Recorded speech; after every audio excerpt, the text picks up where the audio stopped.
Good Turning to this out go. to me so that my head is here. Okay, I need this to actually be moving. Okay, excellent. Now it is moving. Okay. Everything's a little wonky right now, and that's just kind of how it's going to be. Hi, Pyro. What? I'm gonna try and fix some things. Hello. This just in, everything is awful. So here's the thing, kids, is we were given a number of people who were gonna be here, and now there are a different number of people here. So Still down. Stream Deck is set up for a different number of people, so there might be some great fiddling going That's on here. so good. Because every time I tell people there's gonna be a sound check, they go, LOL, what if I wasn't fucking there? And when I say sound check, I mean a full AV check because we out here. Oh, I need to change the TikTok thing because that's not what's happening. Ooh. Voice. What if I could spell while reaching up into the air?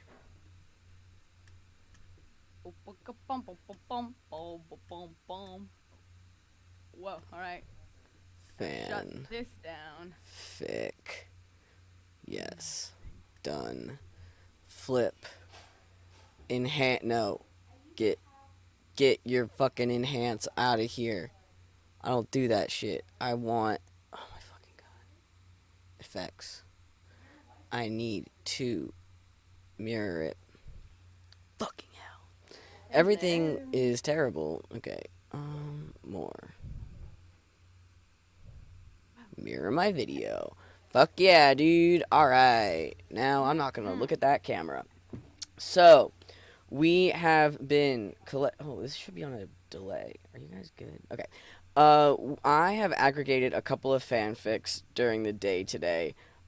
Just some random searching. My criteria was stuff I know what it is and would be funny to read. Nice. So we have a couple options there. We are also going to be taking suggestions for it. Should I just give a rundown of the fandoms that I have pulled up right now? Yeah, run down the fandoms, and then if anybody has any suggestions, we can Okay. add it to the queue. In no particular order, and not saying which ones are crossovers and which ones are. It's actually red. I'm deeply colorblind, but I promise this is red. Everybody look, it's red. I have a purple suit though. Oh, wow. Oh, hey, bestie. Oh, it's red on TikTok? Phenomenal. Oh, and now I'm fucking not lit on TikTok. Well, hold on. Everyone. Perfect. Everything's good. Yeah, I have a purple suit and a gray suit. See, remember when we had the back and forth about magenta and whether it was purple or pink? Well, magenta isn't a color. Yeah, what if I just started calling your suit bright magenta? Lee tries to gaslight me about colors. I mean, the suit's pink. We all see it. We all heard it. Do you guys like my shrimp pin? My mom got it for me for Christmas. Your pimp shrin? Wait. I couldn't find.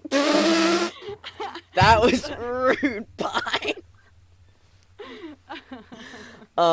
I couldn't find my tie clip, so I have a shrimp instead. And I would not like to talk about why I can't find my tie clip, because the answer is I'm stupid.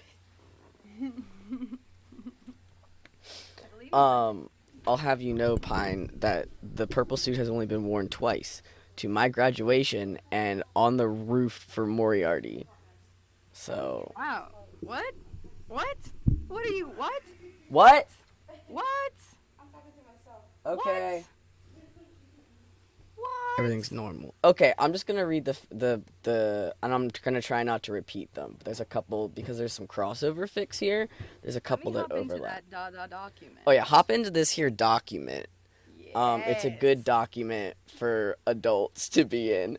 Actually, Yeah. Lee, would you like to read? I would love to read this because this will also be my first experience of the And document. once Lee reads this document, we will be up to speed on what each other knows. I haven't read any of these. Good. Okay. All right. So, well, I first things first. So, first of all, Dante has had them, categorized because we've got. Anyway, so I the have first. it fandom, the ship, and then any notable tags that like. All right. So in no particular order, we've got Doctor Who, Ten Sim, Villain, Valiant. Oh, Canon Valiant Cannon Divert. So like the ship, the Valiant. No. So in the Sound of Drums, Oh, okay. Okay. where then they're on the helicarrier in the sky Mm-hmm. for the year that never was. That ship Yeah. is called the Valiant. Oh, gotcha. Okay. Ten Sim, Valiant, Canon Divergence, Blood Play. Then we've got Doctor Who, Ten Sim, Family of Blood, Canon Divergent, PWP. Then you were on a Who kick, yeah? I we've was got- specifically looking for fics for Eric, Mmm. who won't be joining Yeah. us. Turns out he's a bastard. Wait, hold on. Nice. Grip it and rip it. Next. Oh! Yes! Crack that lid It's like my spine! Frat night, baby. It's frat night. Discord didn't like that I yelled. It super didn't. It super didn't. I really do like the far away from the mic. Ha! Yeah! But does Discord get any of it? It breaks in the middle, but in a comedic way. That's amazing. Um, Next we got Sherlock, John Locke, Marching Band, AU. We've got Reanimator, Dan Burt, Dan / Francesca, Catholicism. We've got Seinfeld / House of Leaves, crack. How would that even be crack? It's the most serious. Anyway, so we've got Supernatural / Hardy Boys, and this one I'm already. The potential Winchesters / Hardy Boys. I don't remember three-way. which one. Well, see, here's the problem. They're both two sets of brothers. Two sets. Yeah, of but as brothers. long as they're like intersecting, it's fine. Like as long as there's like a Hardy Boy between your Winchesters, it's probably fine. All right. And then we've got Doctor Who / Supernatural, Moriarty / Master. Wait. Not Sherlock / Supernatural? Where's Moriarty? I don't know, So then dude. we've got Sebastian Moran. Yeah, and this should say Sherlock and not Supernatural. Wow, LOL. you're on something. It was super Hulock time. I was busy, dude. And I think I got them all. I read them in a funky order. Yeah, I think you got them all. Yeah, Seinfeld, House of Leaves, Sherlock, John. Yeah. Oh, you just didn't read that the last tag was three-way. Three-way. I don't remember which one of the Hardy Boys it is. I wanted also known that until maybe like 2 years ago, I didn't know that the Hardy Boys were related to each other. Yeah. I thought they were from the town Hardy, and they were like the Hardy Boy, like that was like their like thing. I don't They know. were like just really dense and packed with nutrients. I thought they were just like cool friends who could suck each other off, maybe. Have you ever had a hearty breakfast? But it's a hearty boy. Yeah, Frank has. Wow. So is No. Nancy Drew. Oh my god. Nancy Drew has. Dude, I've been thinking about Nancy Drew for the past couple days nonstop. Good. She's a good person to think about. She kicks ass. Any preferences on these here fics? Yeah. Anything that tickled your fancy? See, Gave the normally little this would. coochie-coo? How's your fancy feeling? Does it have a little bit of an ooh Dude, hoo my little tickle wickle? My fancy feels bad because I'm looking at the word Sebastian Moran. You're looking at the word Sebastian Moran. I can't believe you got Sebastian Moran. Okay, to be fair, there's not a lot of Moriarty X Master fics out there in the world. I can't believe there's very little Moriarty / Sherlock Holmes fic. Yeah, that's the real travesty. Okay, first comment says marching band AU. God. Oh, All right. Let's Do it. Woo! All right, I'll take stage directions. Who do you want? Okay, wait. Excuse me. Let me pull up the pic. Marching band AU for Sherlock. Okay, so John this is Locke. called "The Pulse of Music in His Blood" by Obadansky on Wow. AO3. Should I drop the links so that we're sourcing our materials? I mean, yeah, because you gotta. Yeah. You can read along with us. Yeah, Yeah, read except along. for- Read along with us. Mods, If can you you catch- get rid of the spam, please? Nice. Spam. Here is the fic. Hey, but they wanted to do a promotion. Wait, but Yeah, mods license to kill. Man, there's a great visual joke I could make. Wait, but the guy was asking for promote. Thank you. All right, so this is called the. Do you want John or Sherlock? Let me. I would have. Who's the first one? I'll just read first. We'll go back and forth. I think the first one is some fucking. Read John. It's from his perspective. Oh, sweet. Okay. People, it's time to go. Grab your instruments and line up outside, said fucking no one in marching band ever.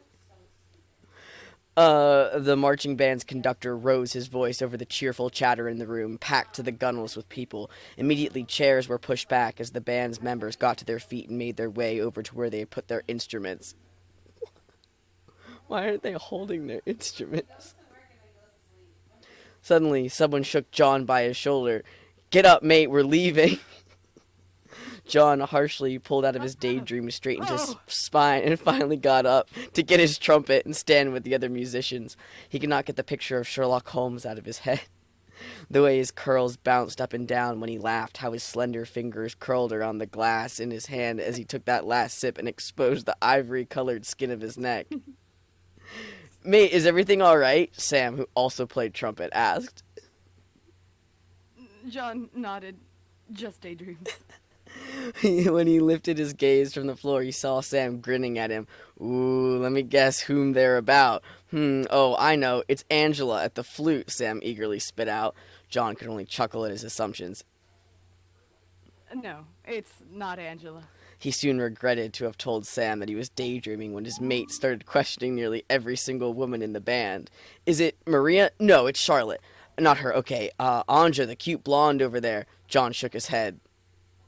Stop it, Sam. I won't tell you anyways. The other did not even have time to reply because in that moment the conductor in front of the marching band rose his voice to them all. From now on I expect deep... What? Can I be this guy too? Yeah.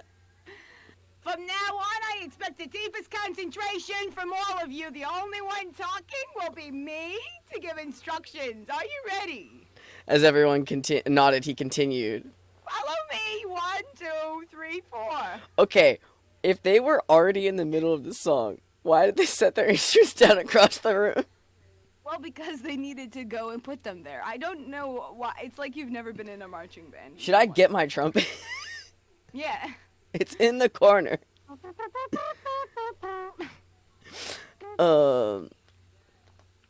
They started they started marching towards the place where they had to start playing. You're the conductor. Oh, I can't actually. I lost my spot. Warm up! The conductor ordered. Flute bells! There we go. There we go. This guy's the one who deserves love. And they started playing. They're warming up. The conductor shouted for every instrument. When they finally reached their starting place, he ordered them to stand still and rose his voice to speak to them all. Members, you all know why we are here. To be able to be the best band at this competition. We want to outplay all of our rivals, especially my brother's band. Anyway, are you ready with this? Yeah! Everybody screamed. Get ready, we have 1 more minute. John closed his eyes and took a deep breath. See, I really hope that there was just Mycroft Holmes. I hope it was too, because that's so funny. If not. And there's just another set of brothers that are pissed. Just a random guy who's like, hey kids, are you ready to go beat my brother's band? I can't believe that Mycroft went to Hatboro Horsham. your your conductor's trauma dumping. He's like, my no good rotten My stuff stupid fucking brother. my stupid fucking brother. Oh, I don't want to get banned on TikTok again. That was exactly what I said that banned me before. Just kidding, whoopsies. Ha ha ha ha ha. John closed his eyes and took a deep breath, tried to concentrate and shut his daydreams out. He recited the order of the songs they were about to perform so he wouldn't slip and ruin the band's performance. Hey guys, I think John's really bad at marching band. The sound of a whistle made him open his eyes, followed by 4 rhythmic whistles, and the drums started playing. 2 bars left before the trumpets had their entry. When it came, John was ready. Him and Sam and all the other band members giving their best they could to please their conductor and win this competition. John didn't feel the audience's gaze on him, and his mates, when they were marching the street, seemed with people, deeply concentrated, following every move of their choreography that was practiced so many times that John could have walked through it in his sleep. They really did the best they could, and when the last song ended, they were all beaming with happiness. No, they fucking were not. This whole fic seems like a person who actually hasn't been in a marching band, despite the fact, like, the high likelihood that they have. Yeah. Like, and he knew all of the dances and had a trumpet, and also he was happy at the end, but knew he could do it. And it's like, I don't know about the details, but I feel like I could have written with the same know-how of this person. Who wasn't in marching band is writing a know. marching band? I know, that's so true. Only marching band people. I'm actually kind of a big fan. We gotta keep going. This person has not been in marching band. I'm saying that right now, though. This person is amazing and is just a marching band stan. They just love the marching band. This is amazing. Me too. Lee's a big marching band Big groupie. marching band fan. I go to all the games and go woo. Go woo. Woo. They really did the best they could. And with happiness, the audience was clapping furiously, obviously impressed by their performance. John finally moved his eyes back to their conductor, who was visibly pleased with their achievement. Wait, I just had the thought that maybe these aren't high schoolers, and maybe the conductor is Sherlock. That's what I'm considering. I think you're both of them. Congrats. Yeah. Yeah, okay, yeah. Yeah. Like, I read ahead. Yeah, his command, at his You command... gotta stick to the, come on, you gotta stick where we are. I'm sorry, I saw the word pub, and I thought, uh-oh. At his command, the band bowed one last time before the jury and audience. What? And followed his lead away from them, back to the pub where they were at before their performance. Jolly chatter rose between John's bandmates, and his heart was beating with joy. Back at the pub, everybody laid down his or her instruments. Relieved, John let his body sink into the nearest chair and took a few deep breaths. He somehow felt the urge to get drunk tonight. Maybe he could block the image of bloody gorgeous Sherlock Holmes out of his head this way. Suddenly, he felt a sharp gaze piercing his face, and he lifted his head up to stare directly into the silvery eyes across the table. He drew in a sharp breath before he could prevent it. Okay, wait a second. Wait a second. I can read it. No. Is he the conductor? I don't know. Because if he is, then I need to give Sherlock the conductor voice. I'm gonna, let's see. He has to be. It has to be him. Might be the conductor. I think you have to do the conductor voice. Are you all right, Mr. Watson? The deep voice asked. Yeah. Yeah. John answered, trying desperately to calm down. Would you like to be John now? No, I don't want to be John. You're gonna do both of them. I'm just Amazing. gonna read the tags. Amazing. The amazingly striking man across the table didn't help him with it at all. Okay, though, let me buy you a pint, all right? John could only nod in confusion and follow the man with his eyes as he went to the bar. The conductor never actually spoke to any band member like this. He usually preferred to keep a distance, or so John thought. Dreaming again, mate! Sam interrupted his thoughts with a grin. Hey, leave me in peace, would you? Sam raised his hands in defense. All right. I'm gonna go sit with the ladies over there if you want to join. When he left him alone, John let out the breath he'd apparently held in and leaned back in his chair. A few moments later, he felt a hand on his shoulder and a pint was placed in front of him on the table. This makes you feel better, Mr. Watson. Was whispered into his ear. Mr. Watson sounds insane. I hope this makes you feel better, Mr. Watson. But like pairing Mr. with Watson is wrong. That's so true. Mr. John couldn't move for a moment. This definitely wasn't something he would expect of Sherlock Holmes. The man's hand lingered on his shoulder a moment longer before it slowly slid down John's arm to circle his biceps. I can buy you another one anytime if needed. The conductor declared before he took his hand away and sat down opposite John again. Thank you. It's still John because formatting is my passion. Yeah. Oh, so great, amazing. So, Mr. Holmes, do you think we were? Oh no, sorry. No, So, it's still John. so, Mr. Holmes, do you think we were good enough to outplay your brother's band today? Sorry, I'm just picturing the rival fucking Squidward. Oh yeah, the Squilliam. That's what That's Minecraft looks like in Are my you kidding? mind. Minecraft Holmes is 100% a Squilliam type. And he kins Kyoya Otari. Thank you. So true.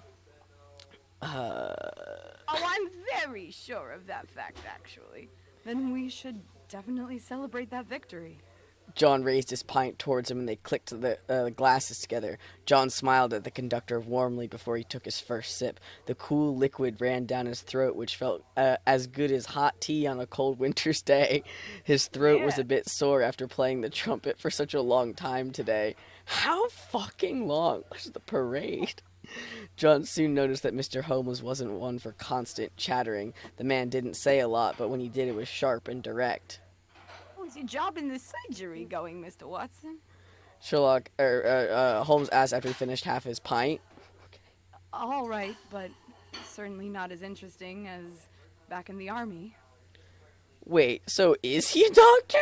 You could. And maybe Sherlock Holmes is just being a jerk. He's just like, hey, you informal. John tilted his head a bit and furrowed his brow. Wait, nope, we're higher up. His vis-a-vis seemed to scan thoroughly with piercing eyes. Is there a chance you would be interested in a job with more action and a Guarantee, but spelled bonkers. guarantee for adrenaline? John tilted his head a bit and furrowed his brow. Depends on what the job is about. And why you're asking me for it. I think it would suit you perfectly, and that's why I ask. You know what I do for a living, right? I never told you what I did for a living. No. I am now gonna sing the entirety of the My Chemical Romance song. Hearing him called the conductor is making my skin feel insane. It's amazing. It's quite good. Consulting conductor. The thing is, I need an assistant, and this is where I thought of you immediately. John was confused.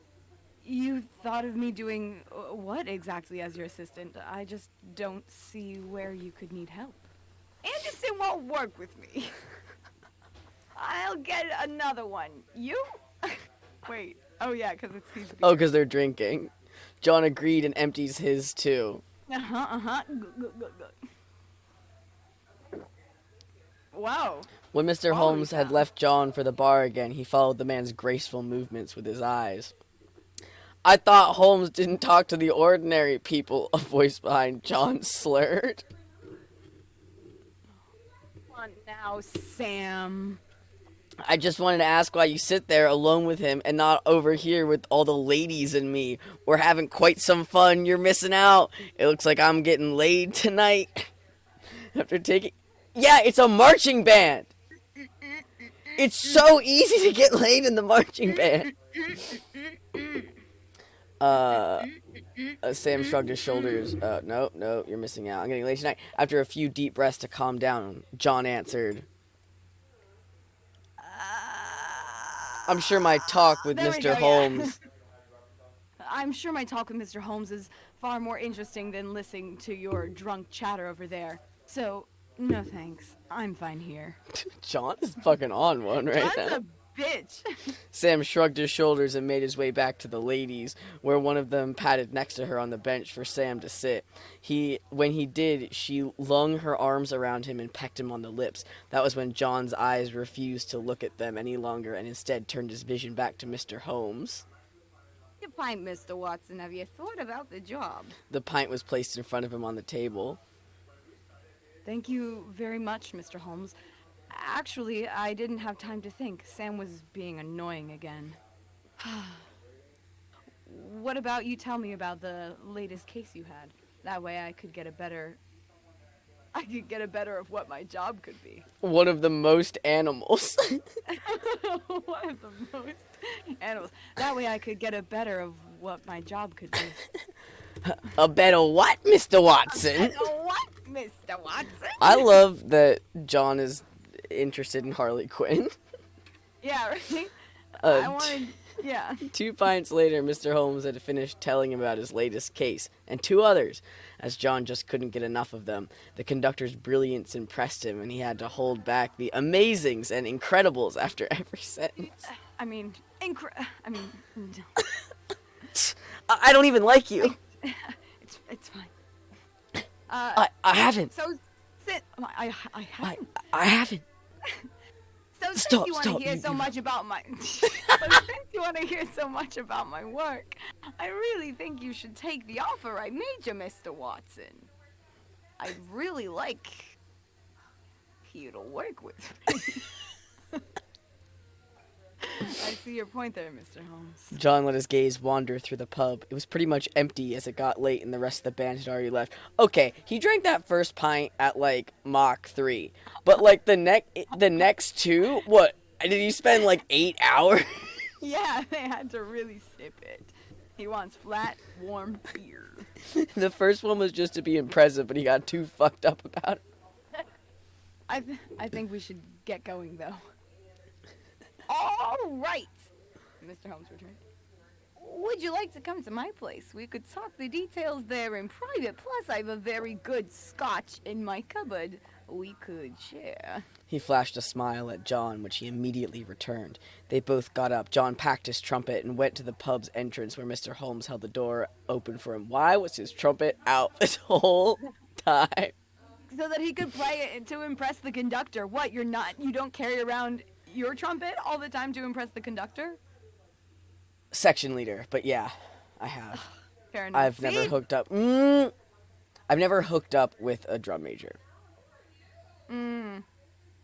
I've never hooked up with a drum major. I've kissed a drum major. I've gotten a lap dance from a drum major. Yeah. I've hooked up with I'm not gonna adopt the person, but I know who this is. Yeah, that was actually a first kiss, not for me. Yeah. I've hooked up with a section leader.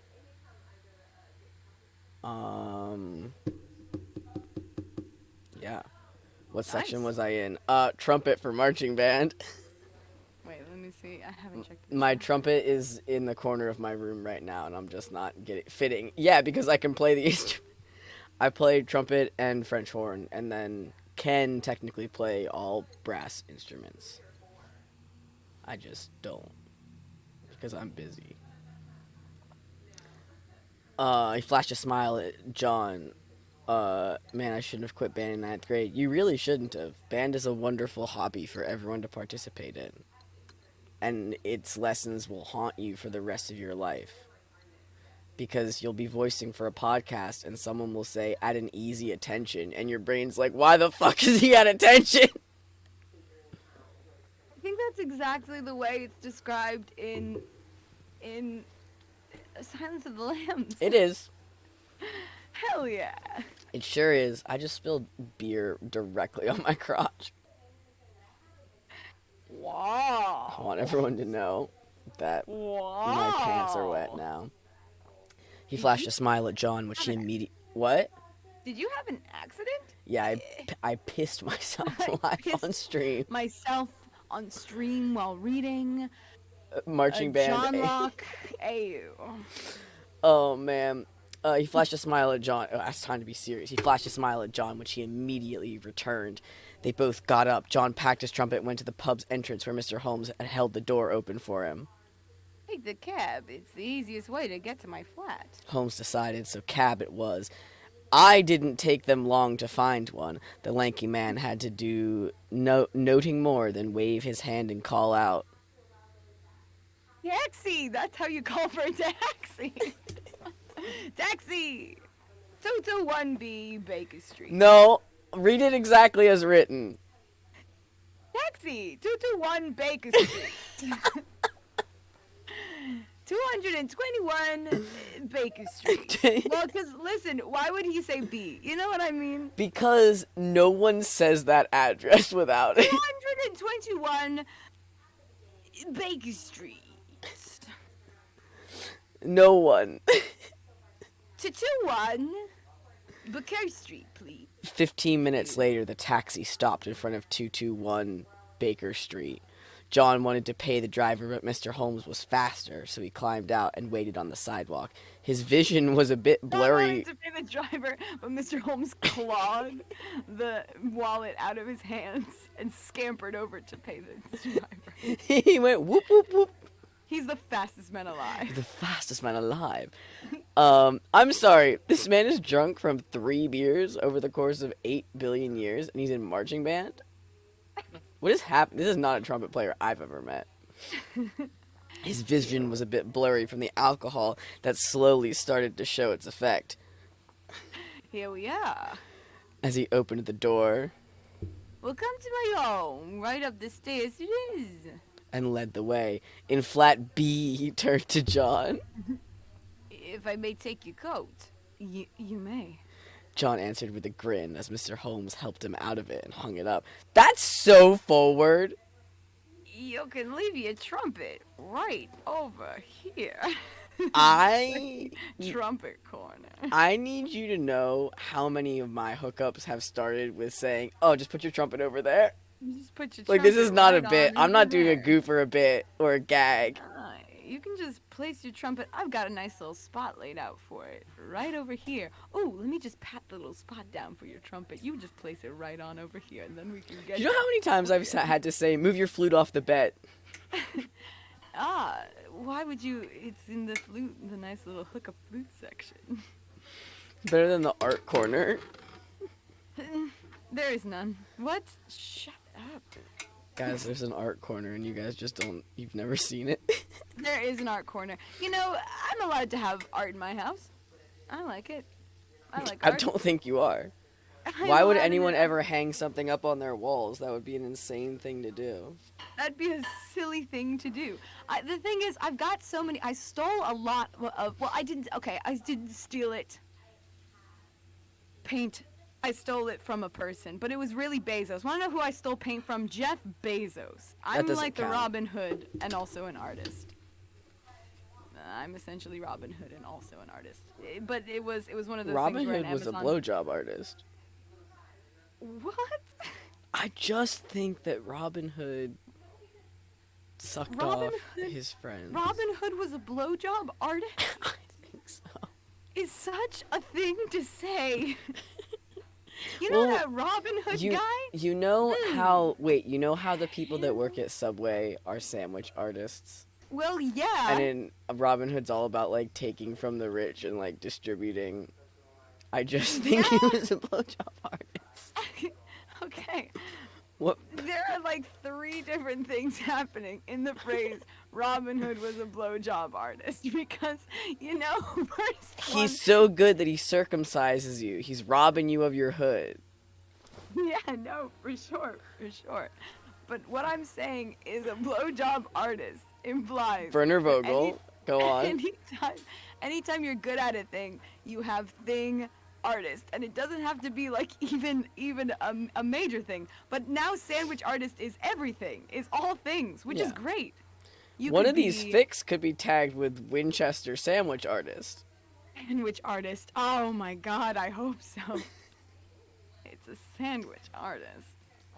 What is awful about Robin Hood providing safe medical procedures for his friends? No, listen, I feel like the problem with what you said wasn't that Robin Hood sucks people off. We're fine with that. This is not new. This is allowed and okay. It was the fact that Robin Hood is a blowjob artist was the sentence, which smashes together two pretty big concepts. This isn't a, oh, clutching our pearls, what's a blowjob? This is a, you called Robin Hood a blowjob artist.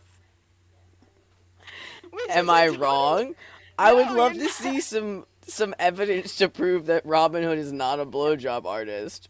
It's just the terminology, especially when you said that he steals from the rich and gives poor. In Have you terms not of heard of blowjob. snowballing? Thank you. See, that's another part of this whole thing. Listen, I think it was more just so much. Do I need all to of the get context- my body double? listen, listen. All of this is possible, but Through Jesus Christ, yes. through all things, through Jesus Christ, all things are possible. But I hope you know that sometimes you get bamboozled by a phrase. You can't jump scare us like that. I love being bamboozled. That's why I go exclusively to watch surreal nonsense. Being bamboozled is quite good. Looks at some teethful monster design someone on Twitter made for porn. That's a circumcision contraption. Oh fuck yeah, it is. That was gonna be the next line at Five Nights at Freddy's, baby. Have your bar mitzvah here. We'll do it I a wanna second time.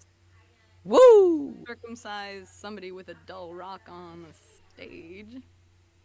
I think about that a lot. I think about it a lot too. It was probably one of my most powerful moments. It was quite fun. But you know the rock they handed me to be like, hey, you're gonna circumcise this man with this rock. It wasn't even like a good prop. It was Like a dull- flint, like yeah, it didn't look sharp at all. So they handed me this dull rock from Central Park and said, circumcise this man. And this dull rock was like held in my hands like a subtle knife. And in reality, if I were to circumcise this man with this rock, I would have to smash the head of his penis so hard and so repeatedly that it fell off. Mickey's Dick Smasher, but it just perfectly circumcises. Yeah, exactly. So true, Pyra. Lee, I can't believe that you performed Mickey's Dick Smasher live. Yeah, that's kind of what... On ice. On ice. Mickey's Dick Smasher. I'm Mickey's Dick Smasher. Are you on ice? Not yet. Not yet. I Man. mean, if we got any requests, I could be on ice. Ooh. Yeah, if we get requests, I'll change the whole fucking vibe, dude. I'll I'll- go on. I'll go on one cube. I'll stand. I'll unbutton to reveal my t-shirt more. I'll You guys see how fucking loose my tie is tied on? This was a choice. I made a disheveled choice, and I feel weird about it. So. Okay, I look like I'm gonna steal your music. You look like a professor. I look like a producer. You do look like a producer. I look like I'm like, all right, so the next big sound is bluegrass, but we gotta get the young ones so we can steal their shit through a contract. That's me. Man, that's just what I do on Spotify. That was the contract I wrote up for Phantom Pines.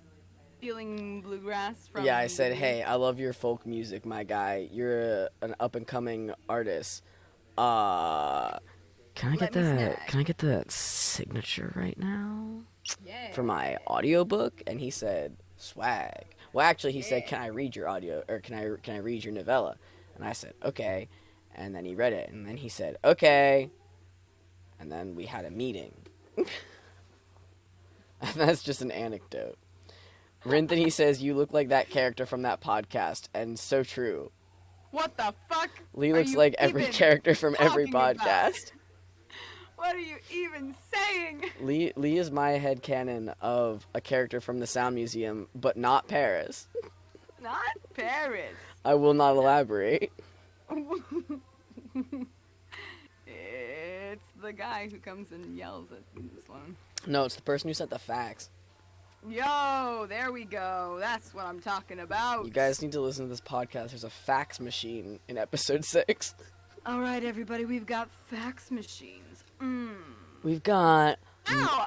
Turtle, brains match. We had the exact same thought of going, fax machines. We Love got it when you do fax that. machines. We got monster fucking.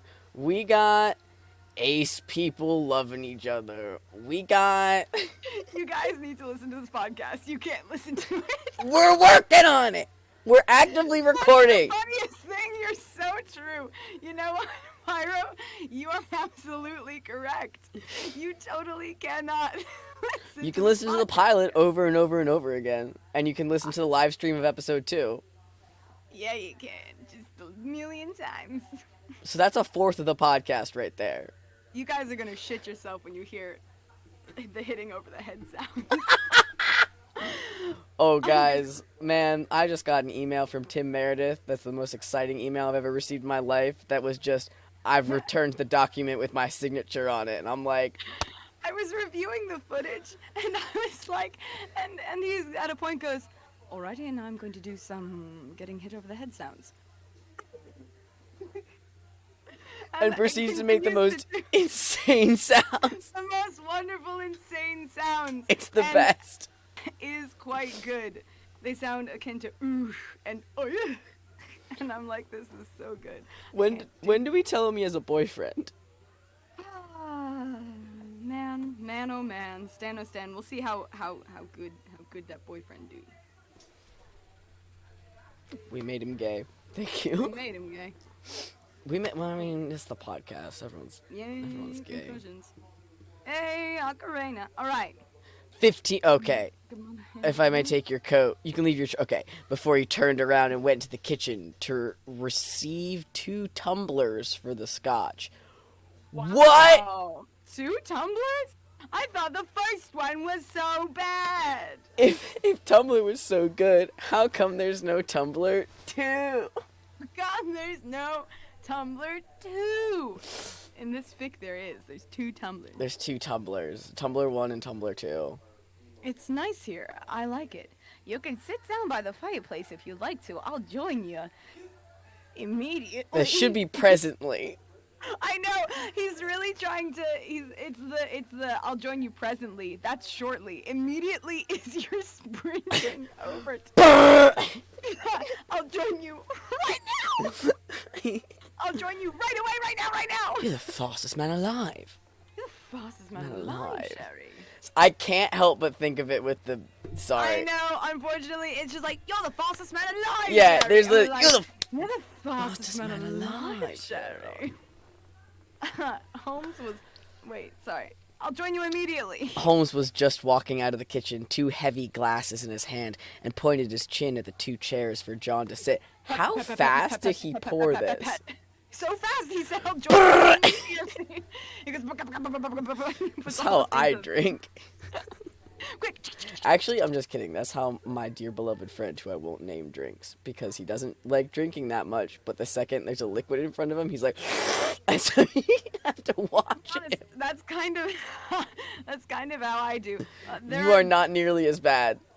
I really try because that's because I know how to drink alcohol. But the thing is, usually if You people have are pouring practice. coffee, if people are pouring coffee at like a diner table, I'll have finished my cup by the time they make the finishing rounds. Do you down. remember when you chugged a large hot coffee in front of the Titanic Museum? Yeah, want to know why? Because it hurt me. It was a very painful experience. Because hey, it was still quite hot, and It was really did hot. slide. It was quite fast and quite hot. Remember how they said that? Remember how the Titanic exhibit, this like renowned Titanic exhibit, got fucking information wrong? Who do we yell at? Who do we yell at? I feel Thank normal. you, Mr. Holmes. Thank you, Mr. Holmes. John smiled warmly as he took it. Took one. Oh, please, call me Sherlock. The man offered before he sat down in the other chair. That took him a long time to sit down. Of course, Sherlock. I'll be John for you then. said Moriarty. Yeah, right? I'll be John for you then. I was hoping that would happen. That happens in Gossip Girl. Well, Dan's hooking up with this girl, and she goes, "Call me Serena," but she's not Whoa. Serena Vanderwoodson. She's pretending to be her cousin. John answered only too happily to finally be on first name terms with him. Sherlock raised his glass. cheers, John. Cheers. John repeated the motion and swirled the liquid in his tumbler before he took a sip. So, the business. Do you have any questions? He crossed his legs, waiting. His arms were placed at the armrests, and the right hand lazily holding the drink in a relaxed grip, distracted by the shiny curls that playfully reflected the warm Already light. drunk and he's now drinking liquor. This is fucked. Beer before liquor, baby. This man's Yeah. gonna die, Right? apparently. He's already, his vision's blurring from beer, and now he's like, I think I can use a nightcap. He's had 3 beers, and his vision is blurry, and And now his he's having vision is- scotch in a stranger's apartment. Yeah. He's like, this is good. This is First some name basis. me at Lee's place behavior. What about salary? In case I choose to take your offer, I will have to quit the surgery. I assume the new job would have to come up for all of my living costs. The police don't pay me. All I get is the mystery of a puzzle and the thrill of the chase. Something that he super does get paid. He super He gets paid. so gets paid. How the hell would he not? What are you talking Mycroft. about? Yes, he gets paid. Mycroft. Well, that's one thing, but he Mycroft. canonically does get paid. He canonically gets paid, but he also canonically doesn't give a shit about the money. That's so true. Well, that's Well, all- no, yeah. you know what? BBC Sherlock does. Yeah, BBC Sherlock's like, you should have spied on me for my fucking brother. yeah, right. It's all very vague. It depends. ACD Sherlock is like, ACD Sherlock is like he gets paid and John handles the money, Mhm. and then, but he's not like greedy. He No. does get paid though. you know, he gets paid, but he's not like, I'll take the Yeah. case only. Like, he's always yeah, just only kind for of the like, cash. Exactly. or like if someone offers him money, but he's not interested, he's still not Yeah. gonna do like. It's like how many artists are not in it for the money. They're in it for the art. The art. I'm here for my art. I'm here for my art. Lee, you should share the Valentines you made. I suppose you wins, but I'm here for my art. art. I suppose you'll wince, but I'm buying a dog kennel for my art Jesus corner, Christ. so I can keep Sherlock Holmes in a bird cage. I need everybody to know that I do have an art place, but I don't have a dog kennel. No, I just think that Werner Vogel has a bird cage with Sherlock's name on it, dude. Don't get it twisted. All I get is the mystery. Okay. Sometimes I have private clients. Please do your thing. Do your thing. No. Sometimes I have private clients, but I only take the cases if they're interesting enough. Those are the only people who pay me money at the moment. I would recommend you keep the job at the surgery as a part-time. Thus, your income would be good enough for the moment. Okay? Together with money from the private clients. Oh, I see. But how can you afford this nice flat in central London if you don't earn money? I can't! So simply. What? You can't afford it? Why are you living here then? He furrowed his brow in confusion. This couldn't be true. I'm currently looking for a flatmate, and I was hoping that you might consider that if you took the job, I would be easier to work together that way. Sorry, he's just looking for a rent boy to pay his rent. Yeah, he is. The- Yeah, he is. He's like, I don't really get a lot of money. You should keep your job. Live with me. Anyway. Pyro says, when will Werner Vogel's dog kennel show up in a fanfic? He doesn't, parentheses, he does not have a dog. When someone else writes a Werner Vogel fanfic. I've put 2 into the world. I'd like to receive one. When that Yeah. happens, I'll write something with a dog kennel in it. Somebody get up on that. Would you also, though, because of time periods and my personal aesthetics, would you accept a very large bird cage a la Black Butler? You know, the game is probably going to have quite a large bird cage. It does. We've already seen it in the I art. know, we've seen the bird cage. We've seen the St. Andrew's crosses. Just put him on one. You've done it before, You've- Frogwares. Le cage à feu, but not the music. So, are you on a case right now? Sorry, so are you on a case right now? Wait, that's Where totally are we? not. I'm How are you way- living I'm here? way This skewed. actually comes out of the blue. I don't even know if the job is something for me. But I know it, John. You'll absolutely love it. The thrill of the chase, the adrenaline pumping through your veins, catching criminals, the two of us against the world. John didn't answer right away. Instead, he emptied his glass in one go. Sherlock copied him in doing so and asked if John was in for another round. As he nodded, Sherlock got a bit uneasy and went over to the mantel again. Sherlock appeared to have apparently had some problems with his balance. He had to steady himself with a hand to the wall while he poured the scotch for them. He's stumbling around pouring. Sorry, I'm so short. I'm so sorry.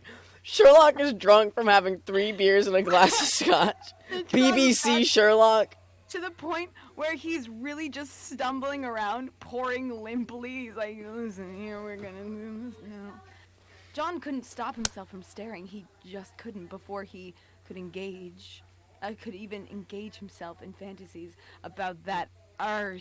Sherlock turned around to hand him his glarsh back His and glarsh. sat down in the chair opposite. So, are you on a case right now? John asked, letting his gaze swipe over the files scattered over the table by the window. Oh, not right now, but I will be soon. Sherlock answered, and his fingers tapped against the glass. There's something interesting going on in the city right now, and I don't think it'll take NSY much longer to consult me. And what do you want me to? And when they do, you want me to assist you? I swear to God, I'm not fucking this up. That was an insane sentence. Yes. And when they do, you want me to assist Oh, you? and when they do, you want me to assist you? There was a Exactly. Sherlock stated. Then he reached out and put his hand on John's knee. Sorry, I don't mind. I don't mind. We all remember the episode. Yeah. I know you're not fully convinced yet, but there's one more reason if I deduced it right. Let me show you. Sherlock winked at him and then knocked back his scotch. Curiously, John copied him and set his glass aside. John, you're gonna get poisoned. His Both of eyes these men have died. fixed on the man opposite him. Sherlock Tur- smirked and Turtle slowly says got his- sectionals in this band must have been ridiculous. I'll have it known that I hosted the majority of my sectionals in the boys' bathroom.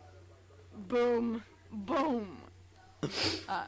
Sherlock smirked and slowly got out of his chair to get closer to John until he was looming over him. I don't usually read the signs wrong, but tell me if I did.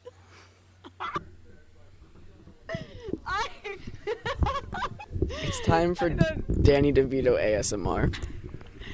No, I think it's so good because the voice that we did choose for Sherlock is quite good. Every time he's trying to be very sexy, he like moves very close to his ear, like opens his mouth like, alrighty, I would like to give you some sort of job proposition.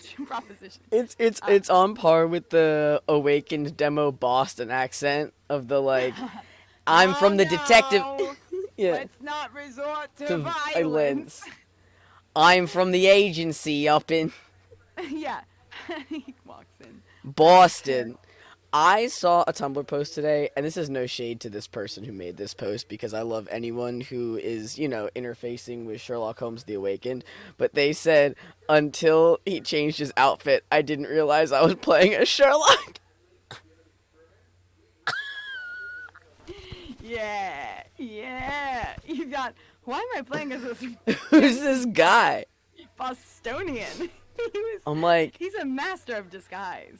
look, I get it. That accent was so bad, you had to think to yourself, Sherlock would not do this. He wouldn't do that. He wouldn't But do then this. you remember back to all of the bad accents he did throughout the game, and you say, "Wait a second." You guys don't remember the pirate bit? Have you guys Oh my not think about the God. pirate bit every day of your lives?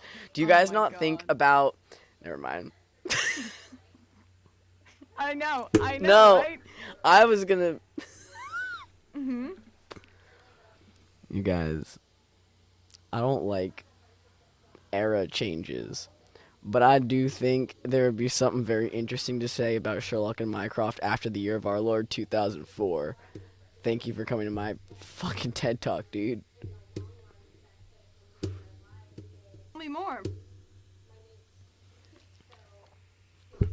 So, in 1904, there's a man called J.M. Barrie. And he wrote a very swag play and book. And then in 2004,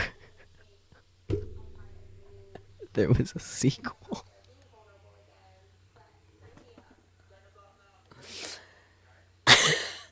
And I just think... Case dismissed.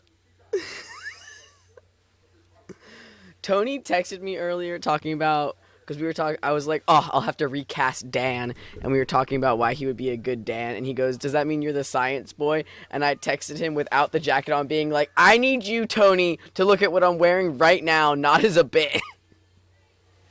Yeah. Okay. Yeah. I don't usually read the signs wrong, but tell me if I did. Or then Sherlock reached out for John's cheek. His breath hitched as the long, slim fingers cradled his face. With wide eyes, he looked up at Sherlock, but didn't pull away. This was the man he apparently. This was what the man apparently took as consent. The next thing John knew were those soft lips carefully brushing over his arm slung. No, wait. Sorry. Reading. His arms slung themselves around Sherlock's shoulder, and he pulled him closer until the man sat in his lap. He pressed their lips together harder and opened his mouth in invitation. Sherlock immediately read the sign and let his tongue lick over John's bottom lip. John's right hand moved up to burrow itself in the dark curls, while the other one slid down to the small of Sherlock's back to pull their bodies closer together. After some time, Sherlock broke the kiss. I hope I could convince you with this. He said with a smirk. John grinned. Jesus, you don't know how long I've wanted to do this. His hand slid over Sherlock's hip. But I don't think this was enough to convince me yet. I need more of this. Sherlock arched his eyebrow at this. Then come get it, John. Without hesitation, John pulled Sherlock's head back down to claim his lips again. Sherlock's torso pulled flush against his felt like two pieces of a puzzle that fit together perfectly. The alcohol made the world rotate around the two of them, and John's head to feel funny. He giggled into his kiss, and Sherlock had to pull...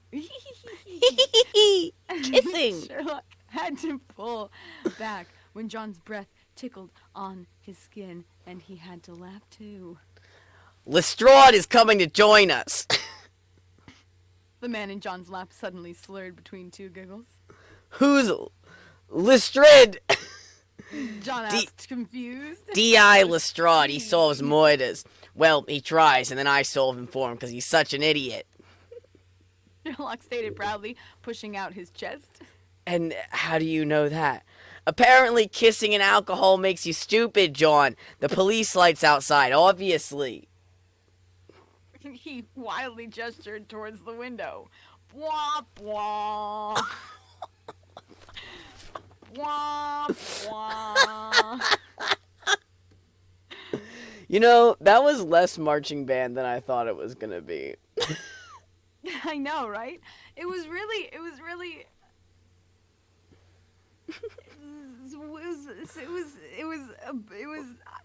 It didn't need to be marching band. That's what I'm saying. It didn't quite need to be marching band because as soon as they were done with the marching band, he's like, okay, fuck that. Now on to everything else that I wanted to say, actually. All you could do is literally just like start it in the restaurant of like the, oh, we're not a couple. That. Start it Right. there.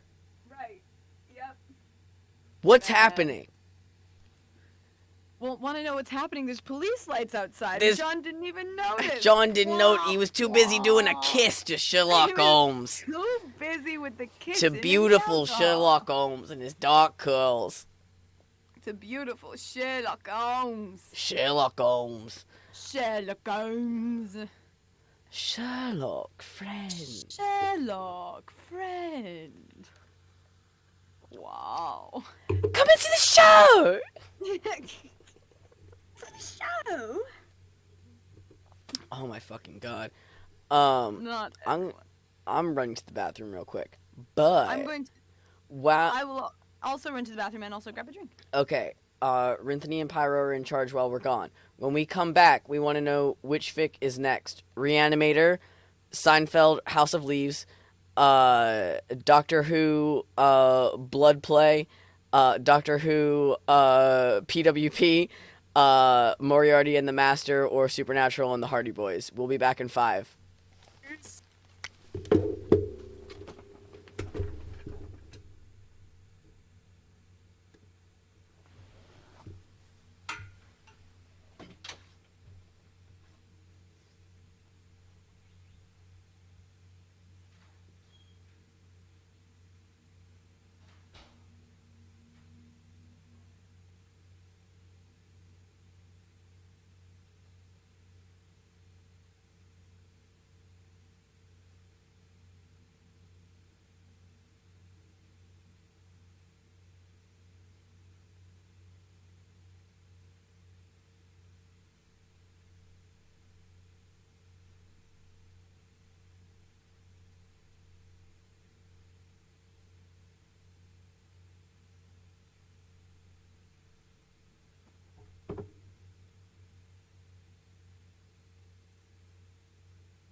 doing secret things off camera, but I am back.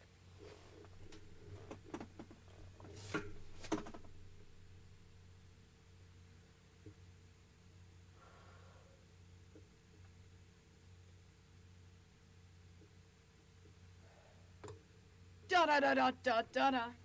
Yeah, TikTok is allowed to see me. This is only banned on Twitch, not on TikTok. So Talk is allowed to talk. I said I was doing secret things off camera, but those things are allowed on TikTok and not Twitch. So anyway, we also with Fix. What? TikTok allowed to see? What is TikTok allowed to see? Oh, gotcha. Sweet.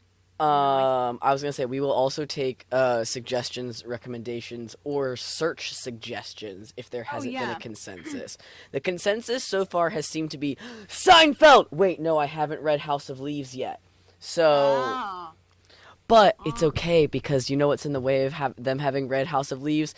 Mycroft Holmes. So you know I'm happy. Mycroft talked a lot about the Mycroft Holmes book today, and it did scare me. Which episode? I don't know. I think it was the most recent one. They're just like, did you know that this basketball player wrote a Mycroft Holmes book? Travis was talking about it like a decent amount, and then Justin looked it up like, I want to figure out. I knew Justin was going to be into this. I know, obviously. Man. Yeah. Yeah. Yeah. That's so exciting. I know, right? So that he looked it up. I think there's a chance he will read it. I'm so excited. I know, right? Pyro, if it wasn't deeply illegal, I would fucking just record 2 and 3 for you. Also, 2 is being held hostage by someone right now, but it's okay. If I could, I would just do it. But it's deeply illegal, and I wouldn't do Kareem like that.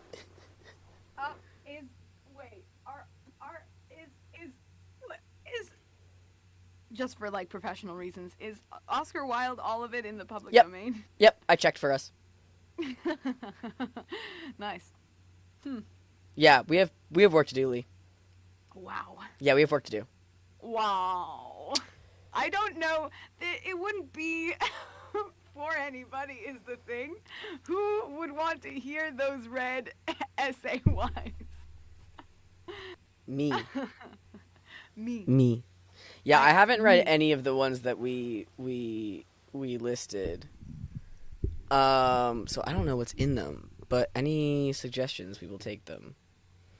If not, we're just gonna play a game of roulette. A specific audience wants to hear these books on. We gotta do Decay. I know. Oh, I know. We'll see how much Vogel pulled directly from the fucking pages. Wow. Kaboom. Take me up to a roof, baby. Take me to a roof, baby. Take me to the roof. Okay. Which one are we reading? Which one are we reading? Kids? I'm still listening to Doctor Who audio dramas. Fucking hell yeah, dude. Nice. I think about Doctor Who audio dramas every day of my life. I got a fanfic that really hit them. That really hit them in the core. In that core. Because we also will do that, or any ship that you really like we'll search for a thing we too. We will search ships. Like this is your Valentine's Day treat. We're playing around, and we can we can do a better and more serious job of reading. They don't have to be goofy things; they can be good things too. But we do want to keep them under about 3,000 words, just because we want to read them on stream. Yeah. 100%. Yeah, yours, but not. I'll read those. I don't give a fuck. Wow. Which one, Pyro? Which one, Pyro? Again, this is your Valentine's Day treat. We're on here pushing the ACE agenda of love comes in a bunch of different welcome to the ACE ship stream. Welcome to the ACE ship stream. Who do you ship? We'll read it, even if it's horny, especially if it's horny. We'll be more serious about it. Is there a way to send? I guess you can't send pictures in chat. No, can't send pictures in chat. I was gonna say, you know what I could do though? The have sex picture. I love the have sex picture. Hold on. I have an idea. Sure. Guys, I'm about to do something really stupid. Who's excited? And with the wavelengths bending, it makes sense. Oh, you can send a But a link to it. Oh, because it's not posted anywhere. This is for our personal. I have a solution though. This is called Danger Doc. Like Danger Days, but different. Danger Doc.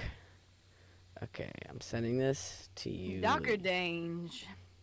Hey Lee, I just sent you a document. If you could upload the have sex image to the document, that would be stunning. Find the have sex image. I can't find it. I know you have the have sex image. I know I have it somewhere, but I'll have to go back through. Okay, have sex. Searching.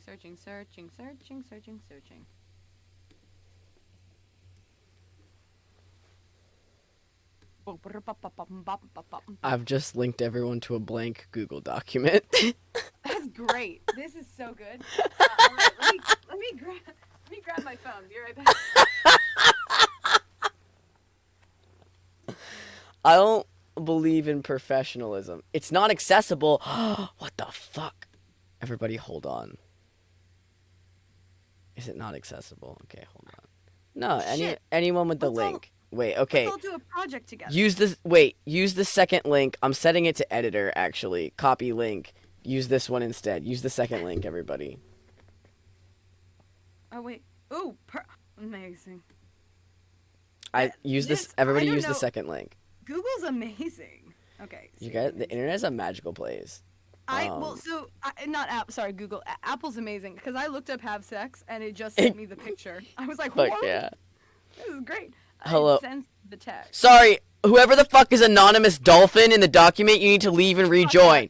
No, I'm being so serious. I need whoever is anonymous dolphin to leave and leave the link right now. Everybody leave the link right now just to be safe. Okay. Everyone good? We're refreshing the document. You get one more fucking chance at this, okay? The dolphin's still fucking here. Okay, the dolphin just left. Whoever just left, you were the dolphin. I'm so... Okay, write your name next to your animal. You can't see your animal. You can only see other people's animals. Yeah. But I can tell you who's typing. Wait, you can only see other people's. Yeah, I know. Anonymous Ibex just typed Pokey. Yep. Gotcha. Hitcha, gotcha, witchy, gotcha. Okay. Yep, I'm just gonna put him. Just type your name and I'll put it where it needs to go. Nobody worry. Yeah, well, the dolphin's gone. We're safe. Yeah. Okay, I'm gonna send this into here. Wow, miles to go before I sleep. Here we go. Okay. Now, let's pull this up.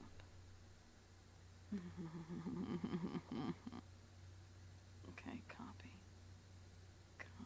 image. Everything is going super normally in this stream. Listen, everything's fine. Everything is going so regular. Literally everything is fine. Everything is... Can I say... No, not copy message link. We want to do save image. Unable to save image at preview. Fuck. Oh, the hyena is dead. Open the thing. The hyena died, everyone. There's a bat instead. And there's no jackal anymore. Open link. There we go. Open link. Now we're going to copy image. Now we're going to put this image. So bat, you're the remaining one. Into the Google Doc. All right. What am I? You're Lee Tominelli. Oh, great. There it is! Yeah! Yeah, have sex. Send this to everybody. Everybody needs Send this to everyone who needs it. Have sex. Send this to everybody. Have sex. So, now that you know where we stand... Wait, sorry. Give me a second.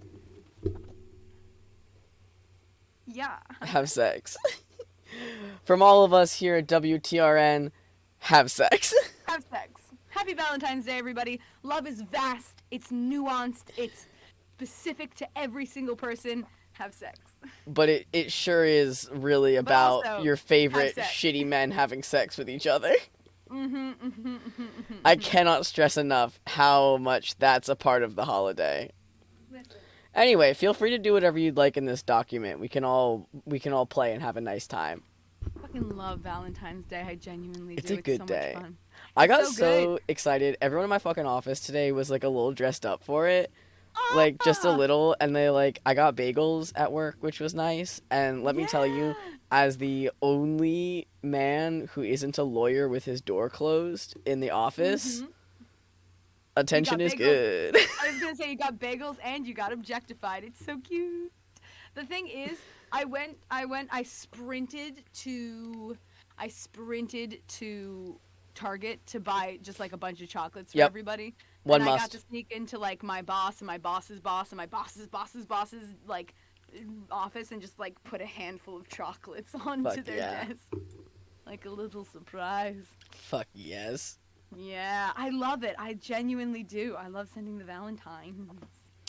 No one has chosen, so we're reading the Moriarty No, Master no, no, no. one. We're everybody focus up. Everybody focus up. Everybody focus up. All Okay, right, we're now all we can't here. read that one next. It's off the table. We're, well. I was. Wait. Sorry. Which one did you say? I didn't No, even. I just don't want to influence chat. Okay. Everybody focus up. Everybody focus up. Exactly. Which one do you want? Because Okay, we'll give it to you. wait, Pyro said blood play and we didn't read it. Oh, let's There we fucking go. do it. Blood play time. All right. Let's do it. Man, I really just didn't put any hanagram on here because all of their fics are 8 billion words. Yeah. But I You know, really do enjoy reading them. Intellectuals. Okay, It's so like this one whatever. is called None Has Understood You, But I Understand You by Time Lord, but time spelled like the spice. Ooh, wow. Wow. Apparently this was written at 4 a.m. Amazing. while also reading Leaves of Grass. I was gonna say, okay, so also, wait, Leaves of Grass? It's so good, what? Oh, Walt Whitman? I couldn't decide what to call this, so I opened Leaves of Grass at a random page because that's how I roll, and it was To You, which had some mad Tasheki lines in it. Thank God you know me well. That's not how you pronounce that. Like, come So on. Tasheki. Leaves of Grass, this person is a person after my own heart. Not actually. I think Leaves of Grass is aggressively okay, but I do like some of the lines. Okay, so let's decide a tone for this. Are we doing Yeah, do you so want us to actually, Mystery Chat, you should Science also Theater? decide. Are we going to do like a really serious, like for real read, or do you want like more like goofs and fun, or do you want just like straight up and down? Like what vibe are you looking for specifically? I guess How do you want it to feel? Pyro. How do you want it to feel, Pyro? This is for you. Are you a virgin? Would you like to be? Virgin? Would you like to be? Are you a virgin? Wanna be? Let me see. Uh, Just because of this, I will content warning.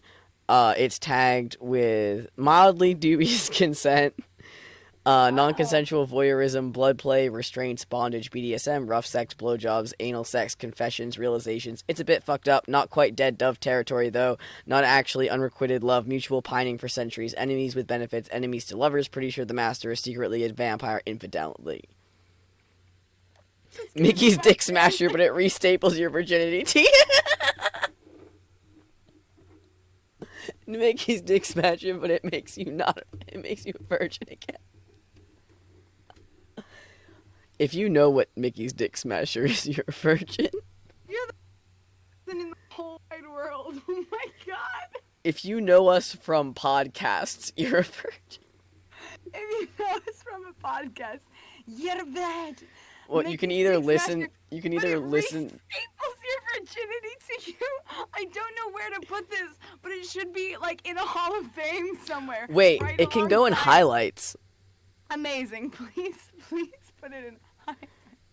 Pyro, with- your quotation is being used in our. I almost said our government's highlights. That's not what it is. It's a podcast network and not a government. This is so good. Right along with Robin Hood was a blowjob artist, but I can't In put the- that one. with in parentheses sandwich artist. Robin Hood was. Wait, no, I can. No, I can. No, I'm putting it like literally in a chat called highlights. You ever deep throat a wah wah hoagie balloon? But the wah wah hoagie balloon is Werner Vogel's genitalia. But it restaples. It's making me All retype right. it. Let's do these How do tags, everybody. you can't Oh stop yeah. me? No, you're good. You I can switch time. I respect your ability to clip and your art, I Pyro. was gonna say, I respect your artistry. Whoa! Did you just say you respect Pyro's art? I do. Pyro, I want you to know that he fucking never says that to me. Ever. Even once. He hates art and all No, things. hey Lee, you could recall some choice text messages I've sent you and find that that's an incorrect statement. No, it's super true. You are very supportive of my art and me as an artist. I appreciate it. But also, he hates art and artists, and the fact that he's saying that he respects your art, that's pretty fucking thing. I do. I think all artists should be put to death. But, I also die make a by point of such not deft letting hands. artists in my house. So. To die by such deft hands. Don't quote your own fucking podcast at me. But also, it's the nobody ever gets to me, and nobody will. Over text recently, Lee very, very, very seriously threatened to burn me I will burn you. about my boyfriend and their best friend. Listen. Is film not You an don't art? stop I don't make. crying. I don't will make burn you. film. I will burn the heart out of you. It's quite good. Nobody ever gets to me. I Nobody did. will. You got the closest, and now you're in my way. That's a compliment. I didn't mean. Thank you. I didn't mean it as a compliment. Yes, you did. Yes, you Yeah. Okay, I did. It's so good. It's so good. Want to know the problem? Wait, is hold on. I the gotta moment... mute and get something out of my system. Otherwise, I'm gonna fuck myself up. Wait, I'm watching your fucking mouth. What the fuck? Oh, you're muting on me. You're muting me. You're muting me. You got muted because it's picking up. Oh, uh-oh. LOL. Guys, something bad's happening.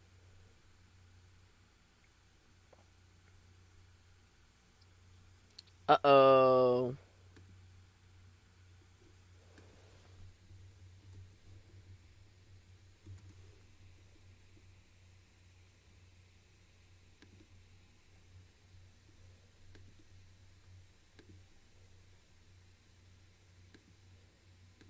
Right now. You guys, I got booted out of the fucking call, dude. I got booted from the call. They all saw. They all saw. Listen, such is life. They all saw the fact that I said that I'd wake up. Wait, what was I actually forget the highlights. The thing is, it's good and it's all fun. That's a great network, everybody. Have a good time there. Make sure you guys listen to all the shows on Faustian nonsense. Oh, I hit disconnect. Well, have you ever been fucking stupid? Cause I sure fucking have, dude. It's gonna be weird waking up to non-soggy guests for the first time in ages. Was what the people saw. Oh well, that's good. I love that. It could be way worse. I know, right? Well, Kai lights people on fire in their sleep, and I douse people in water in my sleep. And so, when you visit in Philly, we're just gonna be pouring lots of liquids and plasma and combustion upon ye. What was it I sent to Eric a call out for him when he was staying over here of when I sleep I have a rotisserie chicken sort of vibe that cuddlers don't really appreciate. That I sent to him about himself. That's quite good. Um, Wait, I'm sending you a. Hey, Eric has a rotisserie chicken sort of vibe in his sleep. I'm sending you a private message real fast. Okay, it's hidden. No one can know. It's gone. Okay, boom. Louder than the loudest thing. You can say this out loud. You snore. Occasionally. But it's a jump scare. It's always a jump scare. Eric Listen. recorded it the other night. Good! That's so good! He sent me a Eric is video doing of the me. Lord's work. In Eric's When you video, sleep, I you am sleep with face a down on my vengeance. pillow, arms crossed, and I sound like a fucking chainsaw. That's the thing. It was really very funny because it's like dead silent for a long time, and then it's like.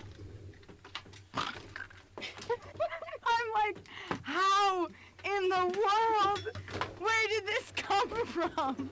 What was the slight adjustment that caused the loudest sound in the whole wide world? I have snored my entire life.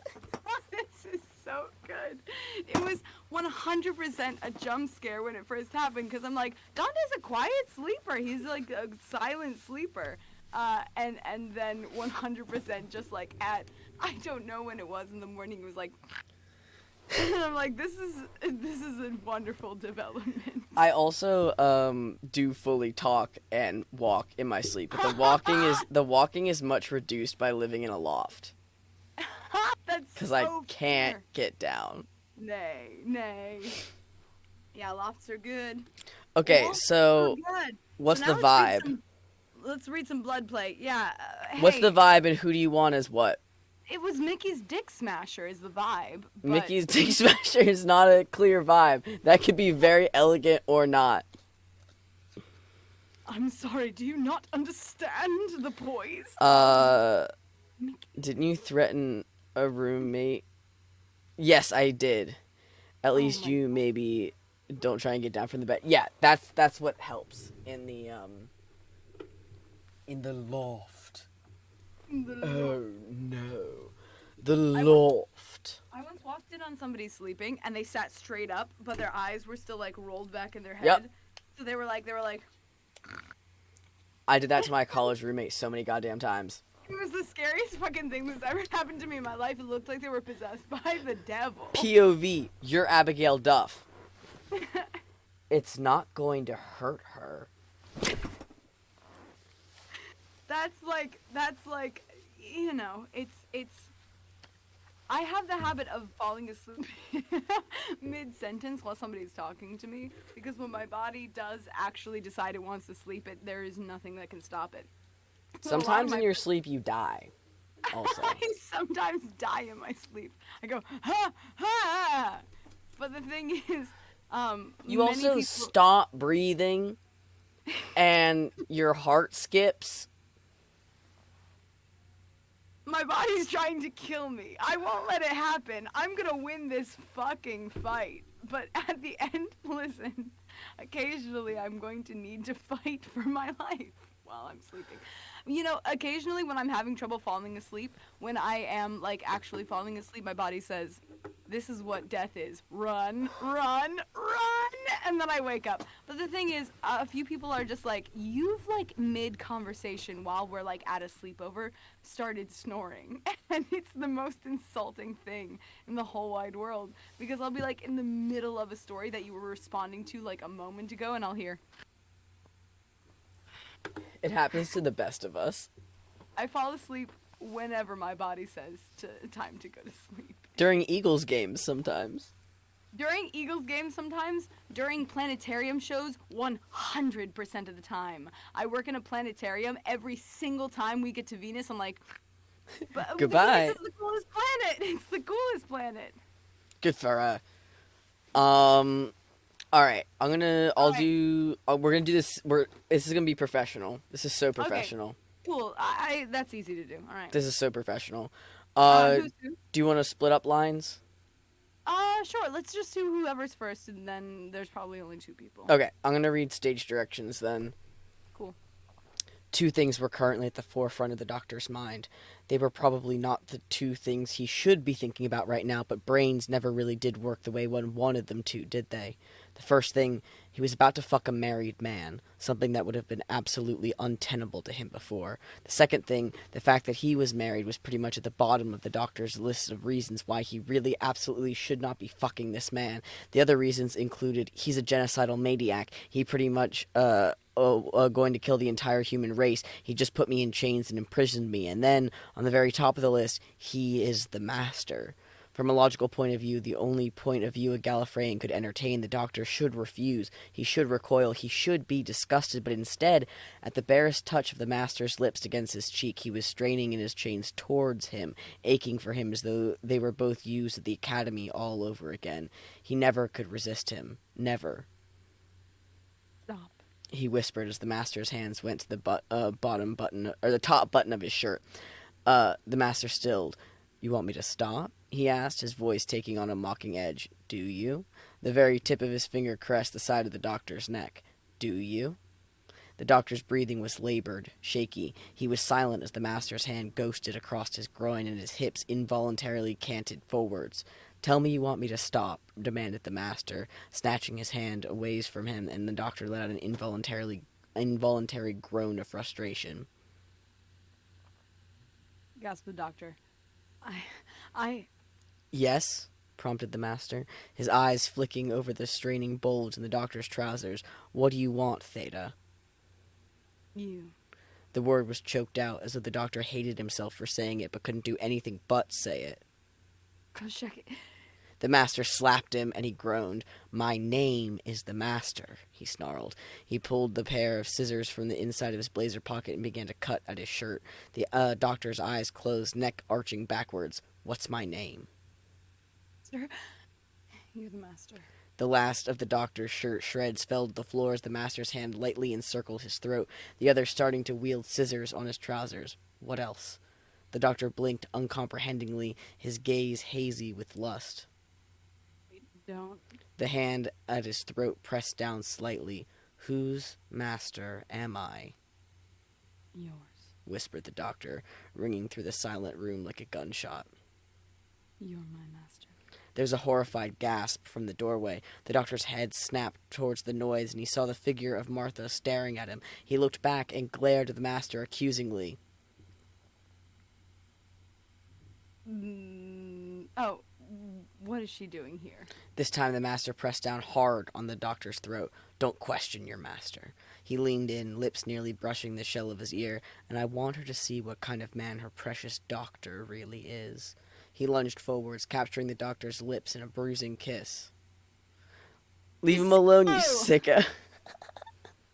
Screamed Martha, starting towards them. The two guards on either side of her tightened their grip on her arms, and she reluctantly stilled.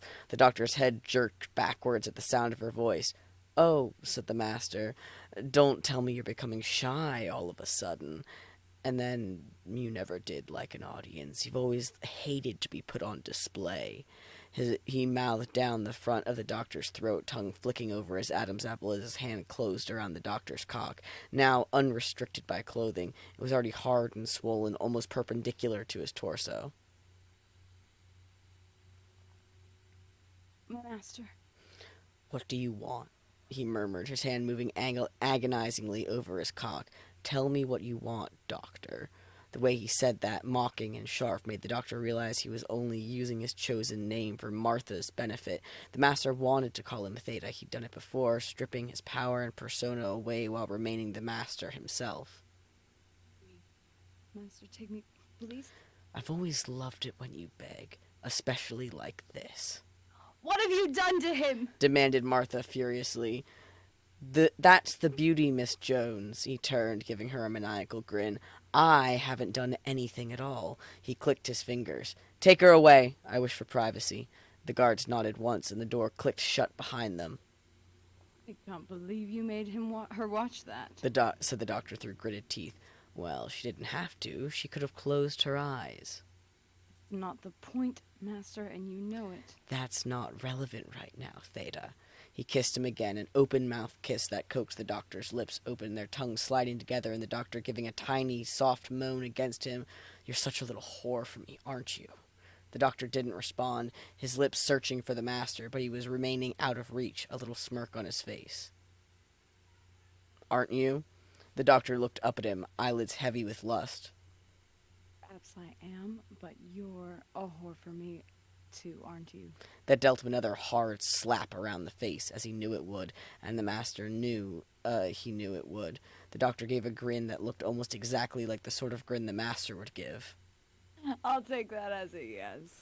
The master picked up the scissors from where he had dropped them to the floor after discarding the doctor's clothes. "You're treading on very thin ice, Theta Sigma." The doctor's tongue flicked up to to wet his top lip. And what are you gonna do about that, Kacheki? The master flicked the scissors open, pressing one of the blades to the top of the doctor's arm. "I've told you to call me master." The edge pressed into the doctor's flesh, creating a tiny bead of crimson. His tongue flicked outwards to catch it, eyes closing in rapture. There's nothing quite like the taste of a fellow Time Lord's blood. Such a freak, Kosheki. That's why you like me. The blade cut into his flesh again, an inch below the first one, and the doctor let out a groan that was halfway between pain and pleasure. What? You're going to punish me? There's a dark glint in the master's eye. "You want more, don't you? This isn't enough?" He bit down hard on the side of the doctor's neck, who let out a gasped whimper that intensified when the master licked the blood he'd just drawn. Oh, I think it's you. "Oh, is it still him?" Yeah. "I've missed this," he said, his breath like a caress over the doctor's skin. The touch of a fellow Time Lord. "No, your touch." He continued to lap at the doctor's neck. "My Theta." Yes. Always yours, you're mine, my Kocheki, and my master, when we're like this anyway. Their eyes locked, and they were both momentarily lost for words. The knowledge that this was more than a casual, quick fuck, but a continuation of complex and volatile relationship that had been fraught with tension, hatred, and adoration. The knowledge that no one understood them but each other, that no one had ever, even before they were the last of their kind, even when there was an abundance of Time Lords in the universe. The master fell to his knees and heard the doctor give a sharp, shocked intake of breath. He looked up from beneath his eyelashes, amused. "What, you thought I would only take?" His tongue ran along the doctor's shaft, from his balls to his head, foreskin exposing it completely in his arousal. "Haven't I always been a generous lover?" Yes. By wrestling you have. "I love tasting your new regenerations," said the master between licks. "It's such a shame I never got to try your last one." As his mouth closed back around the doctor's length, he ran a finger along the inside of the doctor's thigh, a place that seemed to remain constantly sensitive throughout his incarnations, even as his other erogenous zones shifted. Sure enough, he felt the doctor's cock twitch slightly against his tongue, feeling a drop of pre-cum at the back of his tongue. There was the same distinct aftertaste that was there to his blood, a Gallifreyan's time-energy imprint that differed between each person. The master hadn't had many other people, let alone Time Lords, but he had had enough of them to know that each of their energies differed in taste. The doctor's was dark, honeyed smoke with the merest hint of salt. He tried to taste his own blood once, but it seemed the taste buds did not recognize one's own, or at least he hoped that was the reason, and that he was not actually as tasteless as a mere human. The master pulled away, a wicked grin on his face. Doing. "We can't have you coming too quickly now, can we?" The doctor ground his teeth together. You're a menace. A fucking menace. "I thought I was a generous lover." I'm reassessing. "You won't be by the time I'm finished with you." He pulled the doctor's sonic screwdriver from his own pocket, enjoying the way the doctor's eyes narrowed at the sight of it. He pressed it once, and the doctor's restraints fell away. Pressed it again, and the gurney lifted, moving from its vertical position to its horizontal. The doctor surged upwards, and for one heart-stopping moment the master thought he was going to make a run for it. Then he grabbed the master by his lapels, half sitting, half laying down, pulling him on top of him and giving him a searing kiss. It wasn't long before the master was unclothed himself. "You're beautiful like this," the master growled, turning him over and kicking his legs apart, your careful, crafted facade falling away to reveal the animal underneath. His finger ran down the crack of the doctor's ass. I bet this body is a virgin, that obvious. Well, it is rare that anyone but me sparks your interest. He sucked his finger into his mouth, tongue lathering it with saliva before pressing it into the doctor's entrance. He clenched reflexively around it, and the corners of the master's lips curled upward in a smile. His middle finger joined it, slowly stretching him while the doctor moaned into the pillow. Take me, master, take me. As you wish, Theta. The master grabbed his blazer jacket from the floor, fishing it inside it for a tiny jar of oil and pouring it over his cock. He didn't put a lot, just enough not to chafe, as they both liked it. Neither of them would last long, he knew, so the master began with hard, punishing thrusts straight from the outset, hand grabbing the doctor's hair and pulling. The doctor screamed, hips moving against the stretcher, trying to give as much friction to his cock as he could. Oh, fuck. He craned his head around, knowing what he wanted. The master kissed him as they came in unison. The master hopped to the floor and began to pull on his clothes. The doctor grabbed his arm. I whispered to Kosheki. A voice a little slurred from his post-orgasmic haze. Kosheki, stop it, please. Reverse the paradox machine. The drums had nearly stopped for one shining moment when he was with him. If they traveled together, would they stop altogether? Fine, he said before he could stop himself. Maybe you're right. Maybe it's time to stop burning galaxies and see them instead. But the drums, oh, the drums. We'll find out what they are. Said the doctor, hand sliding down his arm to clasp his hand. We'll find out, and we'll stop them together. Together. I've missed that. Us as a together. So have I.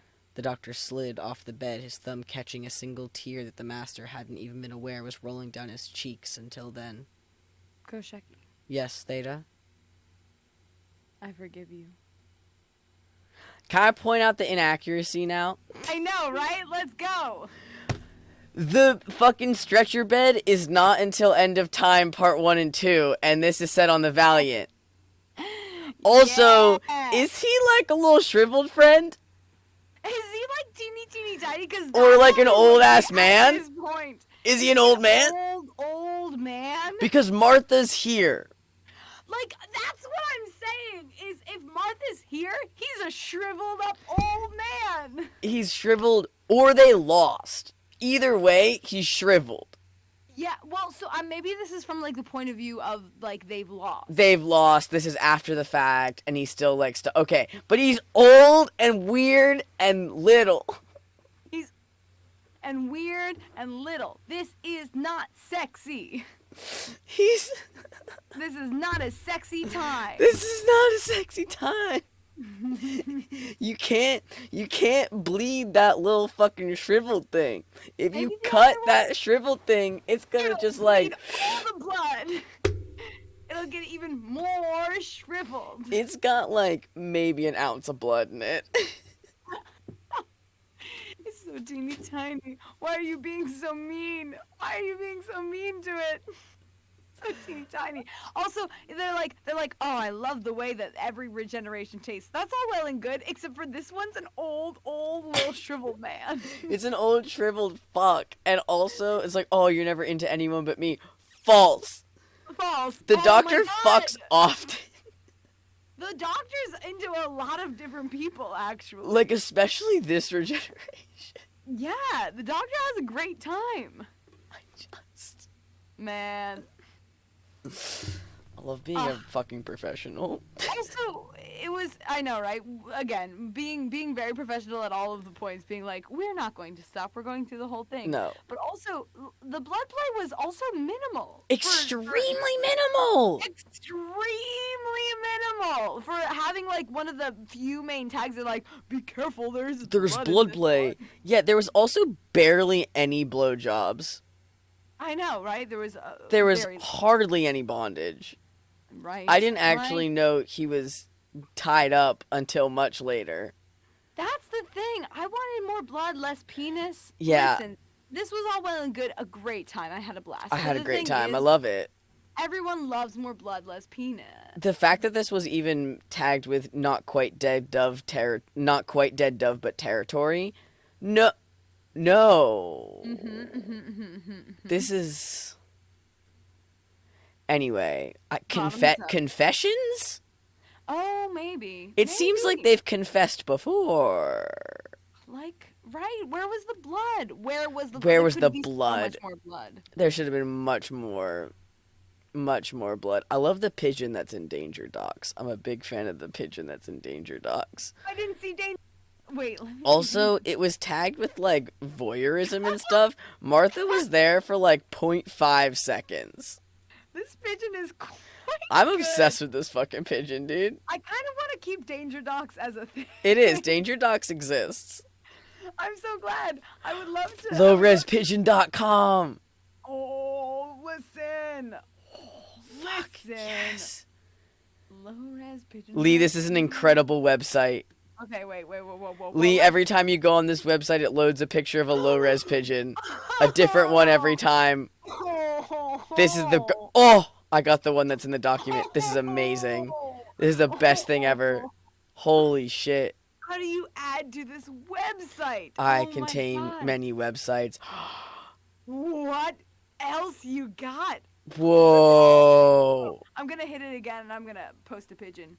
I'm gonna add a pigeon. Oh yeah. This is I saw it. Copy amazing. image. We're gonna add this to the dot. Crouton.net? Boom. You guys are gonna fucking steal my credit card information. We got a pig in. Look at that Pig pig in. in. Oh, look at that. Crouton.net is amazing. Crouton.net doing Makes such a fish? I'm so excited. Thank God. Okay, so we missed the blood. We wanted more blood. So that means we could either go back into the tag and search for a blood fic, or we could see what's in the one reanimator fic I have. We can just go on archive. If I'm given some search terms, we can groove. Examine L vibe. KS. What's the vibe? What's the vibe, kids? Hola. Actually, here's one of the things: is I mixed a drink for myself, and then I decided I actually don't want to be drinking liquor right now. I'm gonna continue just drinking beer. So I'm gonna go switch out my drink. Well, so here's the thing. There's a liquor store that's closing at 10 o'clock. I can get there in 11 minutes. I don't have any more Go. liquor in my... Go. Yeah? All Yep. Right, beer. Liquor run. Speed. Lee will return. There's gotta be. Okay. Let's put a concentrated effort into finding them then. Let's go. Alright, we're gonna go fucking advanced search. Let's see. No, don't give me that. Relationships.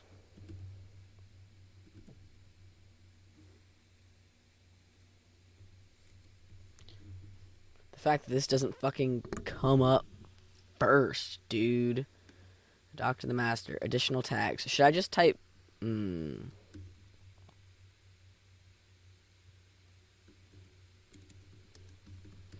just gonna go... We'll go blood play first, and we'll see what comes up.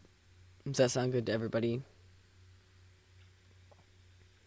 Well, I found one tagged with it. It's 20,000 words, and I think it's an ABO fic. Let's see. Yeah, it's ABO. It's also not exclusively 10 sim. It's 12 Clara, 12 Missy, 12 Master, 12 Missy Master, 3rd Doctor and the Master, and then also 10 sim, and then 3rd Doctor and Alistair Gordon, Lethbridge Stewart. Okay, so that's fine, but I don't actually care about Clara, and I don't want to read a fic with Clara in it, and also it's 20,000 words. Let's go back to our search.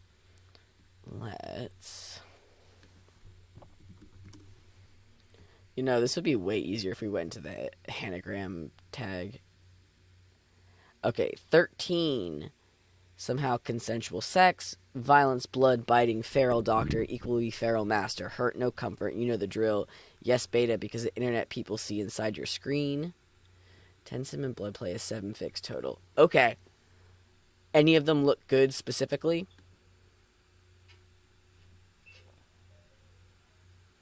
Are there any of those that really, really rustle your jimmies right? John.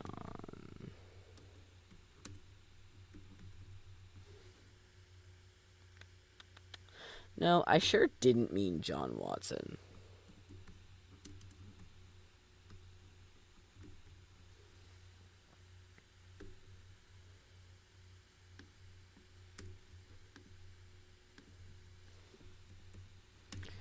Let us see.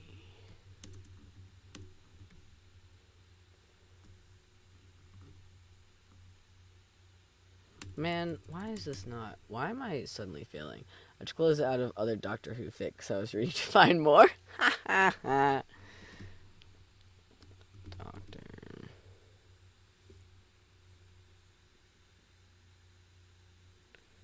Okay. 10th.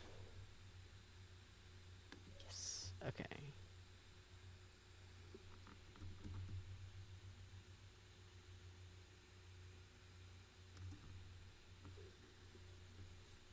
Ooh, I'm searching in the wrong thing. You ever search blood under relationships? It's not what I wanted.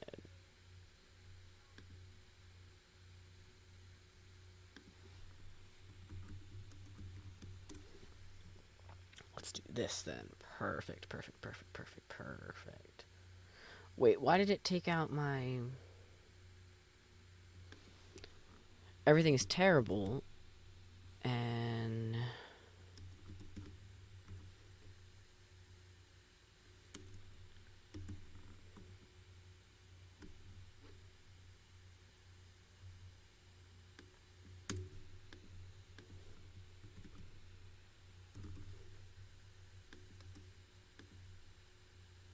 There we go. Ba ba ba ba ba ba ba. Ba ba ba ba ba da da. Oh, you're really gonna do that because I... Okay, fine. Fine, I'll take the space out. One has a sword fight. That's exciting. Let's see. Okay, so the first one there is that one. The second one's there. You look good in red. The doctor. Okay. Light bondage, knife play, oral sex, quick and dirty. Year that never was. Knife play, torture, graphic descriptions. This one's a bit long to read on stream. There's only one name the doctor can use. This one's 100 words. We're gonna read it. We're gonna read it while Lee is buying liquor. It's 100 words. So it's tagged with Drabble's Bloodplay community BDSM fandom and cross-posted on Tumblr. It's 100 words. They knew each other's real names. Before Doctor and Master, they knew names their mothers whispered to them during storms. They knew the names their teachers called them when they first looked into eternity, the void screaming through their minds, and the names they called out to each other as they ran joyfully across fields while the second son of Gallifrey rose. Those true names still held power beyond imagine. As the blood from long cuts carefully placed over each heart slid down his chest, the doctor knew there was only one name he could possibly say. Master. Great fic, everybody. Great job. We did it. We read True Names by Lady Grey 99. What's next? 10th Doctor, the Master Sim, Dark Fic, Sickathon, Regeneration, Bloodplay, BDSM, Dubcon. The Time Lord tastes very much like human blood, salty, metallic. One crucial difference, however, is that it leaves a sharp aftertaste. It's the argon energy. It's not Artron. It's argon, right? Artron? Artron? Or, I thought it was argon. Artron energy. Oh, I'm pronouncing it in an insane way. Artron. Artron energy. Yeah, swag. Okay. Artron energy clinging to the hemoglobin. Should we go to the swordplay one? We'll wait for Lee on the swordplay one. I'm gonna read True and Proper Sacrifice.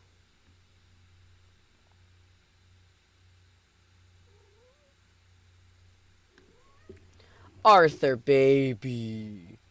Come here, big boy. Why are we yelling? Come here.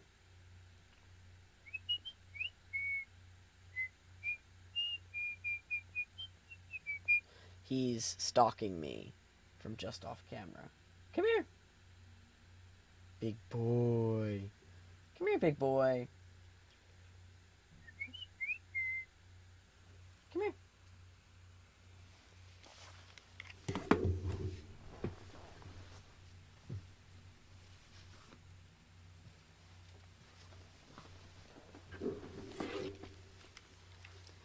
He does respond to whistling. When he was like a little baby, um, I whistled every time I fed him. So now he comes when I whistle for him. It's less effective when he's like already in the same room as me. Like it doesn't like summon him like directly to my lap, but it summons him from like different parts of the apartment.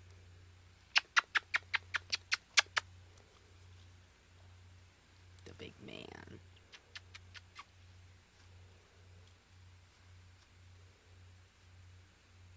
I'm tired, bud. Had a long day of doing fuck all. Is it a better Valentine's Day for you this year than last year, huh? Last year you were really bored. Yeah. Oh, you tucking your head? Okay. He's gonna chew on me for a while. Makes him feel safe. Oh, okay. That's not. Alright.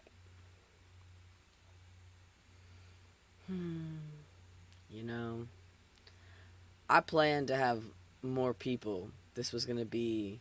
We were gonna be hooting and hollering.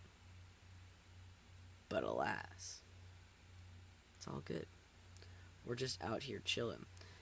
I have this one pulled up. Let me see what else there is here. I had bookmarked a while ago. There's this fic I found that was a crossover between Sherlock and what is it fucking called? Netflix's A Christmas Prince. That I was like super stoked about, but it didn't have like the one thing that I wanted, which was Simon to talk to Mycroft. But I'm obsessed with the implication in it that Mycroft is the Christmas Prince and Sherlock is the younger, like the younger sister. Who that actress is actually in BBC Sherlock. She's the little girl in season 4 on the plane.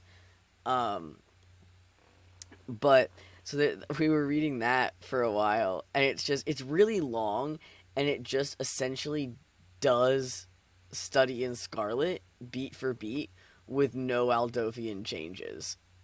Like the only difference is that like John follows Sherlock around to like crime scenes, and Sherlock is a prince. Those are the only differences. Like in between the two of them is that it's not like a tutor that shows up and then just like starts working there. It's he starts following Sherlock on the crime scenes because Sherlock's apparently the younger sister in A Christmas Prince, which is deeply funny to me. To not make it like still Sherlock as the Christmas Prince and then Simon as like I just, hey Arthur, that's quite painful. Do you know you're hurting me? Thank you. I love A Christmas Prince. I love the whole trilogy. I watch it every single year with my mother and also anyone else I can bully into watching it with me. Simon is my favorite fucking character. His actor is sick and tired of me thirst tweeting at him. We're friends on Twitter though, so that's nice.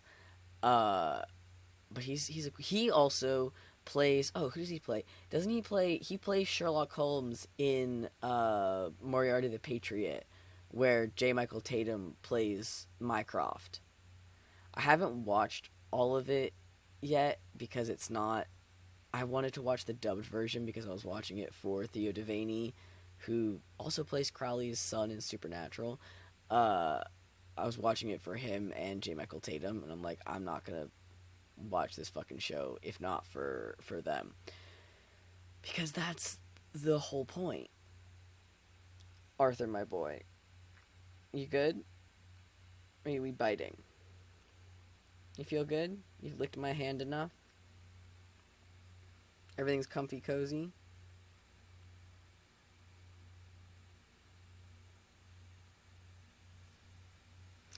What was it? The one Christmas movie that Netflix made. Not not that one with Vanessa Hudgens, but the other one, the one about the night. I forget exactly what it was called, but I couldn't watch it without thinking his name is Sir Cole, and they never make like a circle joke the entire time. But his name is just Sir Cole. Inexplicably, it seems like a missed opportunity, in my opinion. Man, I wish I had a time frame on what time Lee would be back. So then I would know how much time I needed to fill with talking about nothing. You should share some other fics you've enjoyed.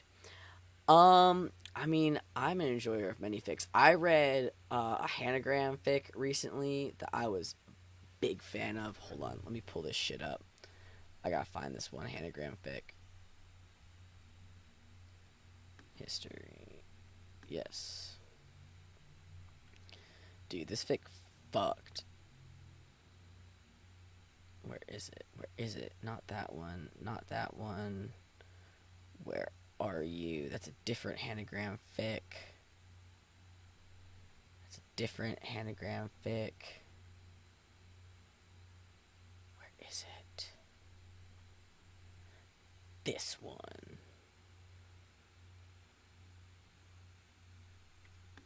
Yes. Yeah, this is not a read on stream fic necessarily. I mean, it could be, but it's not a long fic by fic standards. It's not that long, but it's long to read on stream. So I'm just gonna post it here, um, for everyone's perusal. I like this fic. I think it's good. I think it's very good. It has a sequel, or not? It has like a second one in the series that I accidentally experienced firsthand, which is very funny. Um, it's a good fic. This author Sourweather actually does like a phenomenal job with Hanagram. Just like period. They also wrote one called, oh man, what was it called? Where did it go? Teach Me Tonight. That is like about something I would never click on for a fic of like teaching someone how to kiss. Like that's not my vibe. But like, man, they actually know what they're doing. I am being attacked just off screen and no one can see it. He's biting me. He's taking my skin from. Stop. Stop. I could have drawn my croissant. Big fan of that fic. Big, big fan of that. Which one is this? Let's see what else is here. Hello. Hi, welcome back. We've been sharing Hanagram fics. Oh, gorgeous. I need to tell you something that happened. So, oh, yeah. How long was that? How long was I gone? Not long. Less than 15 minutes. Oh, I just turned a 20-minute walk into a Sherlock sprint. So here's the thing. You're the fastest man alive. The fastest man alive, Sherry. So I went to the grocery store, but as I was sprinting, I pick my nails sometimes. So Uh-oh. so I get there, and the woman at I go in and I grab whatever whatever alcohol I can find, right? And it actually turns out to be a brand that I like a lot. This is great. It's a hard seltzer, so it's nothing. But Stunning.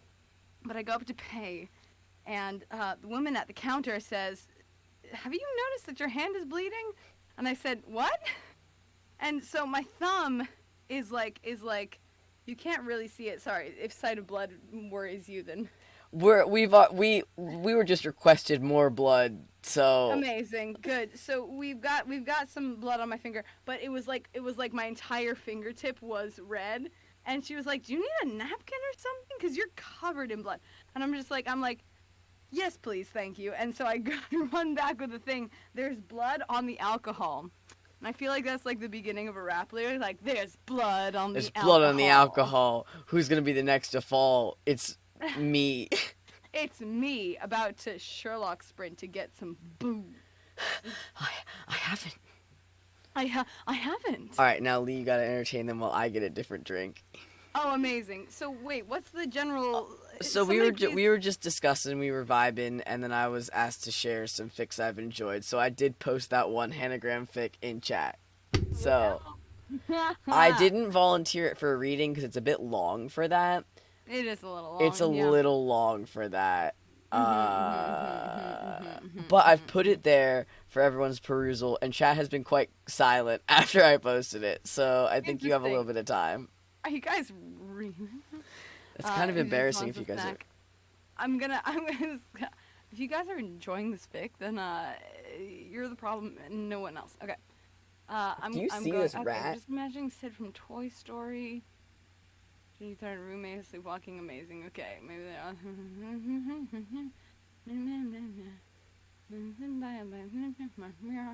Okay, so some people have sent Your some tail things. looks Is like that the prince? Your tail looks like a cuckoo clock. Ooh. Go make yourself a drink. Okay. I'm just reading through. Ugh. Oh, there he is. Not a Christmas prince. You should share some other fics you've enjoyed. And he did. What else have we got? Go get yourself a drink. So then, he just wants a snack. God damn, they have 118 hanagram fics. Yeah, I'll read it later. Yeah, that's the secret is, some people in Archive of Our Own are damn authors and writers and impressive folks. I mean, you can read it right now. That's all totally possible, especially while I'm here. I'm just, like, cleaning my wound. Here I am, cleaning the blood from my hands. Alcohol is a bloody business sometimes. My grandmother ran a lot of bootleg when she was little. Tell us how the Sound Museum is going.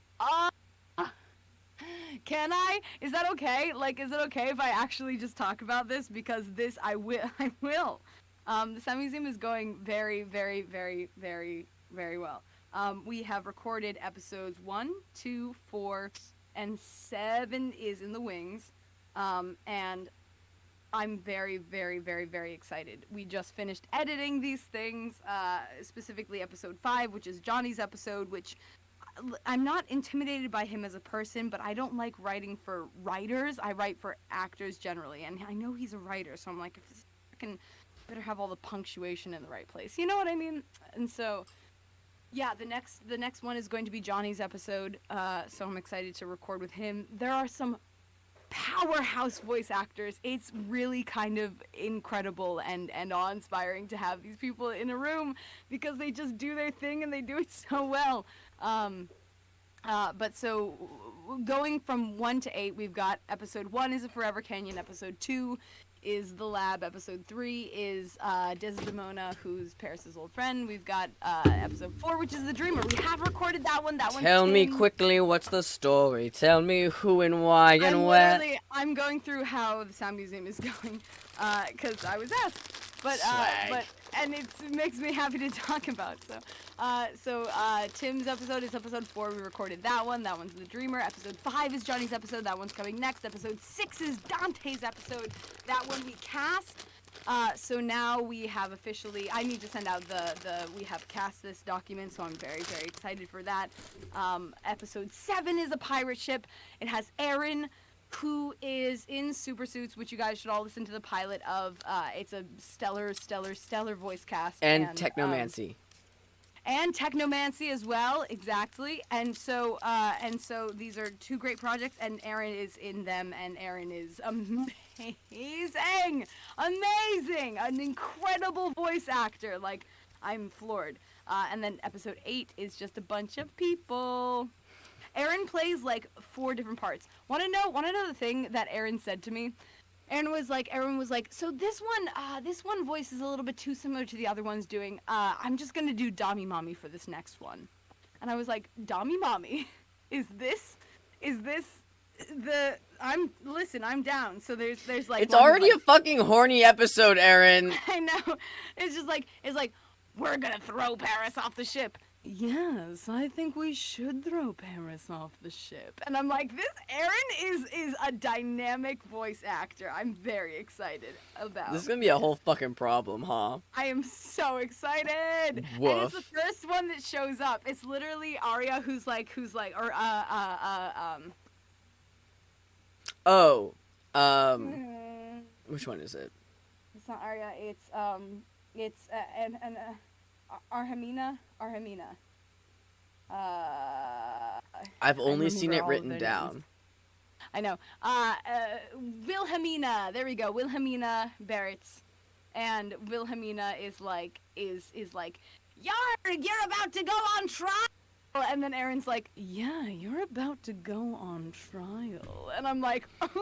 I can't deal with that. I mean, like, if I gotta, if I gotta go. I mean, on like, if trial, you then want I me guess. to. Like, maybe, like, if I gotta, it's fine. So yeah, I'm very, very, very, very, very excited. And yeah, so we're moving forward in all those things. I'm psyched. I'm so scared. Wow. Making Lady Dimitrescu. Dimitrescu. I pronounce her however I do, but I've seen her written way more times than All I do is say what Markiplier says. Yeah. Because if there's someone who thinks about Lady D, it is Marcus Iplier. Wow. You know, I'm thinking that maybe we've got more in common than I thought. Marcus Wow. Iplier? This is literally I cannot stress, this is covered in blood now. Wait. It's so hard to see how much my thumb is bleeding. But I'm drinking blood alcohol. Why do you do this when This I'm not fucking with you? So much blood, because you stopped me from picking my fingers. That's Look true. at how much. I Look do at how do much blood. that. It's like gently visible on stream, which is like a crazy amount for nothing. I have to like bring. I'm gonna not say anything. Ay ay ay! I've got blood on my fingers. What is it? I've got blisters. All right, what are we reading next? The reason they can't grab each other's hands at the end of Reanimator is because Herbert West has blood on his hands. Blood on his hands. Ba ba ba ba ba ba ba ba ba. Woo! Alright, so there wasn't enough blood in that particular fic. Do you want to do... Let's see. Because we were going through the 10 sim blood play. What I was saying, I was literally thinking in the back of my head, I have more blood on my finger than the blood play fanfic. Oh, that's right. We were waiting on one. We found one with a sword fight in it, Lee. So we were waiting. Ooh. Wow. So I'm gonna send. I'm gonna just put it in. Lee, can you access chat if I drop it there? Yeah. Cool. Wow. I just have a lot of blood on my hand. Reputation Touch by Snow Grouse. Where's my damn napkin that was on my finger a moment ago? Are there any warnings we need to... Blood play, sword fight, duel, bladed weapons, oral sex, rough sex. If Ooh. anyone has a problem, you've been told. Nice. Everybody run. Everybody run. We lost a lot of folks that last time, but the people who remain are gangsters. Yeah, listen. This is an acquired, This is an acquired taste. Everybody can do whatever they want. I don't care. Are we reading this one professional or silly? Let's try and read it professional. I think it's quite short. No length. Turtle had to go to class. He'd be down. I believe that. Thank you, Turtle. Thank you, Turtle. Everyone say thank Everybody you, Turtle. say thank you, Turtle. Thank you, Thank Turtle. you, Turtle. Everybody say it out loud. Thank you, Turtle. Thank Wanna know you, what's funny? Turtle. When I do my eyeball dissections, I make everybody say thank you, cow. I say, all right, everybody say thank you, cow, and they all go thank you, cow. No one says no when you say everybody say thank you, blank. Like Yeah. Everybody say thank you, thank you, bump. It's And amazing. you should use it as many times as possible. Also, every time we say thank you, you must say it out loud. You must say it out loud no matter what. This isn't like a bit or a joke. When you hear it, I want you to say it out loud, please. Thank you. We're all using, what is it? Is this right-hand path magic or left-hand path magic? I've forgotten my paths of magic. Don't worry about it. I'm thinking about my coworker today made the mistake of saying Roswell and Skull and Bones in the same sentence, and then said that Skull and Bones was at Harvard, and I very politely said, "No, it's at Yale." And she goes, "Sorry, but I'm pretty sure it's at Harvard." And I said, could you look it up for me and tell me?" And she did not come back and talk to me the rest of the day. Yeah. Do you go up to this guy at work and be like, "I know more about the Order 322, the Brotherhood of Death, than you do"? No. Girl. Not once. I wait She for the guy to come up to me and say that. Previous to that, she said, "What's Roswell?" So, we're not... You don't know... Yeah. You don't know where the Skull and Bones are from.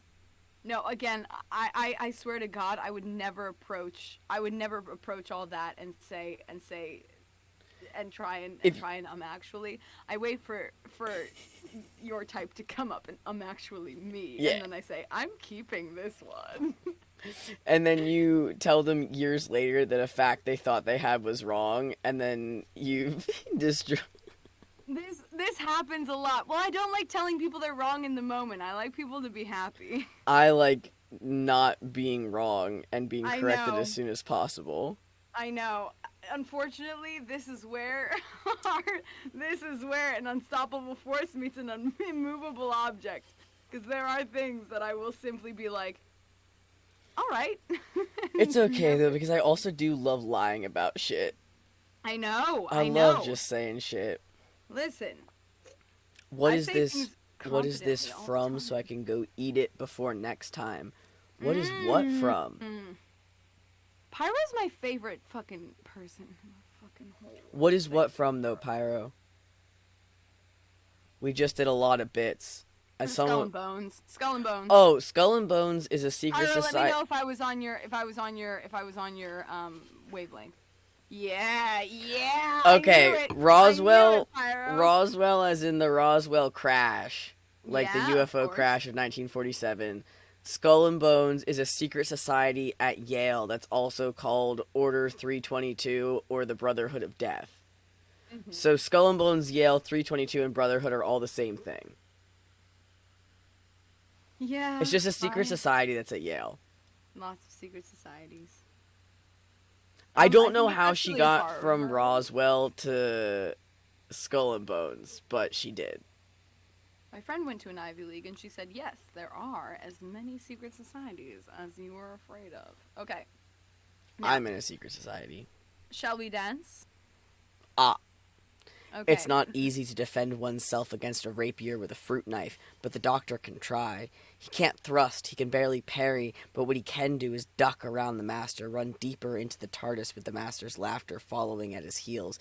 It's better to challenge him in engine rooms crowded with heavy machinery, the doctor reasons, hoping the darkness and the heat will tire the master out soon enough. There's less room for complex maneuver in a room like this. Maneuver. Like this. Should have known this rust bucket still had parts that operate on steam, so the master's flourishes become smaller and nastier, bringing him closer to the doctor. A few quick slashes later, the doctor's jacket and tie are in tatters, and the doctor deflects another attack, throwing the remains of his jacket in the master's face. The master smiles. Yeah, keep going. Yeah, keep going. I was going to say very amusing, but keep going. The master smiles and uses his jacket to wipe sweat from his face. Very amusing. The doctor leans against a pipe, catching his breath. Tell me, does this actually help the drums? The master tosses his own jacket aside, rolling up his shirt sleeves. Passes the time. He flexes his knees and gets into position. On guard.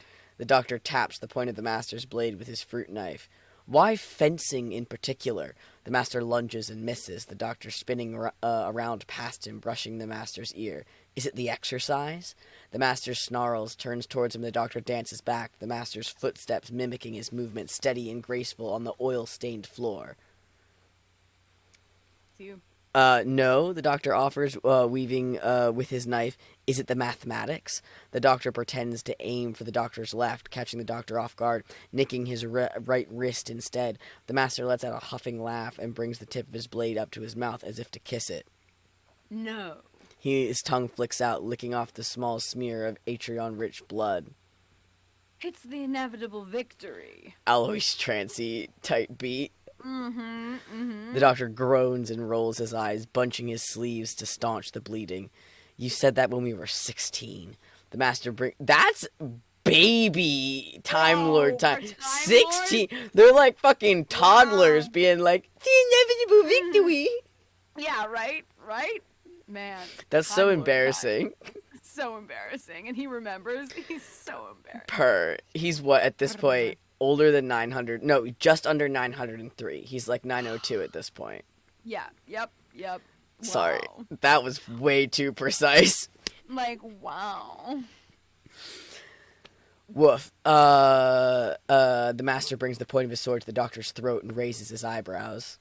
And I was right. The doctor steps back and shakes his head. He Sorry, Rinden, you said fucking nerd. You're in a fanfic reading stream on Valentine's Day.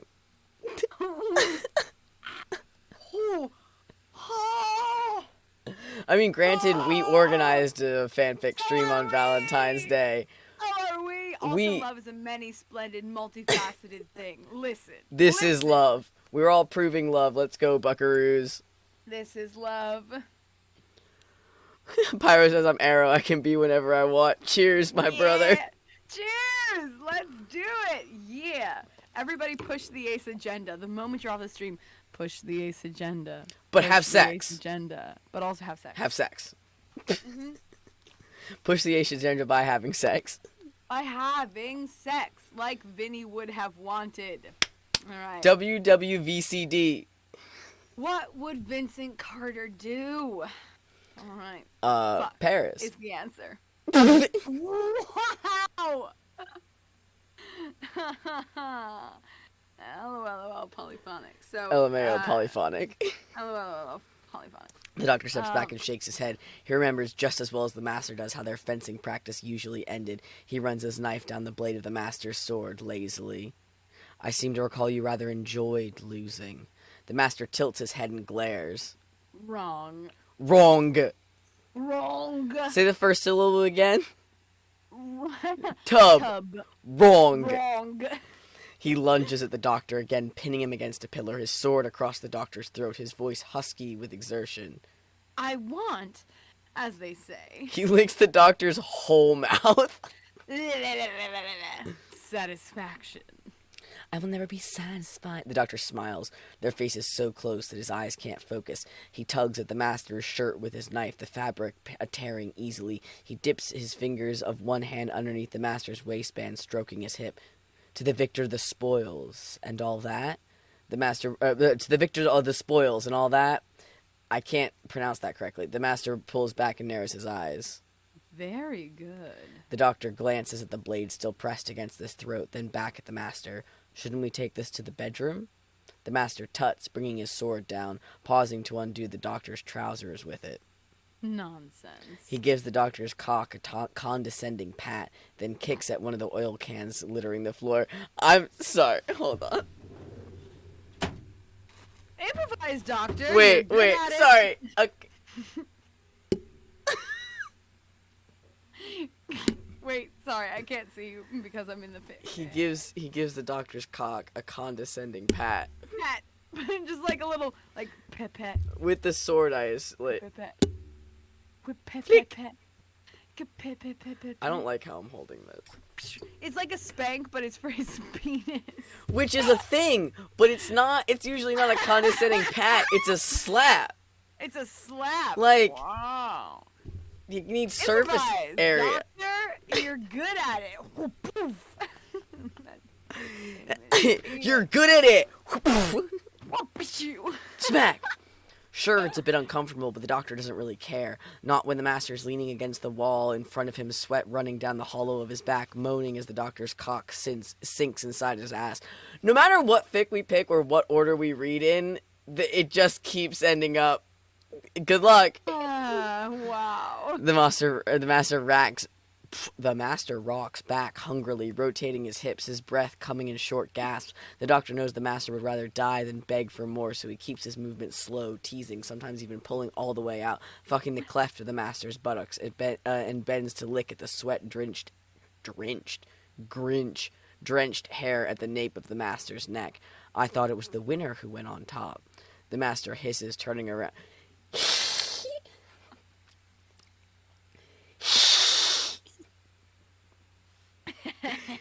Hiss!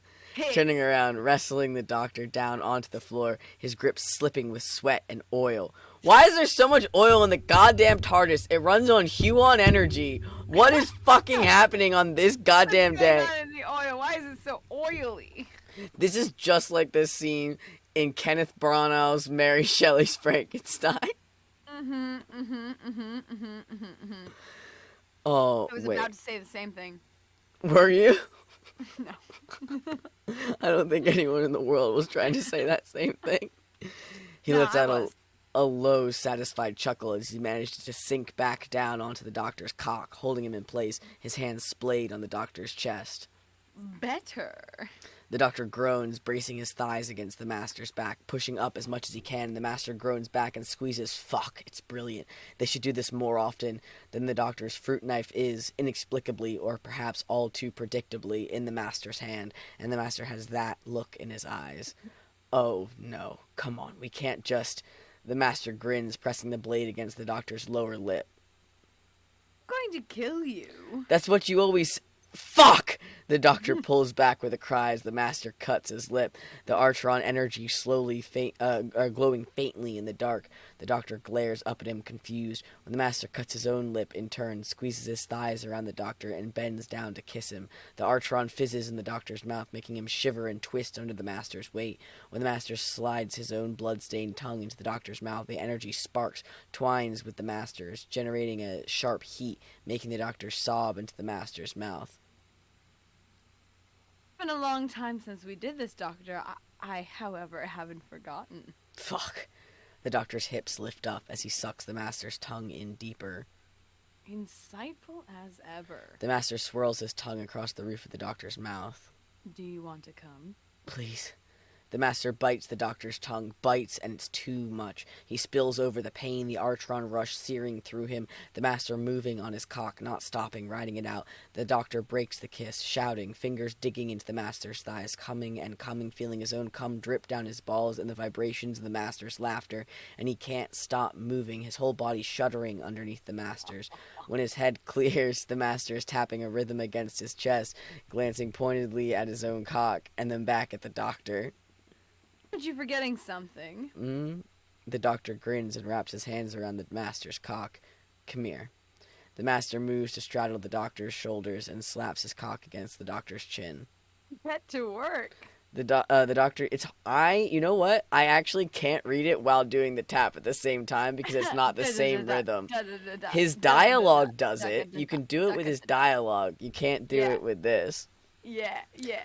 The doctor strokes the master's buttocks, pressing soft kisses on the master's balls, on his inner thighs. The master groans, balancing himself on all fours. Don't tell me you've forgotten how to suck cock as well. All in good time. The doctor sucks on two of his fingers, wetting with saliva and still sparking blood, and pushes them inside the master's ass. The master yelps, nearly, "Yeep! Whoop! Hachi machi!" Nearly falling on his face, the doctor chuckles, wrapping his lips around the master's cock, lapping at the head with his tongue, Artron sparking from his tongue. We need to stop saying sparking. We've said sparking 8 billion times. It's Sparky sex. Let them have I it. listen. I love this so much. I love that there's special shit in Time Lord Blood that makes them just go fucking raunchy for each other. That makes me fucking insane. I love it. I'm here for it. Do not get me wrong. If you say sparking one more time, I hate repeated words. It's His little gadgets. his Little tongue gadgets. into the slit. The master keening and swearing. His ass clenching around the doctor's fingers. Oh fuck! Oh fuck! Oh fuck! Oh fuck! Oh The fuck! Oh fuck! doctor Oh pushes a fuck! third finger in, licking it up and down. I'm assuming flicking. Oh yeah, okay, licking. Okay, it's wrong. He's hand and then. Okay, we're good. I see what position they're in now. Yeah, yeah, Licking yeah, up yeah. and down the master's cock. Yeah. Don't stop. The doctor gives the master's cock a particularly wet, hard suck, groaning with satisfaction as it leaves his mouth with a pop. This is why I suggested the bedroom, you know. I could just lay you down and do this for hours. He curls his fingers, pushing them in deeper. I said don't stop. Ah! The master rocks back on the doctor's hand, his cock dripping and smearing the doctor's lips. Don't you dare fucking stop. The doctor takes the master's cock in as deep as he can, sticking his tongue out to touch the master's balls as he slips in a fourth finger and tugs.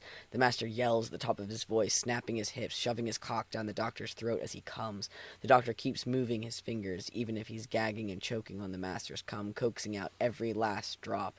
He knows the master hates cuddling. Sorry, that was so abrupt. He knows the master hates cuddling, so he lays the master down and licks his way up his body, nipping at the skin, loving the way the master twitches and shivers despite himself after orgasm. There's also a good opportunity for him to seize the rapier and throw it out of arm's reach. Fuck yeah, dude. Nice, good. And lay down over the master before he can protest. The master's glare tells him his expression must be approaching 100% smug twat, which is perfect considering. Critical mass. There. Smug twat. Satisfaction as requested. Quite. I fucking hated that suit. Pinstripes are so 2006. There we go. Yeah. Here we go, you filthy animals. Good shit, good shit. Their blood is made of pop rock. So true. Their blood is made of pop rocks. I've said this before and I'll say it again. The very first pornography I ever saw was Tensim. In the TARDIS. So like you know that one like small chair that's like next to like Ten's controls? You know that like weird like bench kind of chair he has in the TARDIS? Mm-hmm. It was he was like on that, like it's one of the like the screen caps of him like thrown back, and then it was like the master like on top of that, but it was a drawing and their dicks were out. La la la la la la la. See, I always thought that you were talking about the one where you strapped on in. Well, see, that was the second one I saw. These were like a tandem experience, because like there was that, and then there was like the in the chair end of time. Yeah. But these, in my mind, are simultaneous images. Yeah. Yeah. I think they were in the same post. Were they in the same post? They might have been. What was the first? I don't remember the first pornography I ever saw, though I do remember the first pornology. Pornology I ever saw. No, the first Harney thing, like trademark was just kidding. JK. Type it in somewhere else. Text it to me. Cool. Alright. La la la la la la la la la. Well, here's the thing. You can see horny things throughout one's life. Like, Anything can be horny. anything can be horny. Like, I watched Silence of the Lambs when I was, like, fucking 4, and I was just like, this is normal, it's fine. Turns out Silence of the Lambs is... That changed you as a person. I don't want to say it, it's fine. But I'm gonna type it into general, I'm gonna say... Into general? Yeah, well, because, I mean, they won't know the context. Okay. Probably Pokemon, because I was on the internet. Yeah, that makes a lot of sense. We've all been there. I was about to say... Oh, I knew that. Yeah. I know you know. Okay, yeah. But you know, actually, it wasn't. Actually... Uh-oh, everybody.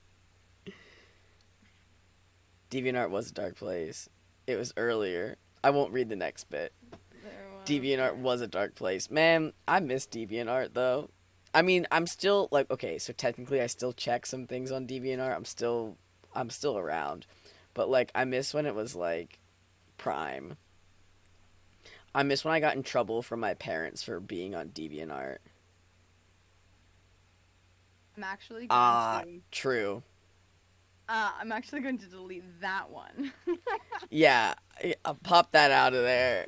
Lol, lol, lol, lol, Man, lol, lol, everybody about JK. 4 years ago, Pyro, on DeviantArt, I was looking for reference photos of Tsubaki from. Wait, bro, my therapist yesterday was like, "What the fuck? Tumblr's still alive, girl." Didn't you tell your therapist about the Mycroft fic? Didn't that happen? Because I'd like to hear about that, Lee. How I'd love to know how that went if you want to talk about it. I will one day tell you. I will one day 100% tell you. I'm enjoying these messages I'm receiving. Everything on my screen right now is a delight.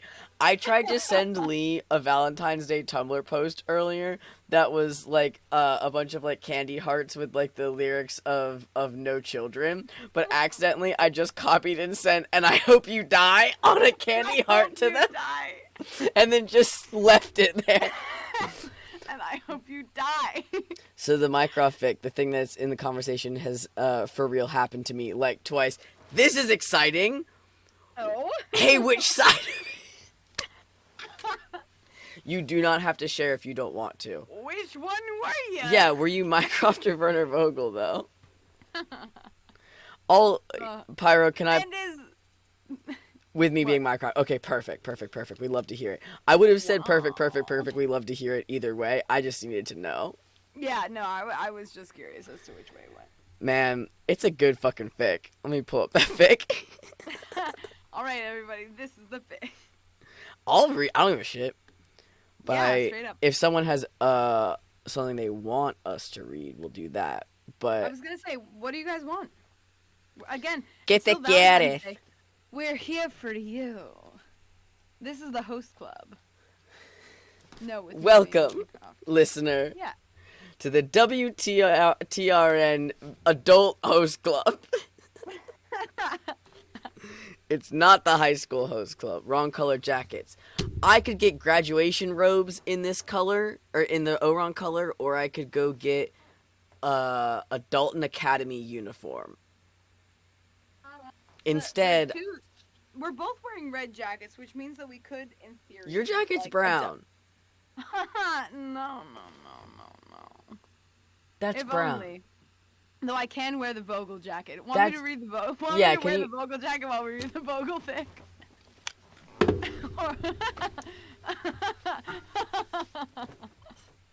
La da da da dee da da da da. La da da da dee da da da da. La da da da dee da. Why'd you bother la da da. asking? La da da da dee da. Wait, want to see how far away it is? Actually, should I grab the Mycroft jacket Well, and not the Sherlock jacket? depends which fic we reading, boy. Oh, I forgot these fucking sleeves. Oh lord. Yeah, this is a different fic. Yeah. You know, I've never had a jacket tailored to. And he's the best on under it. God damn it. Man, now the real irony that I actually for real couldn't find my tie clip, that's so funny. Mm-hmm.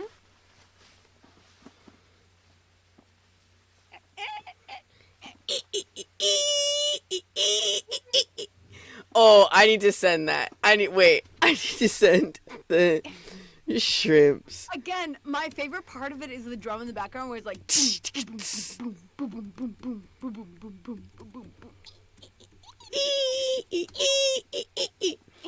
I need to find this. Yes, the shrimp clip. You know exactly what I'm talking about.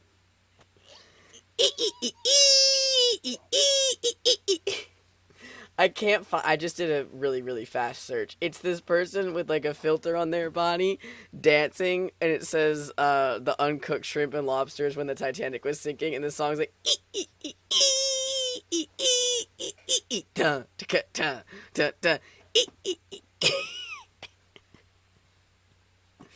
It's a really excellent clip. Man, Wow. oh, that's why it's not buttoning properly there. It's because it's missing a button because I'm stupid. It's because I've had to take this vest off so fast so many times. I say that this stateside vodka soda, cucumber flavored, is good. It's good. Wow, are you putting on the Sherlock jacket? Yeah, I Whore. sure am. Do you want me to go get the Mycroft one instead? Whore. Should I go whore. get it instead? No, it's okay. It's hand me down anyway. Whore. Sure, it is hand me down. Whore. You're wearing a Werner Vogel jacket. You don't get to fucking talk. Wow. It's not my fault that you spent so much time edging Werner Vogel. It's true. It's a lot easier to edge Werner Vogel. Topping Sherlock Holmes, this part was a lot harder. Yeah, well, Arthur is laying him. You just need to find the right artist, one that hits you in your core. How's that tailor job feeling? Wow, fits like a glove. 'Cause mine's too small on my shoulders. It's like a glove. Making him watch NPC Hannibal. Yes! Yes! Yes! Can I say Hannibal is something else? We use a lot of thoughts about Hannibal. I do. I have many The man. thoughts about Hannibal Lecter, the character, in all of his works, whether that be Red Dragon, Hannibal, Silence of the Lambs, the book, Red Dragon, the book. All of it is good. It's Red all Dragon, the JPEG. good. Red Dragon, the JPEG. All of it is good. Listen. Red Dragon JPEG. Everybody always says to me, because I'm like a Everybody real knows. critic. Everybody knows they Fucks you.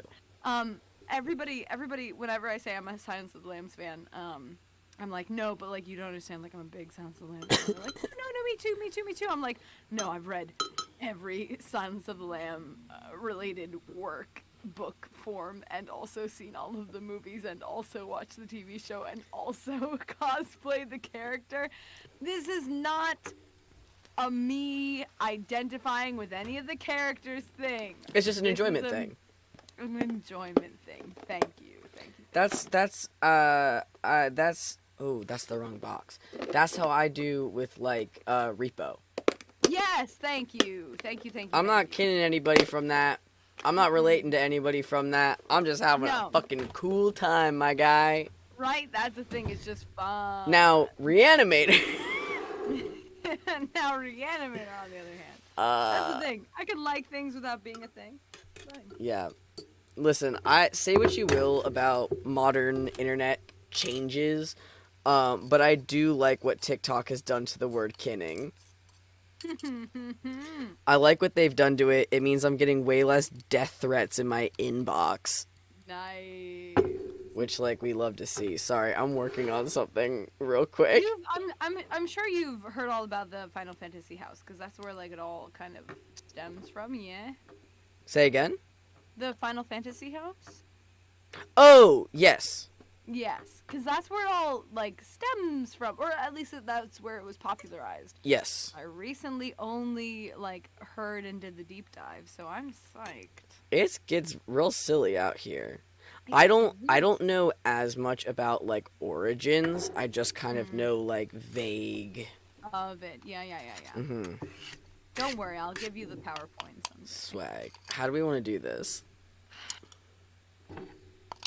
So which one are we doing? What exactly are we? Should we just read them? Yeah, let's do it. Let's just read them. Okay. And read it in order Wait, quick pause. I'm running. or something else. Yeah, no, in order, and I'm running. All right. The first time I had to learn what kidding was because I got an anon asking if I can jet star in 14 I was experimenting with like paganism when I was in ye old middle school, high school, and also I was experiencing a lot of visual hallucinations that I didn't quite understand yet. Anyway, and I got a bunch of death threats from someone in my inbox who kinned Aphrodite.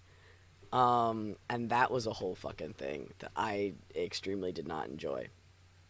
But I think we're gonna start with on offer instead of, and then we'll get to what happened to Pyro, under the desk support, and then I'll probably switch jackets.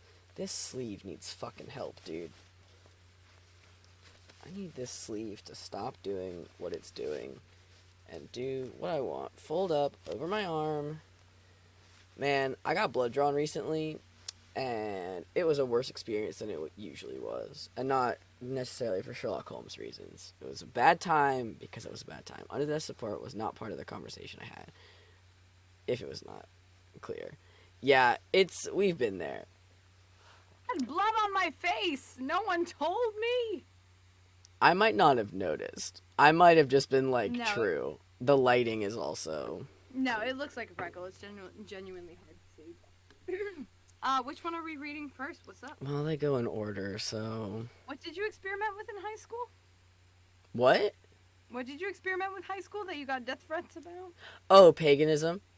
Oh, It was also, yeah. man, I just recently clocked that, like, the height of me, like, exploring that was also, like, height of unknown and untreated hallucinations. Yeah, I would love to chitty chat about that whole thing one day with you. I One think it'd day. be so much fun because I have my own all that conclusions to draw. But you know what? It's not a short conversation. It is a few 8 drinks billion years. in person in 8 billion years. Oh, I look forward. Dante, It's a so grabbing look forward. conversation. It's a grabbing conversation, Dante. I'm psyched. I'm psyched as fuck about it. Excuse me. I told you, I swear to God, man, I swear to God. Sorry, I'm doing Sherlock Holmes activities. Well, yeah, that's like, Excuse me?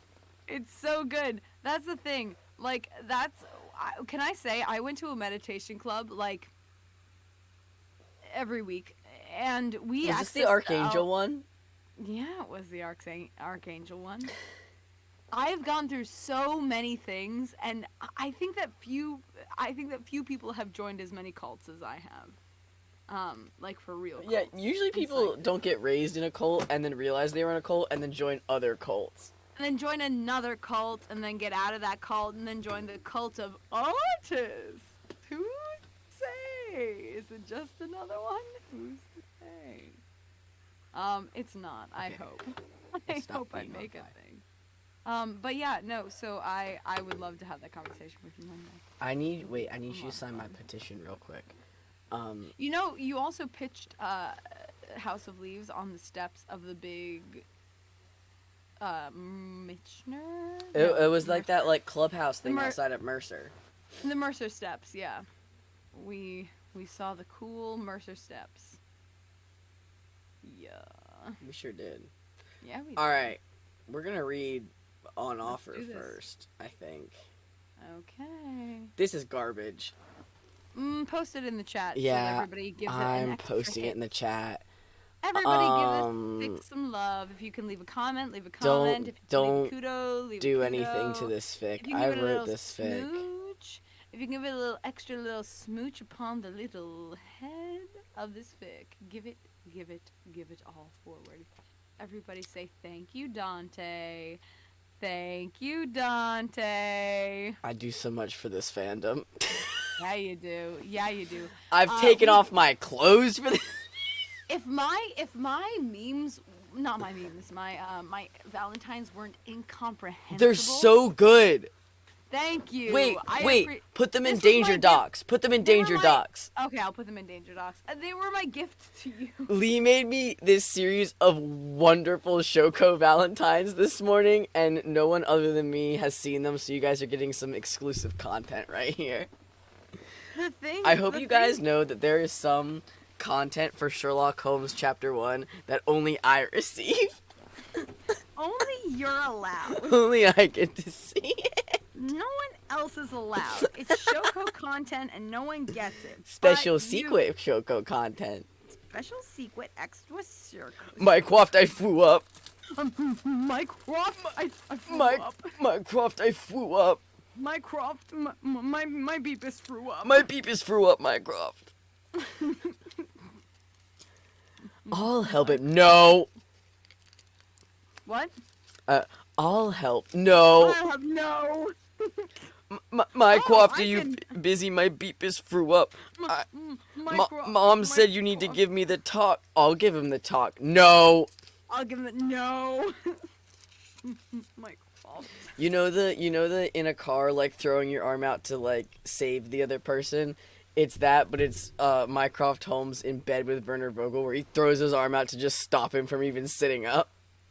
Stop it, stop it, stop it, stop it. It's that one scene I sent you from Gossip Girl. Oh my god, oh my god. What an endearing thing to have an arm thrown out when you're about to get into a car crash. When you're trying to give his brother the talk. It's okay, he'll give it to him in 10 years. Mycroft, my beepus threw up. My beepus threw up. Man, what if I wrote that fic? For no one. What? Mycroft Holmes gives Sherlock the talk. Shoko. Wow, and he's like a full ass adult. Yeah, they're both like grown men. And he keeps feeling like, Mycroft, I know it. Mycroft's like, you better not know. Anyway. You better not. You literally shut The penis is illegal. the beepus illegal. The Okay, fact so that now you the fact that now you you can have talk one, write it right here, right now. Maybe I'll write fic later. We'll see. Maybe not. Ooh, Maybe I will. Maybe I won't. Wow. Okay. So now here's the problem: is how do I get these from here onto the dock? Copy paste. Will they not? For sure, but you need to go into each individual thing because Discord is a bitch. Was this on Discord or on? Well, see, here's the thing. I have it on my Google Chat, but I need to copy and paste these into. Well, maybe I'll pull up Google Chat. Google. See, I need to pull up all of these images, and then I need to go and copy and paste them into the doc because I don't have Apple or Google Docs on my phone. It's So I okay. need to just Oh keep my going. God, we text each other so much. I know, we have to fucking scroll back through so many- This is actually a fucking nightmare, y'all. I know, it's a fucking problem. Oh my God. Okay, there we go. We've got one. How do we have this much to fucking say? All right, I'm gonna let you do that. Yeah, no, I got you. I'm be it over here. All right, we're gonna. Whoa, stop it! Stop it! Stop it! Stop it! I stop it. flicked over and I went to Danger Docs and I was not expecting to see Werner Vogel's fucking face.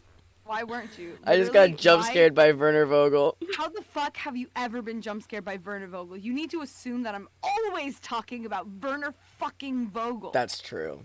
How have you? What? Are I'm what wearing was even- I'm wearing this suit. I'm all jumpy. You're allowed to be jump scared by Werner Vogel only when you're wearing the suit I am. I'm wearing all and of it. facing the litter box. But here's Face the the thing. litter box. Face the litter box.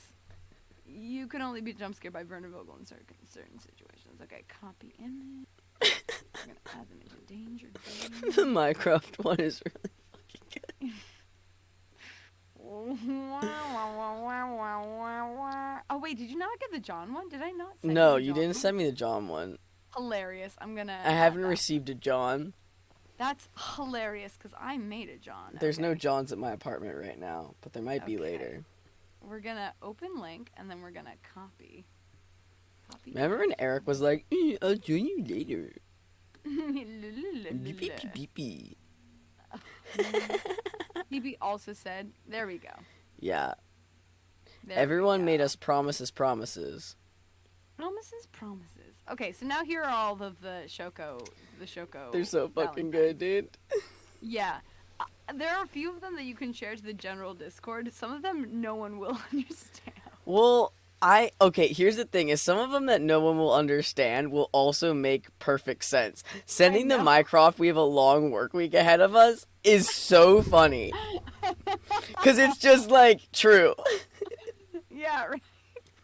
Also, Red. the let's find the let's help you find an artist that hits you in your core. They said that in their game. I know that one's fully loud. Also the I want to make you the fastest man alive. Also the I haven't, but I could. is I want to send some of these in the Frogwares Discord so fucking bad, but I also don't want to get banned from the Frogwares Discord. Frogwares is gonna yell at us. Like, okay, they can't say anything about the let's find an artist that hits you in your core. No, of course not. Of course not. I'm copying it right now. You should. You should do Okay, it. now I'm going So, into the Frogwares Can you Discord. explain the Minecraft one? So here's the thing about the Minecraft one. It is built on a few layers of lore. Now the first layer of lore is Dante's fic about Minecraft homes. And the second layer of lore is that we have decided that Mycroft Holmes has a kink that involves when he uses the royal we.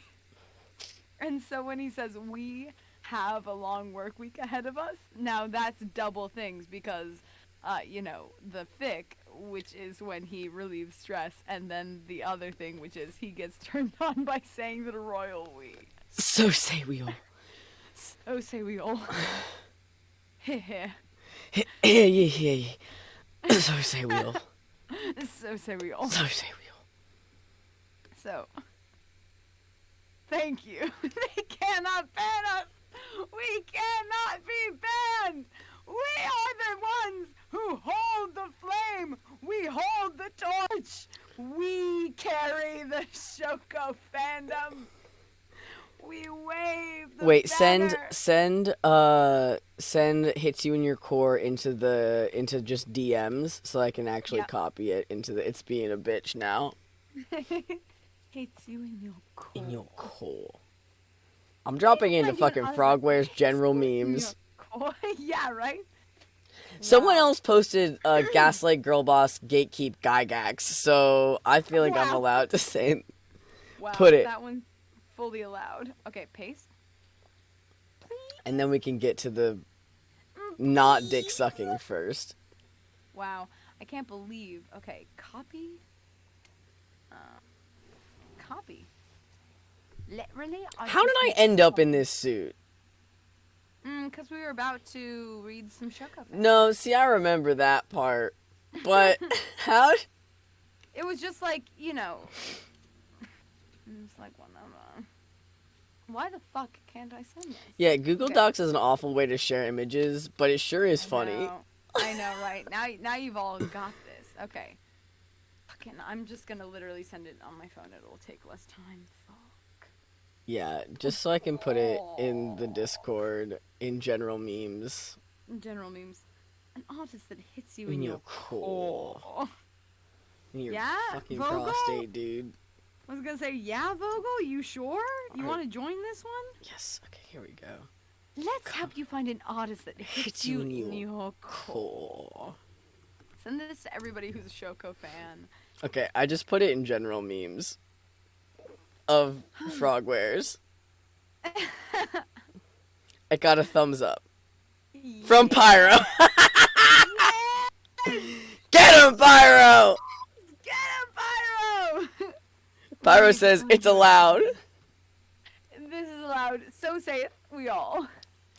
See, Pyro has a special position, which is traveling mod, in which Pyro walks in, kicks down every door that I walk through and goes, I'm moderating this, thank you! Traveling Approved! Mod.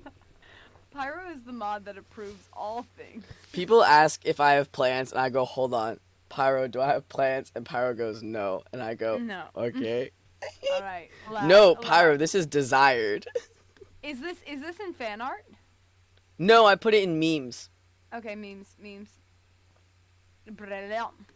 I'm also going to like it. I'm also going to add a flame icon, and what else should I add? I'm going to add a little... Ma'am, send you a friend request on Goodreads. Oh, fuck yeah, dude. Do it. Do it to it. I, every day, consider posting cosplay on the Frogwares, channel, But then I'm like, I'm not doing that to myself. I need it to be there, but I can't post it.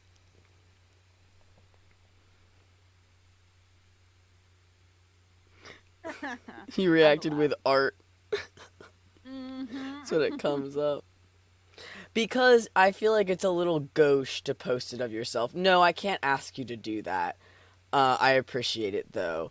I need the acknowledgement and attention from the entire community, but I can't ask for it. It has to just come to me, you know? What are you talking about? Not fan. Cosplay. Uh-huh. Cosplay. Nice. Man, when will they give us cosplay of Hmm? who? Shoko. Sorry, I missed the whole conversation. Me posting Shoko cosplay in the Frogwares Discord. I want the like attention of that and like the knownness of it, but I don't want to post it myself or ask someone else to post it because that doesn't feel right to me. Fair. You know what I mean? Very fair. Yep. Yeah. Yeah, absolutely. Yep. They just know. If The- you've looked, you found it. I trust that Frogwares has witnessed what they've wrought. Hashtag dead girl walking. Yeah. No one will ever be allowed to see the dead girl walking cut because TikTok will forbid it. TikTok will tear your whole life to the ground. Pyro, I also had considered that as well, but I just gotta like sit here. I think anyone who actually is like searching shit up has seen it. Right? If someone wants to see cosplay of Shoko, they've seen the cosplay of Shoko. You know? Right. I want to see Dead Girl Walking so bad. Bruh.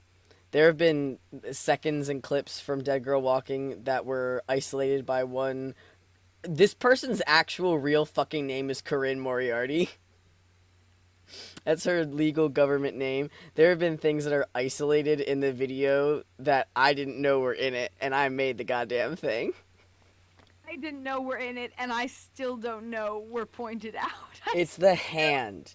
It's after you reach up for my tie and I push back down, it's what I do with my hand because it looks way, way too practiced. Like, it looks way too comfortable in a way that, like, Corinne was like, no, I'm down, but it's so jarring to watch Sherlock Holmes Shoko do that. I'm like, La da da da dee da da da da. Man, that was the first time I grabbed a tie. Was not the first time you pushed somebody away from grabbing a tie. Yeah. yeah. I know. I know what I said. Yeah. It also, what was it? That was after you punched me in the throat by accident. This was after I punched you in the throat by accident. It was an accident. It happens to the best of us. But yeah, Dead Girl Walking is an incredible it was only a video. slight accident. There was a part of it that was like, it's not full accident. Well, Well, the things we do to make content. things we do to make content. The amount of time I've Therein spent lies the secret. on this roof, dressed as Sherlock Holmes, Man, I swan to John. making direct eye contact with my neighbor across the street. Well, she's into it. It's allowed. I think she might be into it. She watched Alright, you why put don't that we- gun in your mouth a few too many times. I still haven't seen me put the gun in my mouth. Hey, does anybody want to hear me quote the entire episode of Reichenbach Falls? I'm kidding. I've I can. experienced it while they paced around me dressed as Moriarty.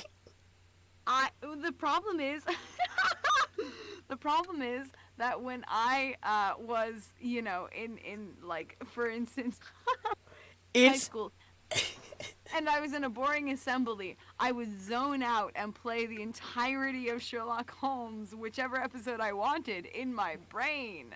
And so I just got to watch it for free whenever I wanted to. And so I watched the entire Sherlock Holmes BBC show again and again in my brain for a long time. I know exactly how they say all of the lines in the first 2 seasons. and they're really good at mimicking it. It's Thank you. haunting. Thank you. A lot of people in London when I studied voice acting were like, you're really good at a British accent. How did this happen? And I'm like, oh, I'm just like a good actor. That's not true. I only know a few accents. It is and they're true, all in but there is a Sherlock caveat. Holmes. But there is a caveat of when I was in middle school. This is the most. This is embarrassing. So I was a person who. Do you know? I don't know if I think you probably know this. Hmm. So I launched a movement in middle schools called British Thursday. Yep. Yeah, so in British Thursday, we all just spoke in a British accent. But the thing is, I was just the one who launched British Thursday, where everybody in the theater department and then adjacently the band spoke in a British Yep. accent all day long. And at the end of the year, I went to every single one of the teachers that I liked's classrooms with my dear friends, and we brought them tea and said, "You're going to sit down and have a delicious tea with us." And we didn't give them like an option. We just like visited their rooms with like a full tea set. And we said, "We're going to have a tea right now." And they couldn't help but say yes, because we were the people who did British Thursday, who made their lives hell for an entire year. And during that time, just at like random points throughout the day, I would like take off a shirt because I was wearing 17 t-shirts on top of one another. And so a teacher would turn to write on the board and I would take off the t-shirt and then I would be wearing a different t-shirt. Is that British? No, it was just a thing that I did sometimes where I wanted to like freak out my teachers. And so at other times I would be like, "I've got a question." I'd like throw up a magic wand in class. I was insufferable. But the main part is that it was British Thursday. We did visit all of our teachers. I, on several occasions in 6th grade, beat the shit out of kids who bullied kids like you. I know, but you know what? When you do it with enough finesse, you just get a lot of folks. You just get a lot of fucking folks. What's I was fixing the focus on my camera. I wasn't doing this to you. No, I was fixing the focus on my camera. I was like, shh, shh, shh, shh, shh, Shh, shh. No, I was fixing the focus on my camera. Sometimes I have to treat my hand like a beauty guru, and then. La la la la. But yeah, no. So that was my middle school experience. I really did make all of my teachers' lives worse. I did casual cosplay almost every day of the week at school with a group of people. Oh, amazing! I remember I would sometimes do casual cosplay in high school. Yep. And then I would go to you and I'd be like, "Hey, Dante, hey Dante, I'm wearing some casual cosplay. Can you tell?" And you're like, "Yeah, that's great." I'm like, "Thanks," and I would like scamper off. Of high school fandom stories we're telling such light ones. I know, right? It's great. Who wants to talk about Gwen? Let's read a fan. Gwen. I would Let's rather read read a this fan fanfic. fiction than talk about You'd rather read a fanfic than talk about Gwen? Thomas. Shut the fuck up. Then talk about Sloane. I don't know what you're talking about. Different it. Sloane. It's a different Different Sloane. I Sloane, will it's a say that. different Sloane. But listen, the character design is the Yeah, I know it. I same. know it fucking is. It's the same. I can't believe you accidentally made Gwen canon in the Sound Museum. Yeah, I did. If I don't, and okay, I don't give a shit about production, whatever. If I don't get to at least voice one line for Dr. Guinevere, I'm gonna kill myself. Dr. Guinevere. I can Also- still do a girl's voice. Listen, also not to be listen, this is fully not ripped from Gwen, but the fact that there is a person that is a building. Yeah, no, here's the thing. I burrowed into your subconscious with that one. Here's the thing is I know it wasn't taken from it. I know that that's like a thing in its own right, and that was an idea you had. I burrowed into your high school brain, and you said, you know what's sexy for a main character to date? A person that's also a building. Paris is not Diet Alex. Listen, it's fine. It's literally fine. And also, Yeah, and Vinny's not written how Lance is. I know. no, it's fine. It's literally fine. We all Shake have, my hand, Alex. like it's like whatever. It's like fine. Yeah, I know. I know. Everybody pulls from life. That's Everybody not pulls like from everything. everyone pulls from high school texts. Everybody pulls from all life, and it's like whatever. It's like life is always gonna influence art. It's like fine. I am deciding if it's better or worse for me to read the body of this. Wow. Yeah. Oh, want me to? See, I don't know if that's better or worse. Want me to? Yeah. Yeah. Okay. I So it does. for context, dear listeners, I wrote this fic. Oh yeah. Anybody who's listening who doesn't know that Dante wrote this thing.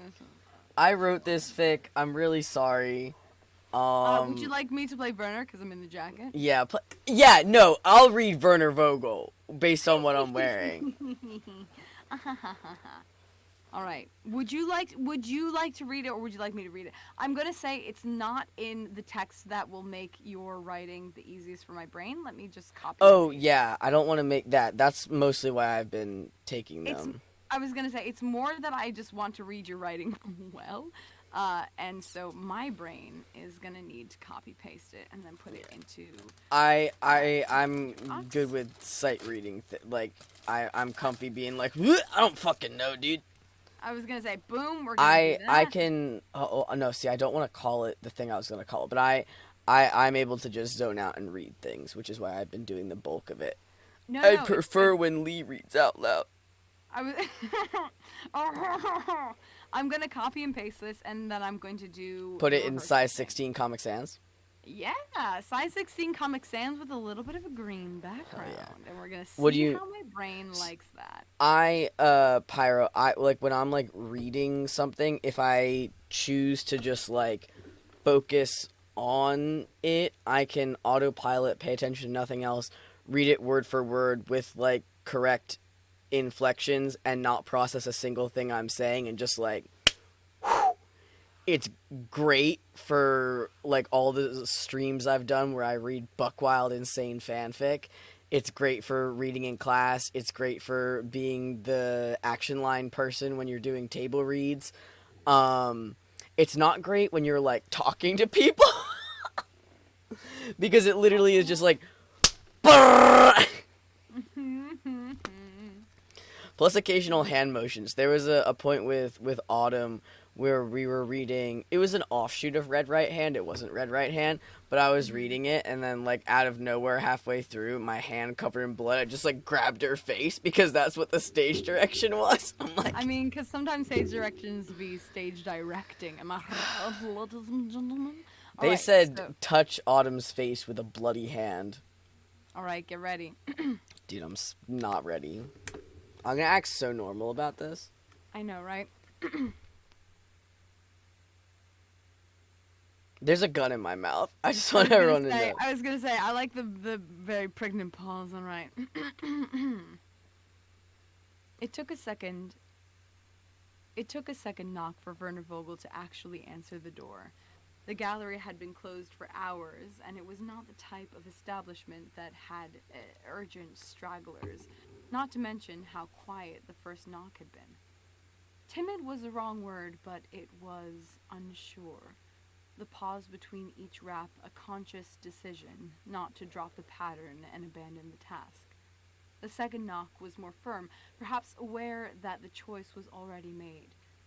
It was the resolution, the self-admission that told him what to expect before he even touched the deadbolt. Sherlock! Now this is a surprise. After our first talk in the station, are you alright? Werner. He spoke quietly, exhausted, as apparent in his tone as it was in his red-rimmed eyes. He was not suffering from a sudden bout of melancholia or fleeting trifle. This was perennial, a weight that would curl around him until it was cut from its source. The hint of shadow on his normally clean-shaven face betrayed the chronic nature of his fatigue. "Please, come in. I'll light the furnace." He stepped back into the anteroom. Anteroom? Anteroom. I feel like I'm waiting to get blood drawn. I'm... Holding the door wide and letting Sherlock step inside, He gestured with his free hand for Sherlock to lead on and followed in his wake, adjusting his steps to match this slowed pace. It was uncharacteristic. Speed seemed to be a hallmark of his method, Speed seemed to be a hallmark of his method, with no allowance for a teetering gait or indecision. He moved now with a mere uncertainty. Sherlock glanced behind him once, not at Vogel, but past him to the closing door, locking onto a point, then quickly looking away. Most of the lights in the gallery had been extinguished, obscuring the pieces on display. Even from behind, Vogel could tell Sherlock was working, glancing between frames and skimming the placards. He's almost staggering on his feet and still can't help himself. You've redecorated. Decorated? Vogel smiled. Hardly. My last exhibit had run its course, and with the local clientele, hardly. My last exhibit had run its course with the local clientele, and we are nearing the end of tourist season. This gallery is as much a business as it is a sanctum, after all. New pictures bring new eyes, even when the same person pays the entrance fee. To the left, Sherlock. He stopped. Downstairs. I change my pieces regularly, but the anatomy of the building remains the same. You examined the undergallery on your first visit. I would be nonplussed if you had forgotten. You needn't light the furnace. It was a mistake to come here. Shut up, Pyro! Why do you say that? I gave you an open invitation to visit my gallery. What did Pyro say? Anatomy of the building. Yeah, you know, Pyro. You fucking know. I didn't clock it when I wrote it. Listen, I don't notice when I'm talking about buildings like they're centerfolds. Yeah. I'm gonna go suck an architect, stupid. I'm gonna go suck an architect's slonk. An architect's stoop. It was a mistake to come here. Why do you say that? I gave you an open invitation to visit my gallery. But does that invitation extend to... Never mind. I'll go. He pivoted to leave, but came face to face with Vogel, standing much closer than he anticipated. It was pointless to try to avoid eye contact. Any attempt would be far too revealing, so he simply met his gaze, clenching his jaw to avoid the unbidden reaction. Bloodshot eyes, stubble. He'll know I haven't slept, but that should be all. My suit... I was in robes at the station, so extend to what? Werner interrupted. It doesn't matter. Thank you for answering the door. He sidestepped Vogel, trying to make his pace that of efficiency and not fear, but stopped again when something brushed up against his side. Vogel's hand moved to his waist, arm crossing his body and blocking him from egress. Sherlock kept his eyes fixed forward, watching it only from his periphery. If I wanted to take a step back, Sherlock, I would. The invitation extends to all amenities. His fingers curled, pressing on the small of Sherlock's back, turning him so easily, to face him. He could feel his heartbeat under his hand, thudding through his thin chest. Come downstairs. Vogel broke away, letting his hand trail behind him, his fingertips only breaking contact as he pushed open the doors leading to the staircase. He did not bother to look behind him as he descended. The little jolt he had felt, the lean as he removed his hand, promised that he did not need to. He wouldn't fuck up like Orpheus. Yeah, he wouldn't fuck up like Orpheus. Because Orpheus turning around is based on love, and that's not what's happening here. Hello, everybody. Welcome to the one thing that love isn't. Yeah, or Solomon, the Pillar of Sand. Again, based on love. Similar story. But you know it's Between not based on exhibitions- love? This. Yeah, this. Between exhibitions, the undergallery looked barren. With the midway and corners clear, the floor seemed to extend I further, just granting realized that I more used cobbles- the Midway as a theme park thing. Oh. Show me your Shapeland t-shirt, whore. No, I just got it clean. Show me your Shapeland t-shirt, whore. I'm waiting for the other one in the mail. Wow. You wanna wear matching Shapeland shirts and watch the Shapeland documentary? I will wear a matching Shapeland t-shirt after we watch the Okay. Shapeland documentary. It needs to earn my respect. I know it in a tertiary way, but I need it. You gotta to. watch this documentary and then wear a Shapeland shirt with me. I was gonna say it needs to earn my respect. We gotta go out wearing the Shapeland shirts to a bar. Listen, we can pull in the Shapeland. I was shirts. about to say we have to pull 2 bisexual women while wearing Shapeland shirts or we lose. I 100% think that's possible. It is improbable for it not to happen. I know. There is one very mentally ill bisexual woman for each of us Yep. who wants to see that Shapeland shirt. Who would love to hear about Shapeland or who has already seen Shapeland and I would love to listen to her opinions on it. Yeah. That's also a huge great option. Pyro, are you wearing a Shapeland shirt right now? Everyone say thank you, Kevin Perger. Thank you, Kevin Perger. All right. I'm open mouth kissing Kevin Perger in my mind right now. But I am dressed like this. With the midway and corners clear, the floor seemed to extend farther, granting more cobblestone real estate.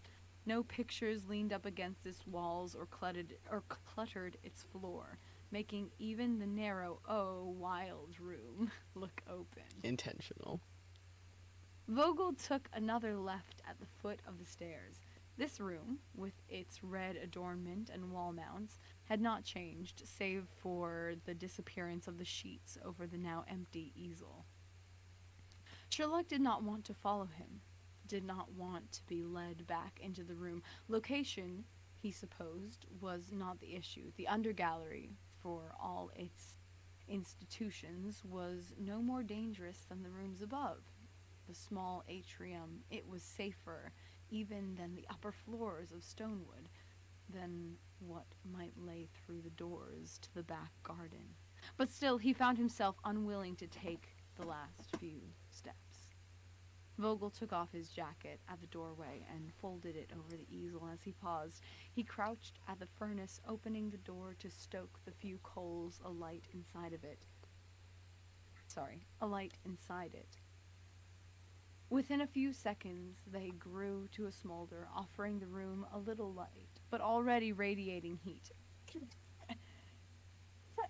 Forced necessity. Make the boy shivering and cold.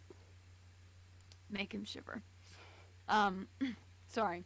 Few seconds they grew into smolder, offering the room little light, but already radiating heat. It was that first wash of warmth that brought Sherlock's attention to the faint shiver in his body. On the walk over, he had not noticed it, but now, standing still and alone in the undergallery, he could feel the strain of keeping stagnant. Constraint wound tight with nowhere to go. Sit, Vogel called over his shoulder. Take the jacket off. No sense staying buttoned up. Despite the fact that Sherlock's jacket canonically doesn't fucking have buttons on the front. Yeah. It doesn't button. Sherlock did not move from the doorway. At least He mine was doesn't. preoccupied with the coiled tension in his body, leaping as he took into the room. Before, it had simply been an unexpected find in an otherwise straightforward ease. It had never been shocking, never alarming. The unusual could fade common after too much exposure. Interest takes maintenance. But now there was no case, no guiding intent. He could not simply stoop down and examine the soot, leaving the irons bolted to the walls out of sight. Nor could he pretend he was surprised to find himself here. He had known then, from how quickly he left the scene, that he would be back, if not in person, then in his mind, pouring back over the space once safely outside of it, with no risk of having to engage with it. Inside, the room was different. It was confined, pressurized with expectation, despite the space between himself and Vogel. He could feel an unnerving closeness, perhaps the depth of the room, the lack of windows, its place at the heart of the building, each door and hall not acting as a passage but a layer, constricting their contents and forcing them into proximity. Really, Sherlock, there is no need to act so coy. He had begun to approach, keeping towards the wall to place himself between Sherlock and the rest of the undergallery.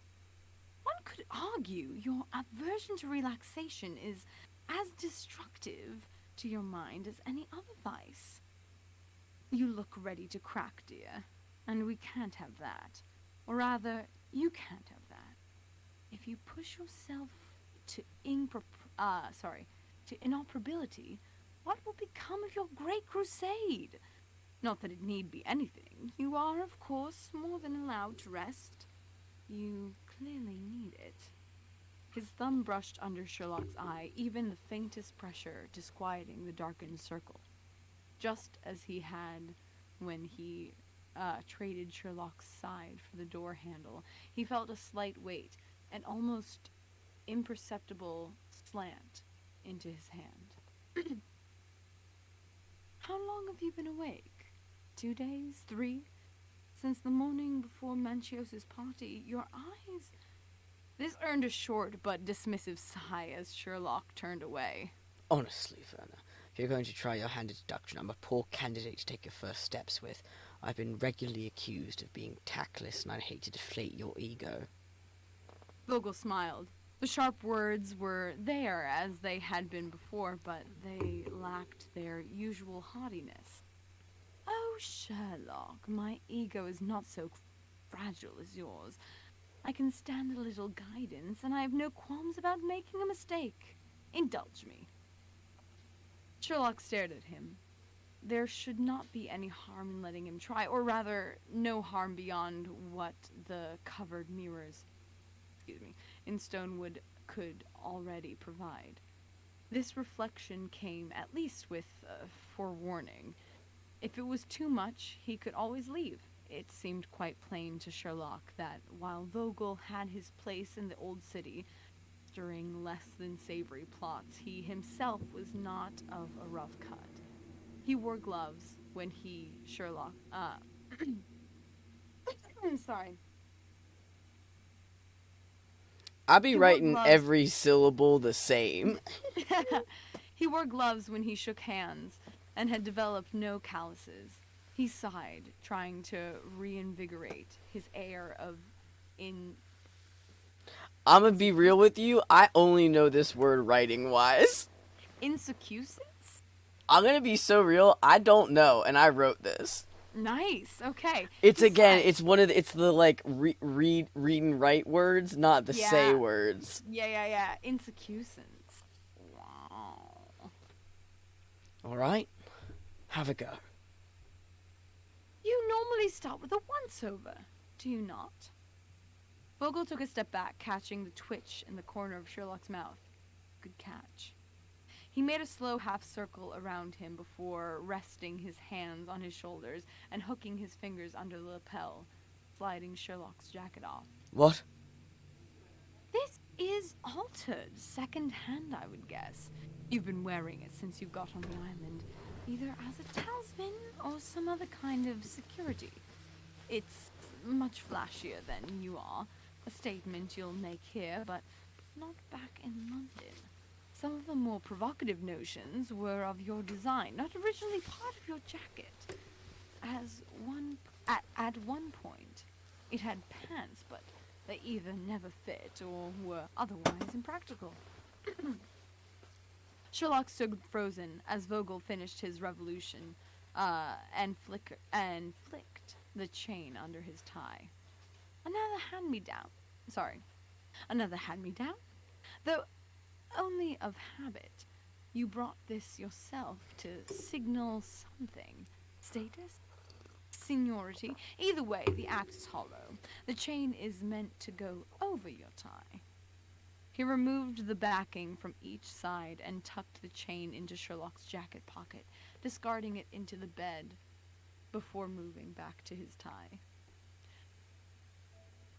Thought once and never relearned, you still use a schoolboy knot to... Stop. Now Sherlock was stepping back, leaving Vogel in the entranceway. Stop. Disconcerting, isn't it? You can tell me I'm wrong, but you know it would be a waste of time. He matched Sherlock's steps, backing him up until his legs touched the bed. For a second, Sherlock wavered, but Vogel's hands on his tie kept him up. You, Holmes, are not alone in your eye for detail. Any skill can be learned, and one should take care to learn every skill they can, lest they be condemned to ignorance in a time of need, and inaction becomes fault. You can tell I was rereading Lord Henry sections I know, for right? that specific bit. You, Holmes, are not alone in your eye for detail. Any skill that can be learned, and any skill can be learned, and one should take care to learn every skill they can, lest they be condemned to ignorance in a time of need, and inaction becomes fault. Stop, you bewilder me. Stop. There's an bewilder answer to me. you somewhere, but I can't find it. Wow. Let me Lord think, Henry. or rather try not.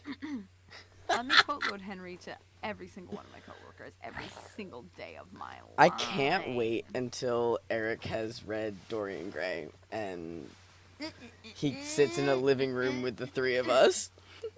As he spoke, he saw he saw the stiffness drop from Sherlock's shoulders, his defensive position easing him back up to glare at Vogel. Ah, that explains it. Oh? I'll admit you had me for a moment, though I will credit my lack of sleep rather than your performance. He shifted his feet slightly, no longer leaning in, Precarium. precarium. Sorry. No, you're fine. Us Holmes boys, as you put it. You know my brother. It wasn't the relined lapel that gave it away. You merely remember when the jacket was his. Vogel exhaled loudly. I had to open a drink. Vogel exhaled loudly, lazily And eyeing opened the- his can of LaCroix. opened his can of delicious cider. He opened his White Claw. Werner Vogel opened his White Claw and said, "Saw, dude."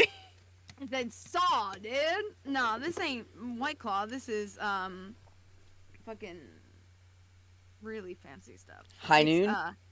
No. That it's isn't that your preferred? Stateside. Well, not necessarily. I just like what's cheap and delicious. This is Stateside vodka soda. Drink of Werner Vogel.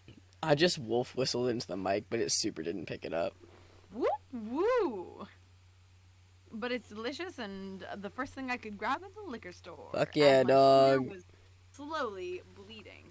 Thank you, Pyro, for also commenting stuff on TikTok to tell people what's going on there. I can't see that screen, so thank you. Thank you, Pyro. Everybody say thank you, Pyro. Thank you, Pyro. Man, that's the Redbubble design I should make. Is just everybody say thank you, Pyro, and then wire all profits from that design just directly into Pyro's pocket. Directly to Pyro. I think that there should be one day in the very far future there should be an everybody say thank you. Yeah. And then thank you. Yeah. Because Fair. It's very good. Okay. Big facts.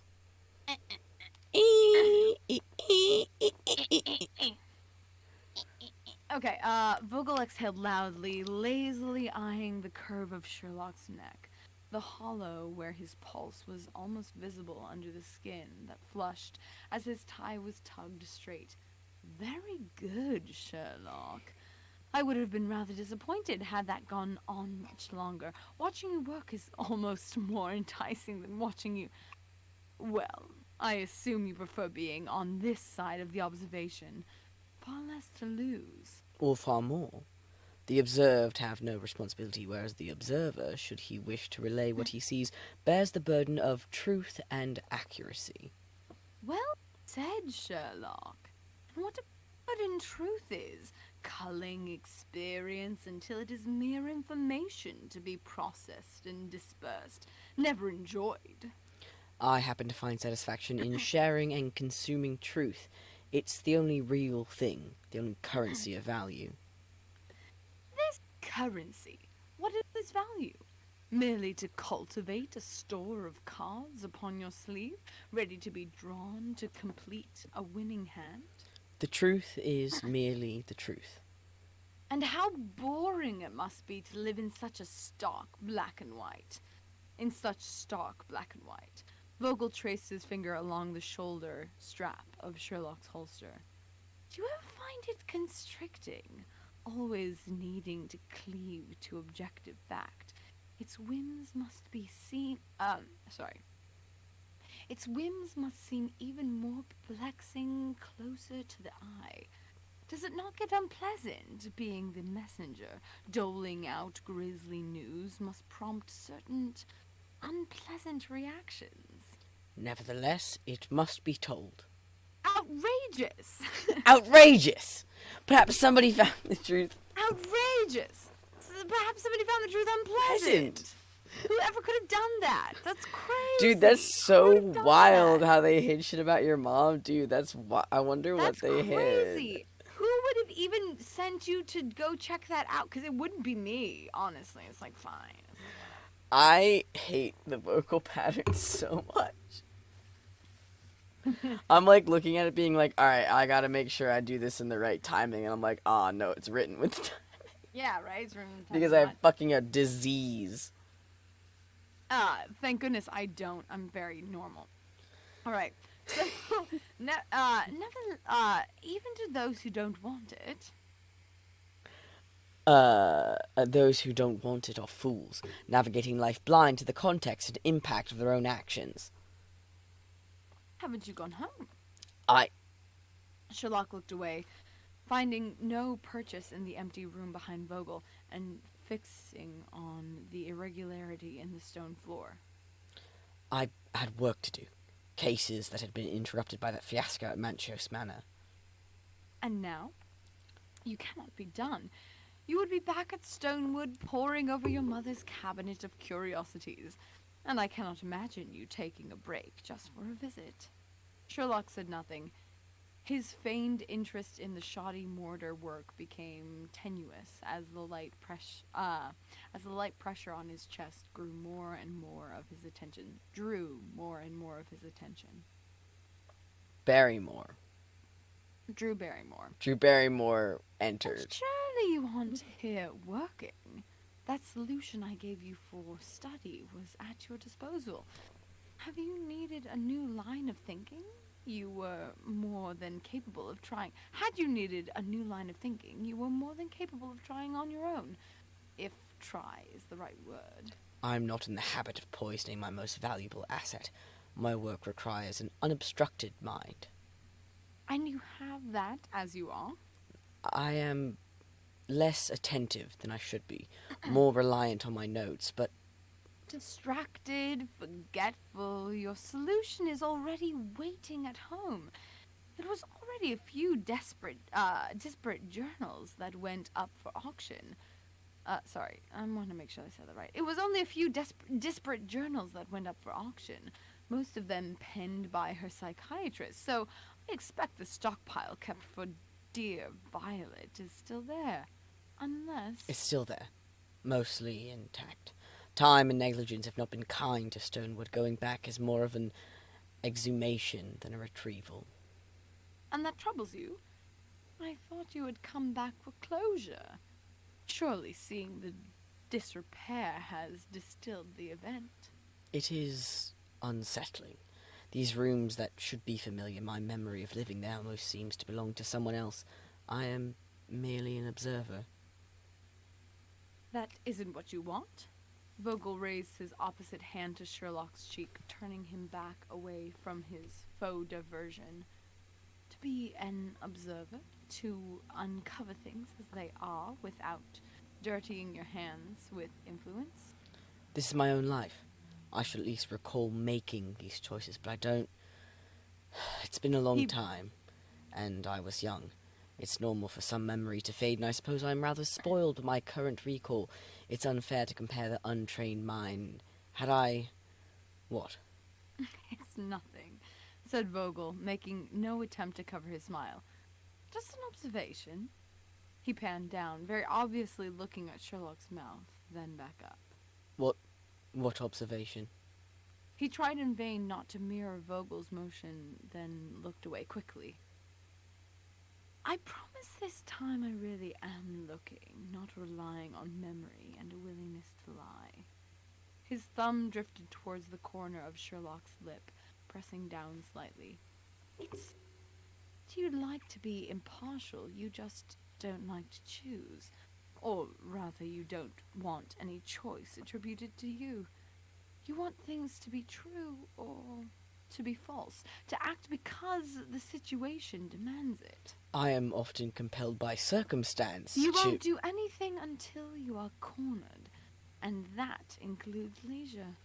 You asked me if I would ever give myself a break, and here I am, with every other option You exhausted. come to indulgence as a last resort. Not indulgence, Werner. I'm not here to languidly sprawl as you do. You said it could help me think. A receptive mind is not one that idly works for the sake of token diligence. Vigilance and preoccupation. Oh, sorry, no. Vigilance and preoccupation make for lousy bedfellows. Let me help. I cannot imagine how abandoning my ongoing work for the sake of leisure could help. You can imagine a great deal, you just can't ask for it. You do not want to ask for it, you want to be forced. Sherlock pushed Vogel's hand away roughly. How dare you! The slap was sudden, unexpected, and painful. It left his cheeks searing even redder than it had been. He raised his hand to touch the burning spot, but was hauled back, Vogel's hand around his collar. A word of advice. When someone offers you something you want, don't find them on it. He dropped his hold. I'm going to give you a second. Then I just need a yes, and you won't have to say it again. You're here for release, to let go. Will you let me help you? Sherlock stared up at him, still breathing hard. He expected to see Vogel in a wash of red, the same way he saw every alleyway brawl, but instead he could see him plainly. Expression uncharacteristically earnest. He had to turn away again, unable to ask with understanding. Trained on him. And then I can say no, and you won't. I won't stop unless you tap anywhere. Just take your hand and... I know how to tap. Yes. Hmm? You said I wouldn't have to say it again. Once. On its own. No mistranslation. Yes. Good boy. He smoothed Sherlock's collar flat, taking in his suddenly unguarded expression. An eager toy that was easy to reward and satisfying to correct was very useful. Take your gloves off and sit down. Vogel turned away from him, going around the bed to the other side. He removed a box from underneath, producing a silver case and a rubber cord. I've often found that the best way to clear your mind is to do so literally. To completely forgo worry and rationality and allow yourself bliss to take root. Much easier said than done, of course, especially with that vice you keep on temperance. Returning to the far side of the bed, Vogel had expected to find Sherlock still standing, another goad between him and concession, but instead he was seated, with his gloves folded together on top of his jacket, eyes on the floor. He was worse off than Virgil. Virgil. Virgil is my favorite character. Vingel. Voigl Vingel. Chat's been quiet for a fucking while. We just have...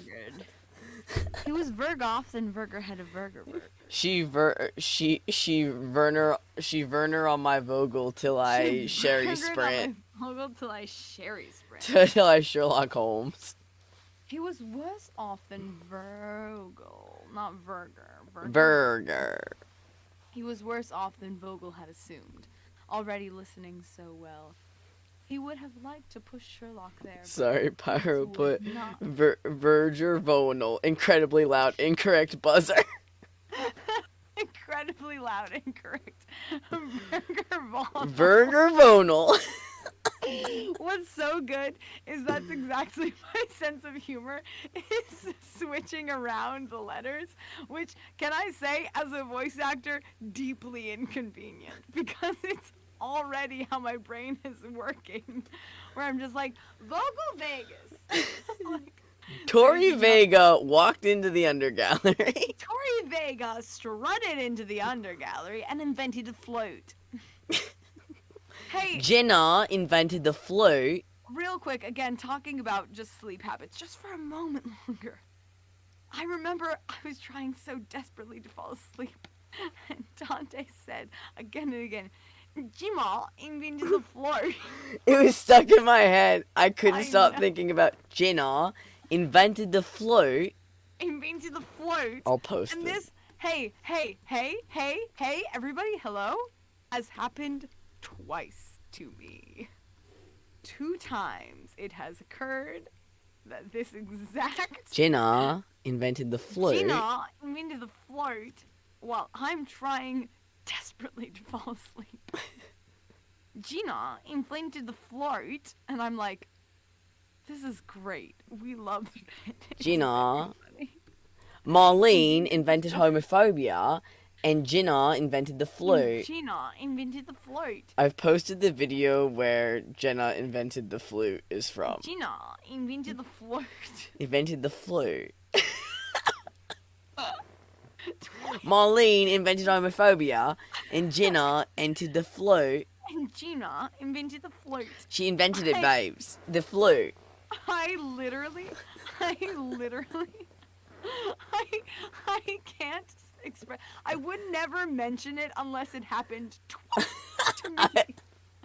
Jenna invented the Times when I'm trying desperately to be unconscious, and somebody says to me, "Jima invented the float." Okay, but Jenna invented the flute. Like we all gotta know this. We all must. Everybody say thank you, Jenna. Thank you, Jenna, for inventing. Thank you, Jenna, for inventing the flute. For inventing the float. Mike's Mike is a fucking king. Mike's Mike is a king amongst men, a god amongst kings. We stand Mike's Mike. He was seated with his gloves folded together on top of his jacket, eyes on the floor. He was worse off than Vogel had assumed, already listening so well. He would have liked to push Sherlock there, but this would not be the last point of resistance. This was mind over matter, sitting and waiting. But it was easy then to kneel in front of him, hands spread over his knees, pushing them slightly apart. There was no hesitation when he took Sherlock's arm and turned his palm up. Sleeve already rolled, he only had to tie the cord, measure, and Sherlock exhaled slowly, trying to focus on anything other than the fingers running lightly up the crook of his elbow, tracing the lightly stinging injection site. At times, Me barely 3 days touching, ago. and at other times when you got blood drawn. This lady Drawn. stole my blood in such an aggressive way. Stole your blood, not in the sexy way. At times barely touching, and at others probing his skin with ironic curiosity. It seemed wholly unnecessary, far too intimate an act for the simple transaction occurring, but the alternative was the hand placed back on his thigh, higher now than where it has started. And he could not let his mind settle there. He was, as Vogel rightly put it, trying to clear his head, and the thoughts that fractaled from considering that hand seemed counterintuitive to the process. He wanted to pull back to tell Vogel to watch what he was doing, but instead the sound of protest came with both points of contact lifted, abandoning him for a moment before resettling on his wrist to feel for a pulse. How long does it take? Impatient, are we? No, just curious. He flexed his fingers, trying to dispel the immobility that had set in. There was no pain, but he felt oddly stiff, as if each movement were stretched something delicate, threatening to tear open. It depends, said Vogel, still watching Sherlock's face from below. The more open the mind, the faster it takes hold, induced by want and practice, I would assume. Part of the relief comes from the action itself rather than the side effects alone. The more you let it work, the faster it can. And if I don't? You're here for release. Unburden yourself. Set aside preoccupation and doubt, everything that keeps you strung tight enough to snap. Right. Simple. Perfectly easy to do. Telling you to relax would be a waste of breath. Relaxation is not in my wheelhouse. It's for the unmotivated and His hand tensed again, tendons and veins showing grotesquely out the back. It looked as though he were trying to grab hold of something non-existent. Experimentally, Vogel leaned closer, letting Sherlock's hand brush up against his neck, feeling his fingers tug at his shirt, almost grabbing it, but letting the fabric fall quickly. You're allowed, you know. to what? To touch me. He tilted his head, briefly trapping Sherlock's hand against his shoulder, where he could feel a minute tremor take root. That's not what I was. Just an unfamiliar sensation. I wasn't trying to. Vogel pressed forward again, bracing his hands against the bed and rising to an eye level, suited to Sherlock's avoidant posture. The hand came with him, curled around the collar of his shirt in a deceptively tight grip. Trying to what? I wasn't trying to. Oh. Trying to control yourself. Your incessant need for mastery over your actions is. No. Your reactions, even worse. So chaste in all things that you can't bear to even reach for them. That's not helping. No? He angled back, making Sherlock's fingers start to slip before they recoiled into a fist. The ends of Vogel's hair held fast. No, it doesn't seem like it's helping at all. You're right. Here. He reached up and pried Sherlock's hands open, dropping it back into his lap before standing and rolling out his neck. From the corner of his eye, he could see Sherlock sway slightly. Yet, but your eyes do get cloudy fast. Not that they were all that bright when you got here. Vogel tipped his chin up with his index finger, seeing him have to concentrate on staying upright. Sherlock stared at him, unwilling to admit the creeping fog he could feel. He tried to steady himself to recenter his head. Vogel, now standing, was far enough away I now. said now twice. It's bad. Don't look at it. No, it's not. Nobody look at it. Vogel, now standing, was far enough away now to examine. Mild circles under his eyes, not yet recovered from Manchios, though not suffering terribly either. Glasses lack smudging, so he must not have touched them. No, he had time to clean them, but the sides where his hair falls, still nothing there. Should be product oil, something. He does not wear gloves, but do not do that. We don't need you focusing. Vogel sat beside him, his hand trailing from his chin to his neck, breaking Sherlock's concentration, then finally down to his side, settling on the barest grooves of Sherlock's ribs. The pull was not hard, but it was enough, a slow and incessant pressure that angled Sherlock towards him, directing his unsteady carriage to slump against Vogel's chest. It's hard not to try. Solutions can be found through examination, through getting a firmer hold on. He winced as Vogel's grip tightened on his ribs. The pressure made his vision dissolve in earnest, but not from any amount of pain, but from implication. Don't Don't! Vogel leaned down, pressing his mouth against Sherlock's exposed throat, making him breathe in sharply. I promised not to listen to don't. And you promised I could say it. He said, bravado undermined by an almost pathetic gasp when the lips on his neck were replaced by teeth. Without thinking, he tipped his head back, opening his neck completely. You must reconsider sitting for that portrait. I hadn't realized the color potential I had to work with. He spoke without retreating,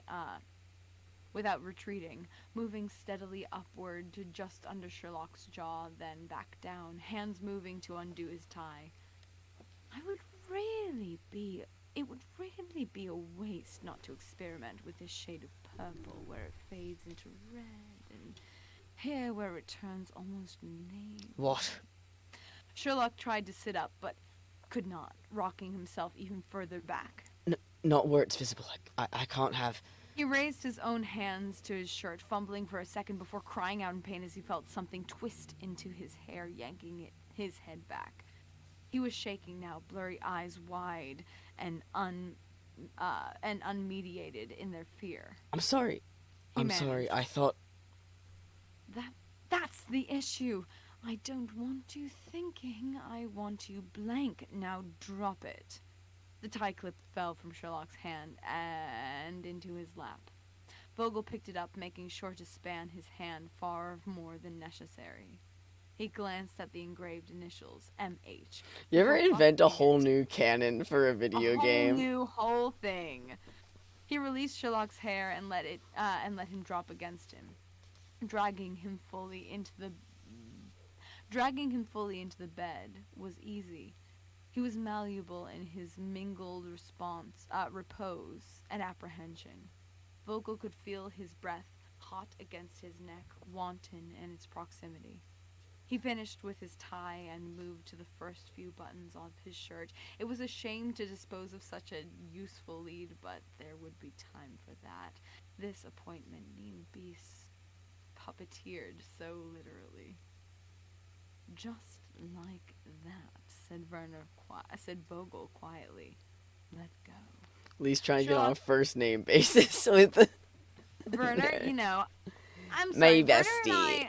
My bestie Werner, I see the V and I'm like, it's either Werner or Vogel. It's a 50%, hit rate. Earlier... I'm dyslexic, so I try and take shortcuts. Earlier, when I was trying to find a great image... Wait, Werner...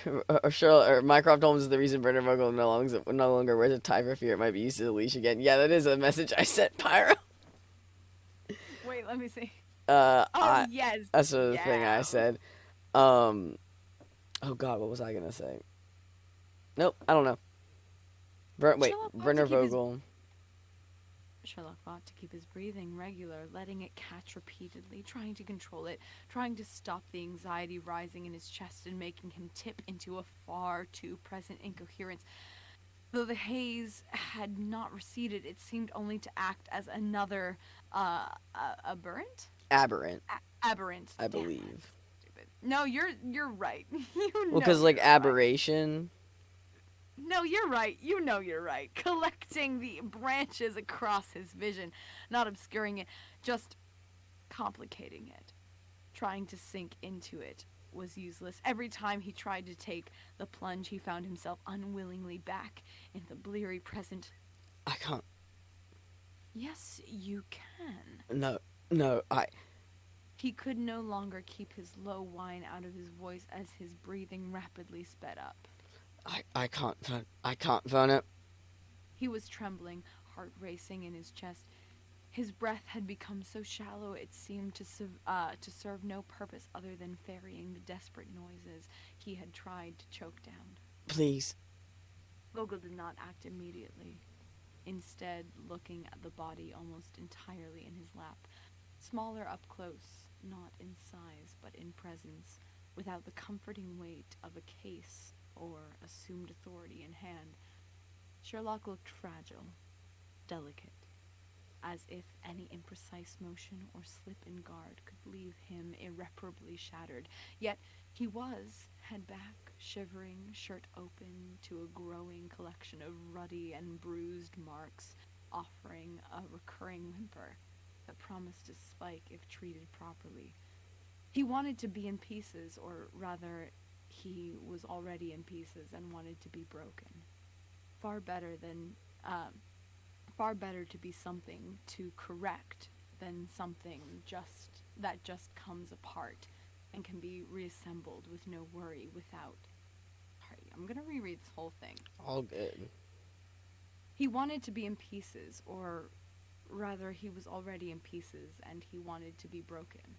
Far better to be something to correct than something that just comes apart and can be reassembled with no worry about the result. Breathe. He brushed Sherlock's hair out of his eyes, watching the twitching in his torso become a convulsion. You need to breathe, Sherlock. I'm trying. He broke off as Vogel eased him upright, making his vision spin. He didn't resist Vogel's hands as Vogel's hands drifted, one anchoring on his hip, the other wrapping around his neck. The flinch was involuntary, as was his cry. His shallow breathing remained uninterrupted. His shallow breathing remained uninterrupted, but the threat stood on its own. Please. Sherlock hated how his voice sounded, cracked and strung out. Hated that his attention was on the hands touching him rather than the peak in his arm. Hated that he was here at all, that he let this happen, that he was asking for it to happen. I'm going to make you let go, I'm going to make you let go. It should have a Sherlock Your there. hands on mine. Now, Sherlock. He did what he was told with some difficulty, finding it hard to raise his arms away from his chest. Finally, he was able to grab onto Vogel's wrist, other hand trying to find a hold on his splayed fingers. Very good. If you need... Tap. Oh, I didn't hear it. Oh, I cut you off. Because that's what the dialogue said. Because that's what the The dialogue said to cut you off. But Discord says no. Tap. Vogel pressed his fingers into Sherlock's hip, digging against the raised bone, holding him in place as he shuddered. Breakable little thing, like you should learn to listen. Wouldn't want to earn anything you couldn't take. I'm sorry. I'm sorry. He was interrupted by Vogel's hand closing around his neck. For a moment he struggled, the pressure on either side damming his circulation and making him dig his nails into the back of Vogel's hand, trying to claw it away. He tried to speak, to breathe through the hold, but the compression only increased. His pulse pounded, rushing in his ears, only to be overtaken by an almost mechanical sound. Rearing from the back of his mind, a wall blocking egress, the sound got louder, bringing with it the sensation of static. Sherlock's hands went slack, leaving a mess of grooves and scratches before his head lolled to one side. Vogel kept him there for a moment longer, looking over his completely still body, making sure the twitching had completely stopped. He relaxed his grip and felt the shuddering inhale, which watched the rise and fall of Sherlock's chest settle into something regular and measured. That's it. He moved his thumb over Sherlock's cheek. This was the first time he had seen Sherlock without tension, twisting his features. His eyes, half-lidded, only showed the whites, and were the first thing to start moving again, blinking heavily several times before opening, glazed and vacant. He made no move to sit up, just laying back across Vogel's lap. Good boy, just like that. How do you feel? Sherlock made a noise in the back of his throat. It didn't sound like him, needy and high, completely without agitation. Good. He brought his mouth back to Sherlock's neck, careful not to add to the already myriad marks dotted there. You can be done now. Sherlock turned his head slightly to look up at Vogel, not fully processing what he was doing when he started to lean up, only to be stopped by a hand over his mouth. No, Sherlock, not like this. Another time. I'll want you to remember that. He shifted his position, the hand on Sherlock's hip moving to support under his knees. Just relax. Sherlock's eyes closed slowly, gradually, comfortable where he was. It was quiet, nothing calling his attention save for the words whispered into his neck. Wasn't that easy? Well, I suppose it was actually rather difficult, but as are all new experiences, the threshold is the hardest part. But now that you've seen the interior, I expect it will be far simpler to return, if only for being able to bypass your evasive little act. This could be prolonged rather than a prologue rather than conclusion, but I'll leave that for you to ask. I think I like it when you learn to be demanding. He checked Sherlock's pulse again, brushing over the start of a bruise on the side of his neck. It was steady and slow, calm for once. I super didn't clock that was 5,000 words. 5?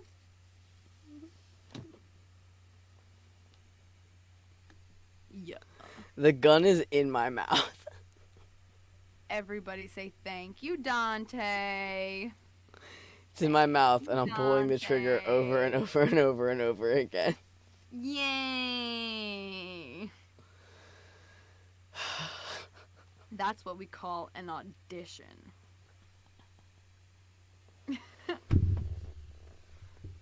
Oh my god. I love that one person has joined stream just after we finished that fic. They said, oh, Hey, thank fucking god. Oh, thank God. These You gays are done done? doing drugs to each other. Mm-hmm. Why you do drugs at each other? Bruh, they're doing so many drugs to each other. Why you always yelling drugs at each other? It makes me think about the one McElroy, Tony Hawk, Monster Factory. The teens are doing drugs to each other in Tony Hawk Pro Skate. Hey, real quick, I'm gonna need you to sit in the bed you've made for just a moment because I have to go to the bathroom. Sorry. You're leaving me alone. I know, I'm leaving you alone. No. Oh no. No. See, writing fic is one of those. This is a part of fic that I had a therapy discussion about. Wait, which part? Which part? I need to know. I need to know so bad. Towards the beginning where Sherlock turns and tries to leave and Vogel stops him with his arm.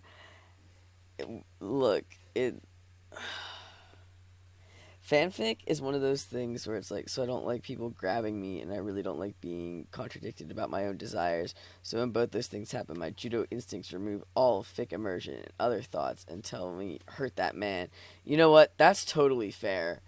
That's so fucking fair, dude. That makes absolute sense. That can be a very fucking scary and disorienting thing. And you know, it's not easy to see it in like a different context. I am very sorry about that aspect of the fic. I hope that wasn't very difficult to get through in here, because the intent of this isn't to be big suffering hours. I mean, yes, but different. You know? Okay. Making sure that Werner Vogel hasn't hurt you as well. Arthur is sprinting around. Come here, big boy.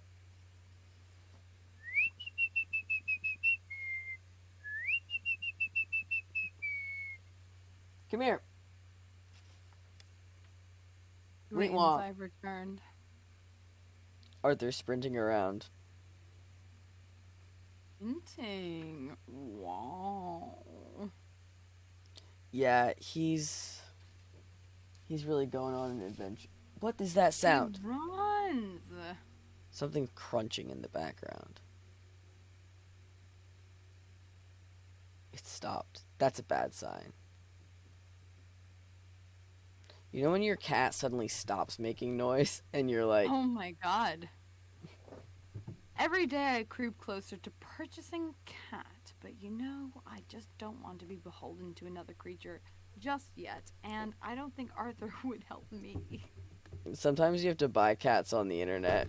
Oh my god, he's running above me. Mm-hmm. Because you gotta He's got to run. go like whoop. Say like whoop. Mm-hmm. Frightening. You have secret pets now. Secret pets? You have secret pets in Cornwall. I do. I do have secret pets in Cornwall. Wow. You have foreign pets. I have foreign pets. Wow. Exchange lobsters. I have exchange lobsters. This is crazy. Thanks. Man, I have such mixed feelings about fic I've written being read. Yeah? Yeah, because on the one hand, I'm like, alright, the writing in it isn't as bad as I remember it being. It's fine. Like, it's totally passable. And then it's that thing of, like, the fighting the, like, I like this concept personally. Oh, yeah, I wrote it. And then also, like, Yeah, terrifying to ever have anybody experience or exist in the entire anywhere. Anyway, I promise when auspice, I'll be fully sober and so locked in, and it'll be so big font, and I will just be in it. you don't have to be sober for the woods. And no, I fucking will not be sober for the woods. Are you kidding? I will not be sober for the woods. But the thing, no one wants me to be sober for the woods. This is a secret. Andrew does. Andrew does. Wow. Andrew likes the radio stone cold sober. Oh, Andrew. Wow. What a bitch, boy. Isn't this better? I'm rotating him in my mind. Let me read a clip of auspice over fic. Let me do it. Okay. Do it. Which one? You can. Okay, let's see. Oh. Saying the woods. Well, it's a point in a novella. Like Pyro said, you're saying the woods like it's an event rather than a location. It's a point in a novella. Mm-hmm. The woods section. The woods section.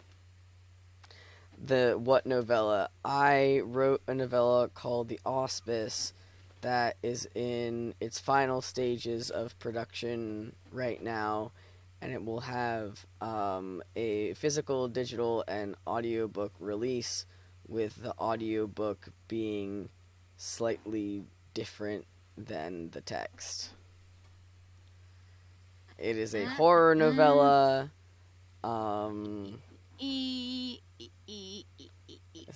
It's a horror novella about a man called Andrew who runs an inn.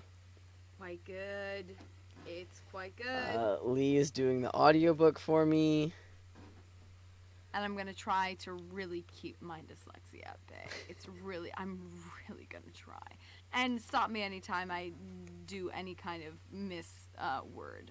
Let me know. I don't know what you've pulled, so I'm just sitting here right now. Yeah. Well, so I've got the auspice up. I know that. Unfortunately, there is a part that you do need to voice the other half. What page are you on? I'm on page. I don't even know. I know I'm in the woods because I hashtag. Why'd you go to the woods? Well, because I searched it. That's why. Anyway. Oh, wait, real quick. I do need to. This is like an immediate thought that I need to transfer to you. Happy Island. They're going there to investigate a festival where for like 1 minute of time they make wild sounds, like absolutely wild sounds, like it's a noise festival, right? Yep. And it's the one point in time where there's another sound, like say a volcanic eruption or some other sound that cancels out the like sound anomaly that's making them feel the way that they are. Anti-noise. Yeah, and so for that one moment, all of their like consciousness goes, and so they're like, their like underbrain is like, oh, we're gonna make a little noise festival at that time Mhm.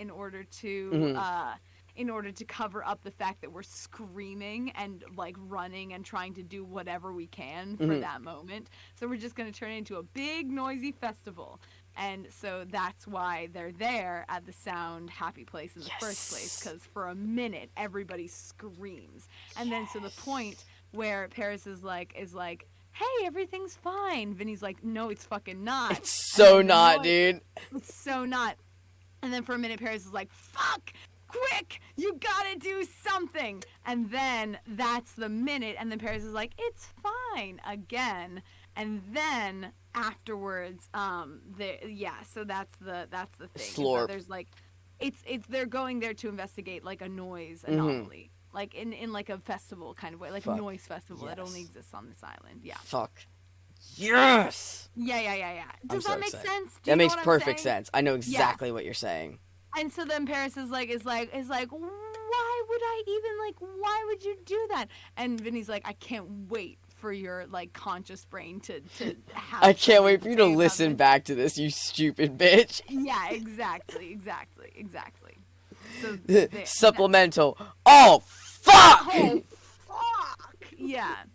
So just at that point, it's a noise festival that's why they're there in the first place. Perfect. To I love it. investigate like a weird ritual that happens like once a year where they all just Fuck. scream for a little bit Yes. like fuck, and then they're like, no, it's fine, we're happy, don't listen to our unhealthy selves, you know. Oh, that's gonna be so fun to get the extra audio for. I'm I just was like, gonna hey, say can everyone just like hoot and holler and scream I and was gonna shake? say I'm psyched as hell for everybody who like we guest have to be like, okay, scream and plead for help, and in the background that's going to be the sound Yeah.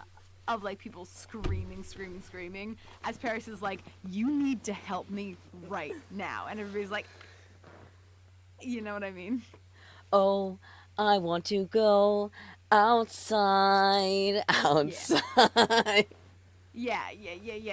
And then Paris is like, why would you listen to my unhealthy brain? And Vinny's like, cause that's the one I fucking know. I don't know, you know. I'm used Anyway, to it. I'm used to it. It's the one that like made my life harder, so it's gonna make everyone else's life harder.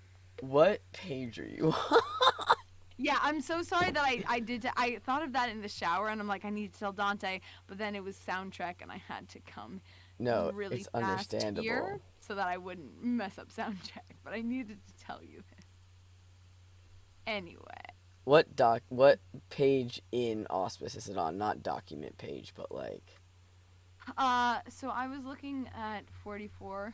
Okay, this is terrible. I hate being alive, actually. No, right? Okay.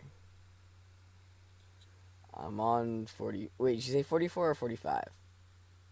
Well, so I'm just like in general. Wait, Okay. sorry. Let me go back up. I'm This just is the around then. woods. I was gonna say, where should I start? I don't go here.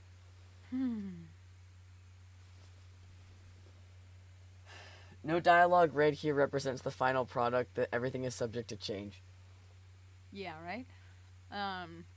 Thank you, contract.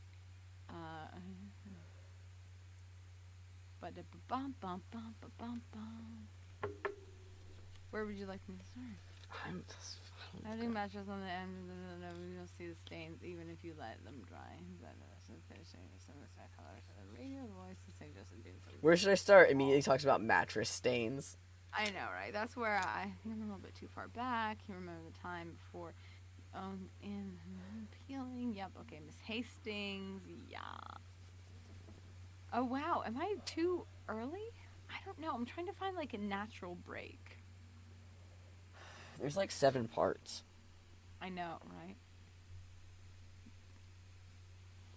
Okay, so this is. Unfortunately, all of it flows together as one thing. I know. All right. Except for the shower. Except for when Andrew takes an extremely good shower. Bring back sexy Andrew. No! I destroyed Sexy Andrew. Bring back sexy Andrew. No, Sexy Andrew's dead and in hell. I loved I thought it was a very entertaining note of being like, did he just get hot for a second?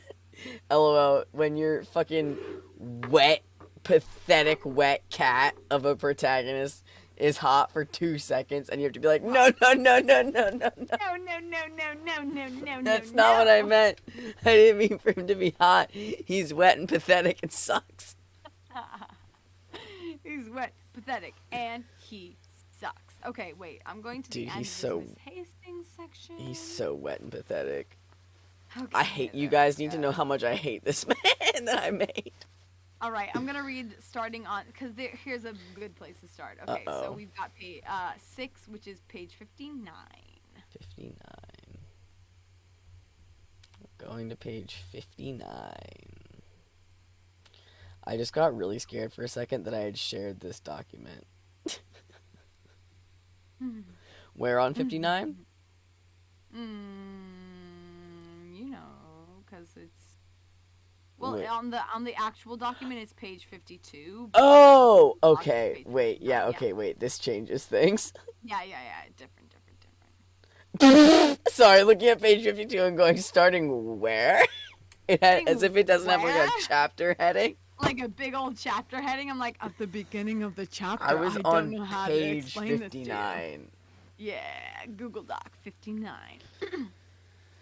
God damn it. I fucking hate it here. So this is what Dante wrote, and it's great, and it's really good, and I'm very excited to go in production for this. Wow, this is intimidating for me too. It's okay.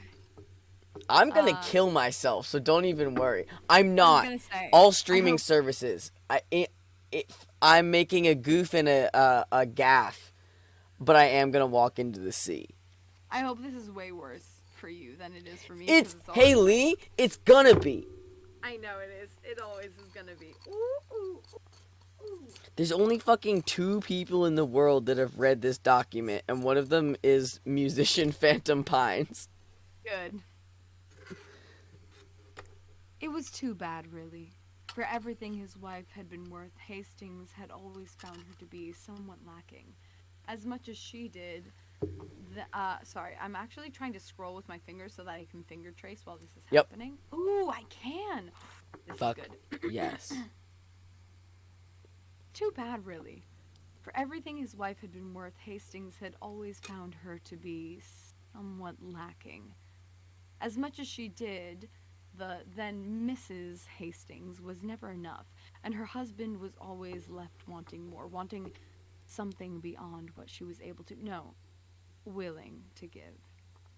Of the two of them, she had the gift with words, and for a long time she was able to keep him at bay, hanging the potential for something else on the distant horizon, but never outright promising it, never guaranteeing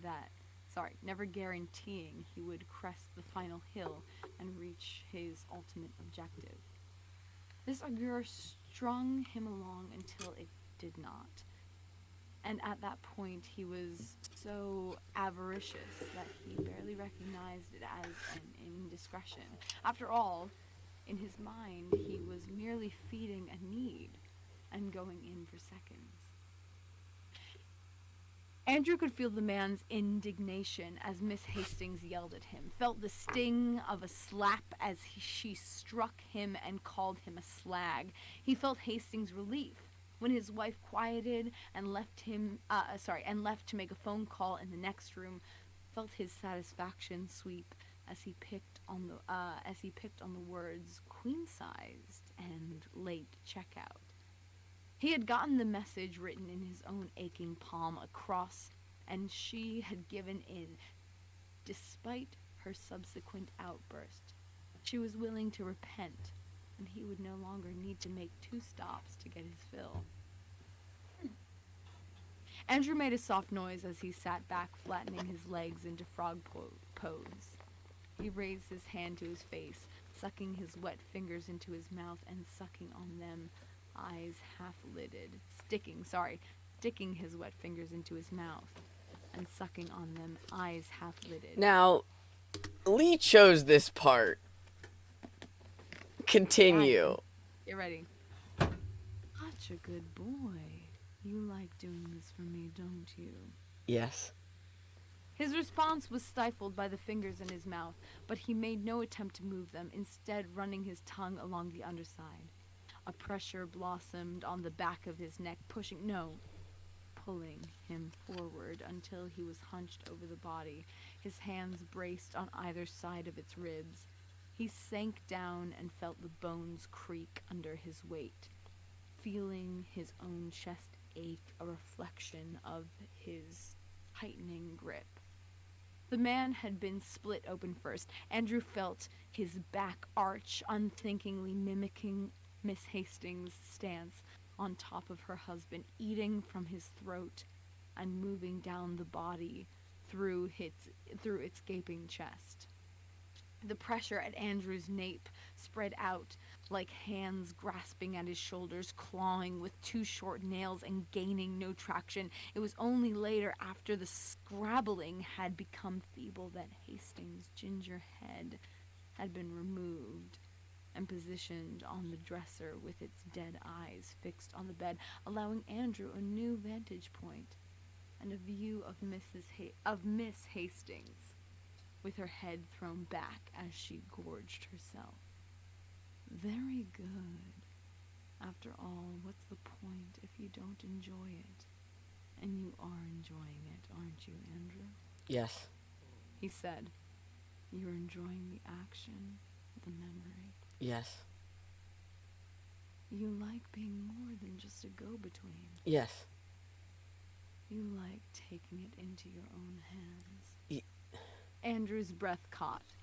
The shattered colors at the edges of Andrew's vision twisted, the cavern contorting, walls bent inward as he looked around, seeing them fold at impossible joints. It was as if he were peering through cracking glass, with shards starting to fall from the pane. The irregular pink ice pulsated, humming grotesquely and popping bursts of a thawed fluid, hot little bubbles frothing and foaming on his skin, clinging to the hair standing on his arms. His breath came in labored bursts of steam, and his mouth felt thick and congested in the cold. Swallowing hard, Andrew gagged as he felt the last bite go down, the morsel sliding painfully slow and then stopping.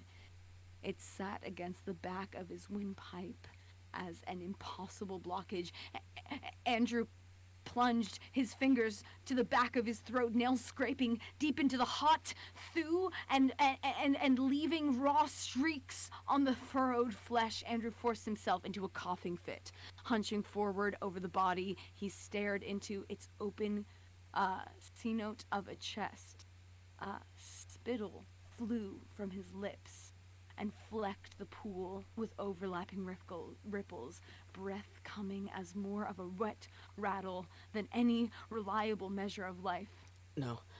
No, Andrew spit again, trying to clear his airway. He lulled his head back, and the momentum made him tip, his knees twisting unpleasantly and forcing them straight, locked against the wall of the well, standing now away from the stiffening body. Andrew.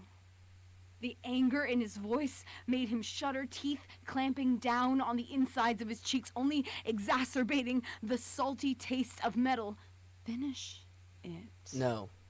Andrew. I can't. I told you, I can't. You mean you won't? After everything, you still deny me. How can you be so insolent, so ungrateful? I'm not.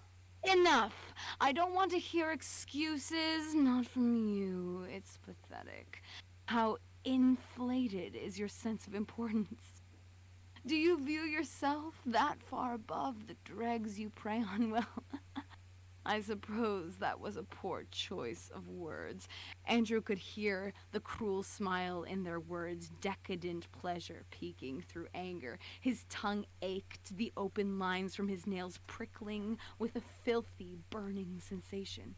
He could feel where the slick of gathering blood was disrupted by kernels of dirt and unevenly cut muscle, granules making their way under the surface. A cry died beneath his teeth, swallowed by his own hand clapping over his mouth. With an enormous show of strength, he wrenched his arm back, jerking it behind him and sobbing out loud. The pain was so severe that he did not even register the impact on his arm, nor did he hear the clatter of the plastic on the rock as the radio toppled down the well and out of sight. He did, however, feel his stomach drop. A sinking feeling so sudden and deep that it made him sway on his feet and grasp at the stones behind him. How dare you?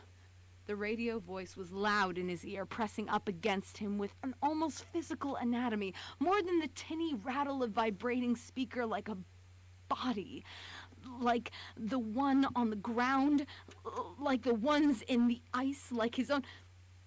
The fractured walls throbbed around him, ballooning and contracting with the radio's words, bending to their rage. You are not special. You are not exempt. If you wanted to pull the strings, you should have been the one tying them. But then again, what would you do without them? Would you want me to cut you loose? Let you make your own decisions? If you're no longer fulfilled in our relationship, we could go our separate ways. You could walk out of these woods alone and go back into that house. No, that inn alone. You could live your life alone with no one to make the decisions for you. Is that what you want? There was a long pause. The radio's voice was pulling away from him, leaving him, making him stand on his own in the cold. That's a section of a novella I wrote. That was a novella. I've never so dedicatedly worried one buttonhole in my shirt. How'd that feel? Mixed emotions. Yeah. Anyway, Right? I wrote a horror novella, and I'm working on it. Mixed emotions. I wrote a horror novella. You read a horny section from it that I don't remember being so horny when I wrote it.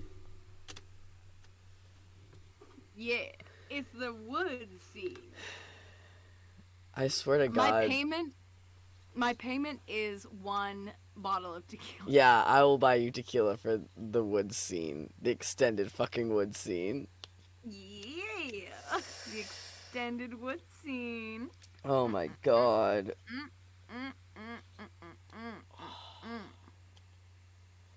What a time. Why did I know, write right? this? Man, you psyched or what? I'm psyched to ruin all of our professional connections by being like, hey, check this shit out. Hey everybody, check this out. Did you like the Sound Museum? Well, you'll hate this.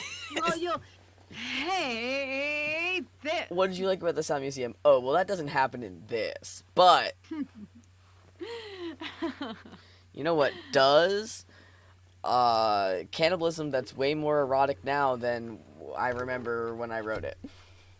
Man, the moment you sent me this, I was like, shit, this wood scene is fucked, man. Well, I knew the wood scene was like... No, Rinthony, no cannibalism in the Sound Museum. The Sound Museum is wholesome as shit, Rinthony. There's not cannibalism in this season of the Sound Museum. In this season of the Sound Museum. And cannibalism is not wholesomely. Cannibalism is so good. True. No crunch. That was the fucking point. Listen, guys, I'm trying to write something so wholesome. If you let Vinny out of its jar, it will enact cannibalism in the Sound Museum. 2K23. I, every single day, struggle to write things so wholesome. And you know what? Every single day, I add things so accidentally horny that Dante needs to filter out. Part of my job on the Sound Museum is being the horny police in scripts. I'm the one who stops it from being horny. Cause your mind's in the gutter, and I need Me- somebody whose mind's in the Me, gutter. who didn't realize writing that scene that it was like really horny, as the one who goes through and is like, ooh, maybe this is wrong. Fucking Pyro, I'm reblogging that 1,000 times a day. I would let Vinny out of the jar. I would give I Vinny swear a to body. No, absolutely not. You realize it will totally mess up all of people, right? It'd be a problem. Yeah, but it'll be cool and fun. And everyone will I have a great know. time. Make a Tumblr Everybody poll. Yes!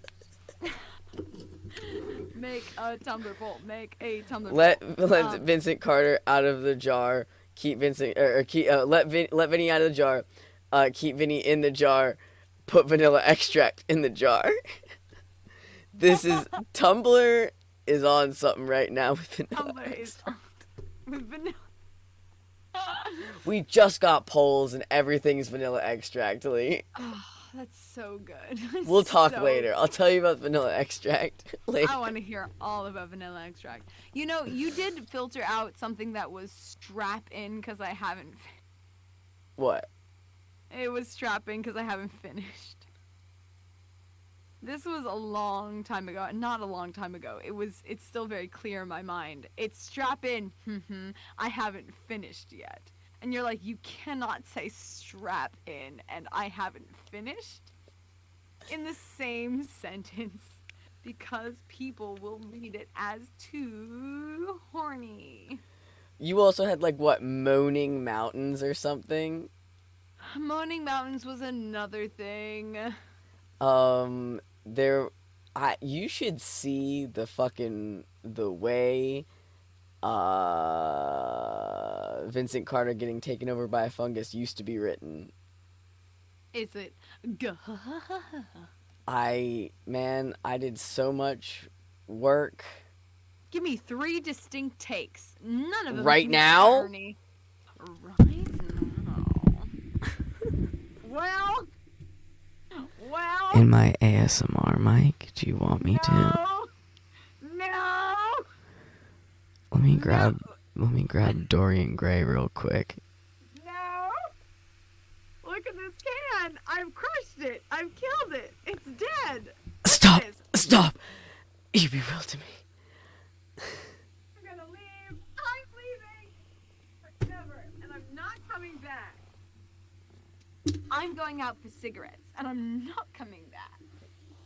Rinthony, yes. Did Vincent fuck that mushroom? No, Rinthony. Why would you even say that? You got the dirty mind, not me. They flipped it all a little sorts of bit. ways. You know, fucking is a very dynamic. Anyway, Rinthony, you've got a dirty mind. You stop it now. Rinthony is the right idea for episode 106. You stop it now. Rinthony is the right idea for 106. Man, the mushroom did fuck Vincent Carter. That's true. That did happen. I was there. Yeah. I voiced That's the it. difference. Unfortunately, the I voiced it and I difference is- didn't send that audio to Lee. That's my private collection. Well, you know, we did raise enough money that all of your private shit is gonna come out eventually. But it's more than an hour of audio, so unless you're gonna pay me. Wow. And more than an hour of audio. She took her time. Wow. She really spent the whole day really making love to Vincent Carter. Do you wanna hear the best hits? No. It goes like ooh and hachi machi It goes, and zooey mama. Zooey! Halfway through it goes, good news everyone. Definitely not just because I want to hear it. All I'm saying, I haven't. I haven't. You're a virgin. Would you like to be? Virgin. Would you like to be? Wait, let me check on Discord. Wow. Let me just check Discord real quick. Virgin. Are you a virgin? Do you like to be? That would explain the color of your cheeks. Cheeks. No one can be our friend unless they talk a little bit about Frogware. Fucking absolutely no one has done anything with this. Of course not, because they're like, Mycroft, I Hey, threw up. Minecraft, they threw up. I threw up. Fucking God. 1 hour of unedited, uncut Vincent Carter getting railed by a fungus audio. God damn. I don't have free time, but I'll make it. Vincent. Yeah, I'll make POV, you're a fungus, fucking Vincent Carter. God damn it. God I'll even do damn like it. directional audio on it. For free? No. You're gonna do that work for free? No, I'm sure fucking not. I'm unbanned from OnlyFans. Yeah, that's what I'm thinking. Voice acting is so complicated, everybody. No, it's not. You go like, and everyone's like, nice. Everybody's like, yeah, that was good for me. When you go, that's My it. brain processed this into Werner Vogel getting railed by a fungus for an hour. Brenda Volga getting Yes. railed. By Yes! Like, Yes! Man. He sure is. He has them in his basement. The underground area has mushrooms in it. Now, you're right. Now, you are correct. You are correct. Didn't he also, Sherlock was immediately like, for personal use? Personally? You know the episode in Always Sunny in Philadelphia where a piano almost falls on Mac? Yes. Okay, you know his bike? Yes. I'm imagining that, but it's a mushroom that's like growing and then not growing very fast. God damn. And God, also Werner Vogel's there. God damn it. God damn it. Hello everyone, it's me, the inventor of the Sibian. Watch this mushroom. Wow. I was gonna say, you just literally are inventing a rougher Sibian. Fucking machine. Yeah, one of these fics was tagged with it, and then I removed it and replaced it with a different Winchester Hardy Boy fic. Dandelions grow in dirt. Magic mushrooms grow in piles of bullshit. I grew up in suburbia. Love us or hate us. Because you're killing us and dandelions. There was a fic tagged with Party Favor that was about one of the Hardy Boys being passed around, and it was also tagged fucking machine. Well. What? Pyro says the origin of Daphne's DNA was modified from those hallucinogenic mushrooms in VV's basement. Wow. I want to knit a bunch of mushrooms and sew them to a lab coat, and it's y'all's fault. Oh, fuck yeah. Hey, can you link those Thank fics? you. Literally, I want to shake the sky. Why has no one done a mushroom scientist yet? What the fuck is going on here? Wait, which fics? Which fics? These ones? My ones? Which ones? Which ones?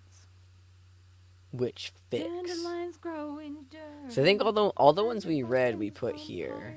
Bullshit. I grew up in suburbia. Some of the stuff we've discussed about Mycroft is just the ones you haven't linked so far. Everything we've read, I've linked. Everything else has been stuff that either doesn't exist or. I was gonna say, except for the auspice, which no one. Well, yeah, no one can have the auspice because that's. I'm working on a novella. Right. Therein lies the rub. Yeah. It's a That's whole gotta ass it's gotta novella. stay secret. Oh, the Hardy Boys ones. We didn't read them, so I'm not gonna link them right. If you trust me, there's not that many Hardy Boys Winchester fics. But it's look, it's not Wincest if there's a Hardy Boy in between you. Now, that's It's not. scientifically not true. It is. You're not having sex with each other. You're having. That's just scientifically inaccurate. No, it's fine. It's not As a incest science if museum. you see Werner Vogel at separate times. As a science museum, I must put a caveat. Oh, I also ship Science Museum. Wow. Wow. I Wow. ship Science Museum in Paris and Polyphonic and the Louvre. Wow. Wow. That's so true. Paris, Paris. Polyphonic, Science Museum, and the Louvre. Which Yeah. one's the number one? Which one's your number one ship? My number one ship is just soured. Thank you. Everybody knows that's the biggest ship, man. Pyro, these ship names are that I am a filthy fandom person, and the second Lee pitched me their show, I was like, well, here are the ship names. What is the difference between Science Museum and Polyphonic aside from like where in the timeline? Science Museum is just Sloane and Vinny. Polyphonic is the three of them. I can't wait for everybody to hear episode 8. Wow. I 3 You went out from Discord, unfortunately. I actually cut myself off. Yeah, well, the problem is I'm gonna need 3 dynamic takes, preferably none cut off, even one. Okay. God damn it. Okay. How long? Well, depending on, I'll edit it. Okay, because that scene goes on for a while. I know. And there's it's not know. a voiceover section. It's like in real time. I know. So I it's know. like while Sloane is talking. I know. It's just a full recording. Ha ha ha ha ha ha. It's gonna have to be like I'm gonna have to have Nat's recording and time out the quiet sections. I would say just give me a lot of material and I'll edit it into the shape that I want it. Okay. Okay. You know? Yeah, I do. Yeah. You know what I mean? Give me like a little bit of like a dent between them so it'll be like ah ah ah ah. Ah ah ah ah ah ah ah. I will make for you the Leon Kennedy video. Wow, I cannot believe Hold on, everyone. you're gonna turn up my podcast. Wait, we're all gonna watch the Leon Kennedy video. Can you guys see it? Can you guys see this shit? Awesome. That was Sorry. sent to me elsewhere recently. It was sent to me during game night. You all know what it is already. Whores.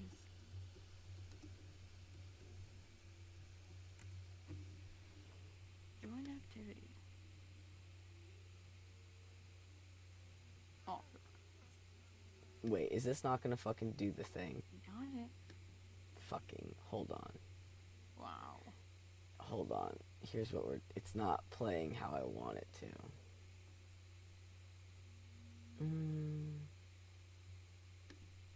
Am I controlling this? No. It says Well, I'm hold on. hosting. Wait, if I hit join activity, what does that do? I'm allowed to control your screen. Oh, okay, it's working. I just gotta up the volume. No, no, no. I'm the one controlling the screen. Look, check it. Okay, I'm putting the volume up though.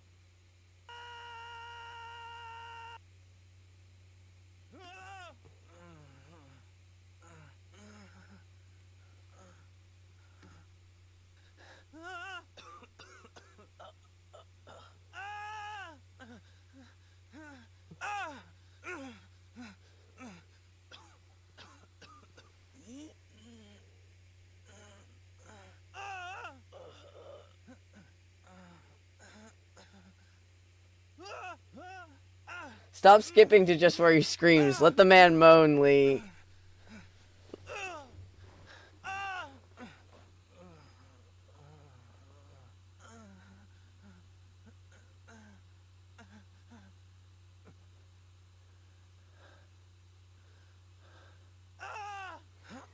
This video is what, 11 minutes, Lee? You want me to match that?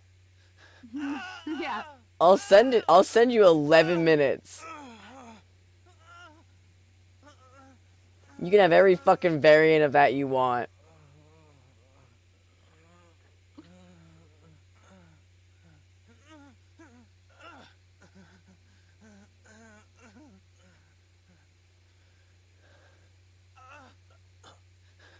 release the cough cut.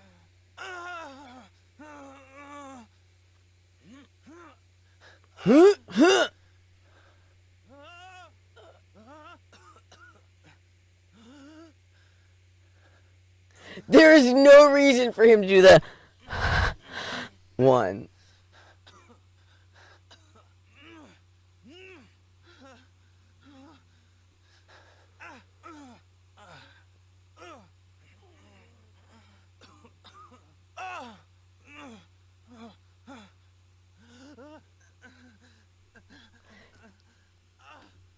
That last one was fucking unacceptable.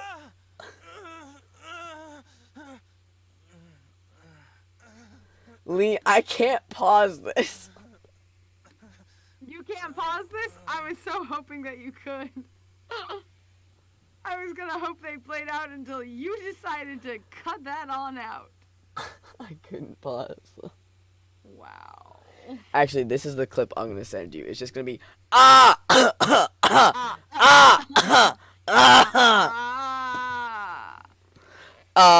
it's gonna be the 13-second uninterrupted scream that's in the video.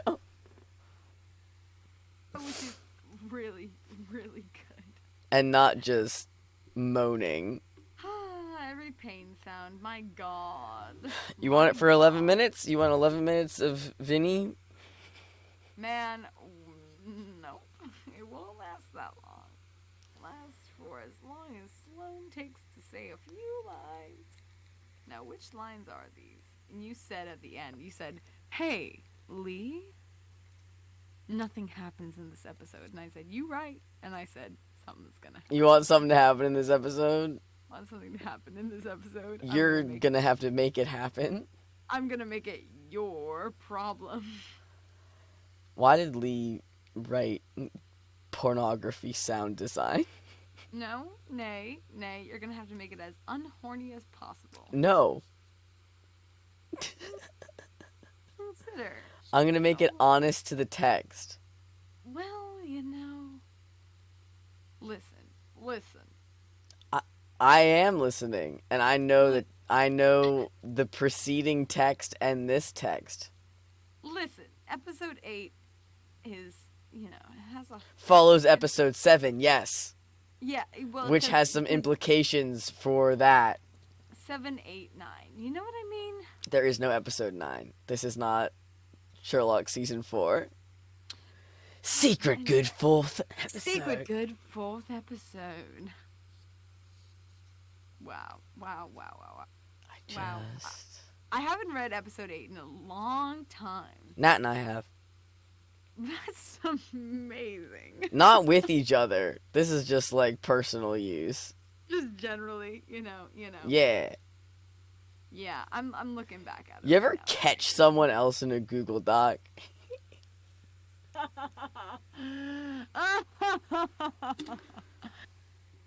No, because want to know why? Because you Dante, found a way to wanna know- hide yourself. Yeah, I'm stealthing Which every single Google Doc you share with me. Saves my ass I know. from I can thinking just about look it. at it. Which ones do you frequent? None. So fascinating. So it says, "I wonder," and then Vinny goes blah blah, and Sloan goes, "Fascinating." Outrageous! Outrageous. I hope I haven't been unclear about where you fit into this situation, Vinny. I'm trusting that you'll watch Paris's back and keep them safe, though I would advise against underestimating them. They saved your life, so hopefully that means something to you, and you are smart, which I respect. La la la. Vinny starts to make audible discomfort sound. I believe that we will all have a lovely time and really tackle this problem. Fix the worms, find a body, the whole nine. I will help you in every way that I can because I like you. Vinny, pain, a moment of mania, back to pain. However, I want to be clear that if I catch the faintest glimmer of a possibility that you might hurt Paris, or if you somehow fail to keep them safe, Vinny cries out like an exposed nerve. I won't like you anymore, Vinny. Sloane releases their hold on Vinny. What was that? A test. I wanted to know if blah blah blah blah blah, and then Sound Museum shit happens. So that's the Yes. scene. So it's through all of that. Yeah. Yeah. Also, I know exactly what Mania sounds like, and Discord's not going to pick it up. I I don't know know. where it is in my throat. Yep. Yep. I do. I'll leave that to you as a voice actor. Thank you. I know where it is. Hang out and have a good time. Pyro says Twitch will pick it up. It's true, it will. Unfortunately, Discord is streaming over Twitch. I think Question mark? it's so I'm streaming Discord for your audio and Twitch for my audio. I All right. think. So what I'm gonna do? No, I'm not doing this. I know. Literally. The thing is, I also need the rest of that section to build to that. Like I can't just like. I was gonna say you can't whip it out. No one can whip it out. You'll just have to listen to all 8 episodes of the Sound Museum. I hope that episode. This is why I wish podcasts had like the YouTube. You can see the most played section of an episode. I know. So it can be like, hey Aaron, check this shit out. Actually, what Anchor did. Oh, did Anchor? Totally did. Cause I checked. Cause I was insane, and I was like, where does my editing fall flat? Where does everything fall flat? Where does every episode I ran analytics on to see how to more effectively edit our comedy. Dude, Anyway, did you ever have a comedy podcast? I'm not insane. No, I read a lot of shit. I based selections off of, yeah. Anyway, it's different. Yeah? We'll discuss. Anyway, I think I have to go to sleep. Yeah, of it's my winding the job. fuck down. It's job time. It's job time. Sleep time, job time. Good night, kids. Thank you for joining us on this here fanfic night and partaking in secret content that everyone's sworn to secrecy on, so help us God. Yeah, I was gonna say, if anybody finds it, I'll So say we all. Wow. It's Minecraft time, baby. It's We Minecraft have time, a busy work week ahead of us. We have a busy work week ahead of us. Because there's an extra us. You're the fastest man alive. You're the fastest man. I'm not worried about the video files. It's the text that I'm beholden to. I'm gonna go think about a radio that I came up with, everybody. Thank you so much for joining me. Good night.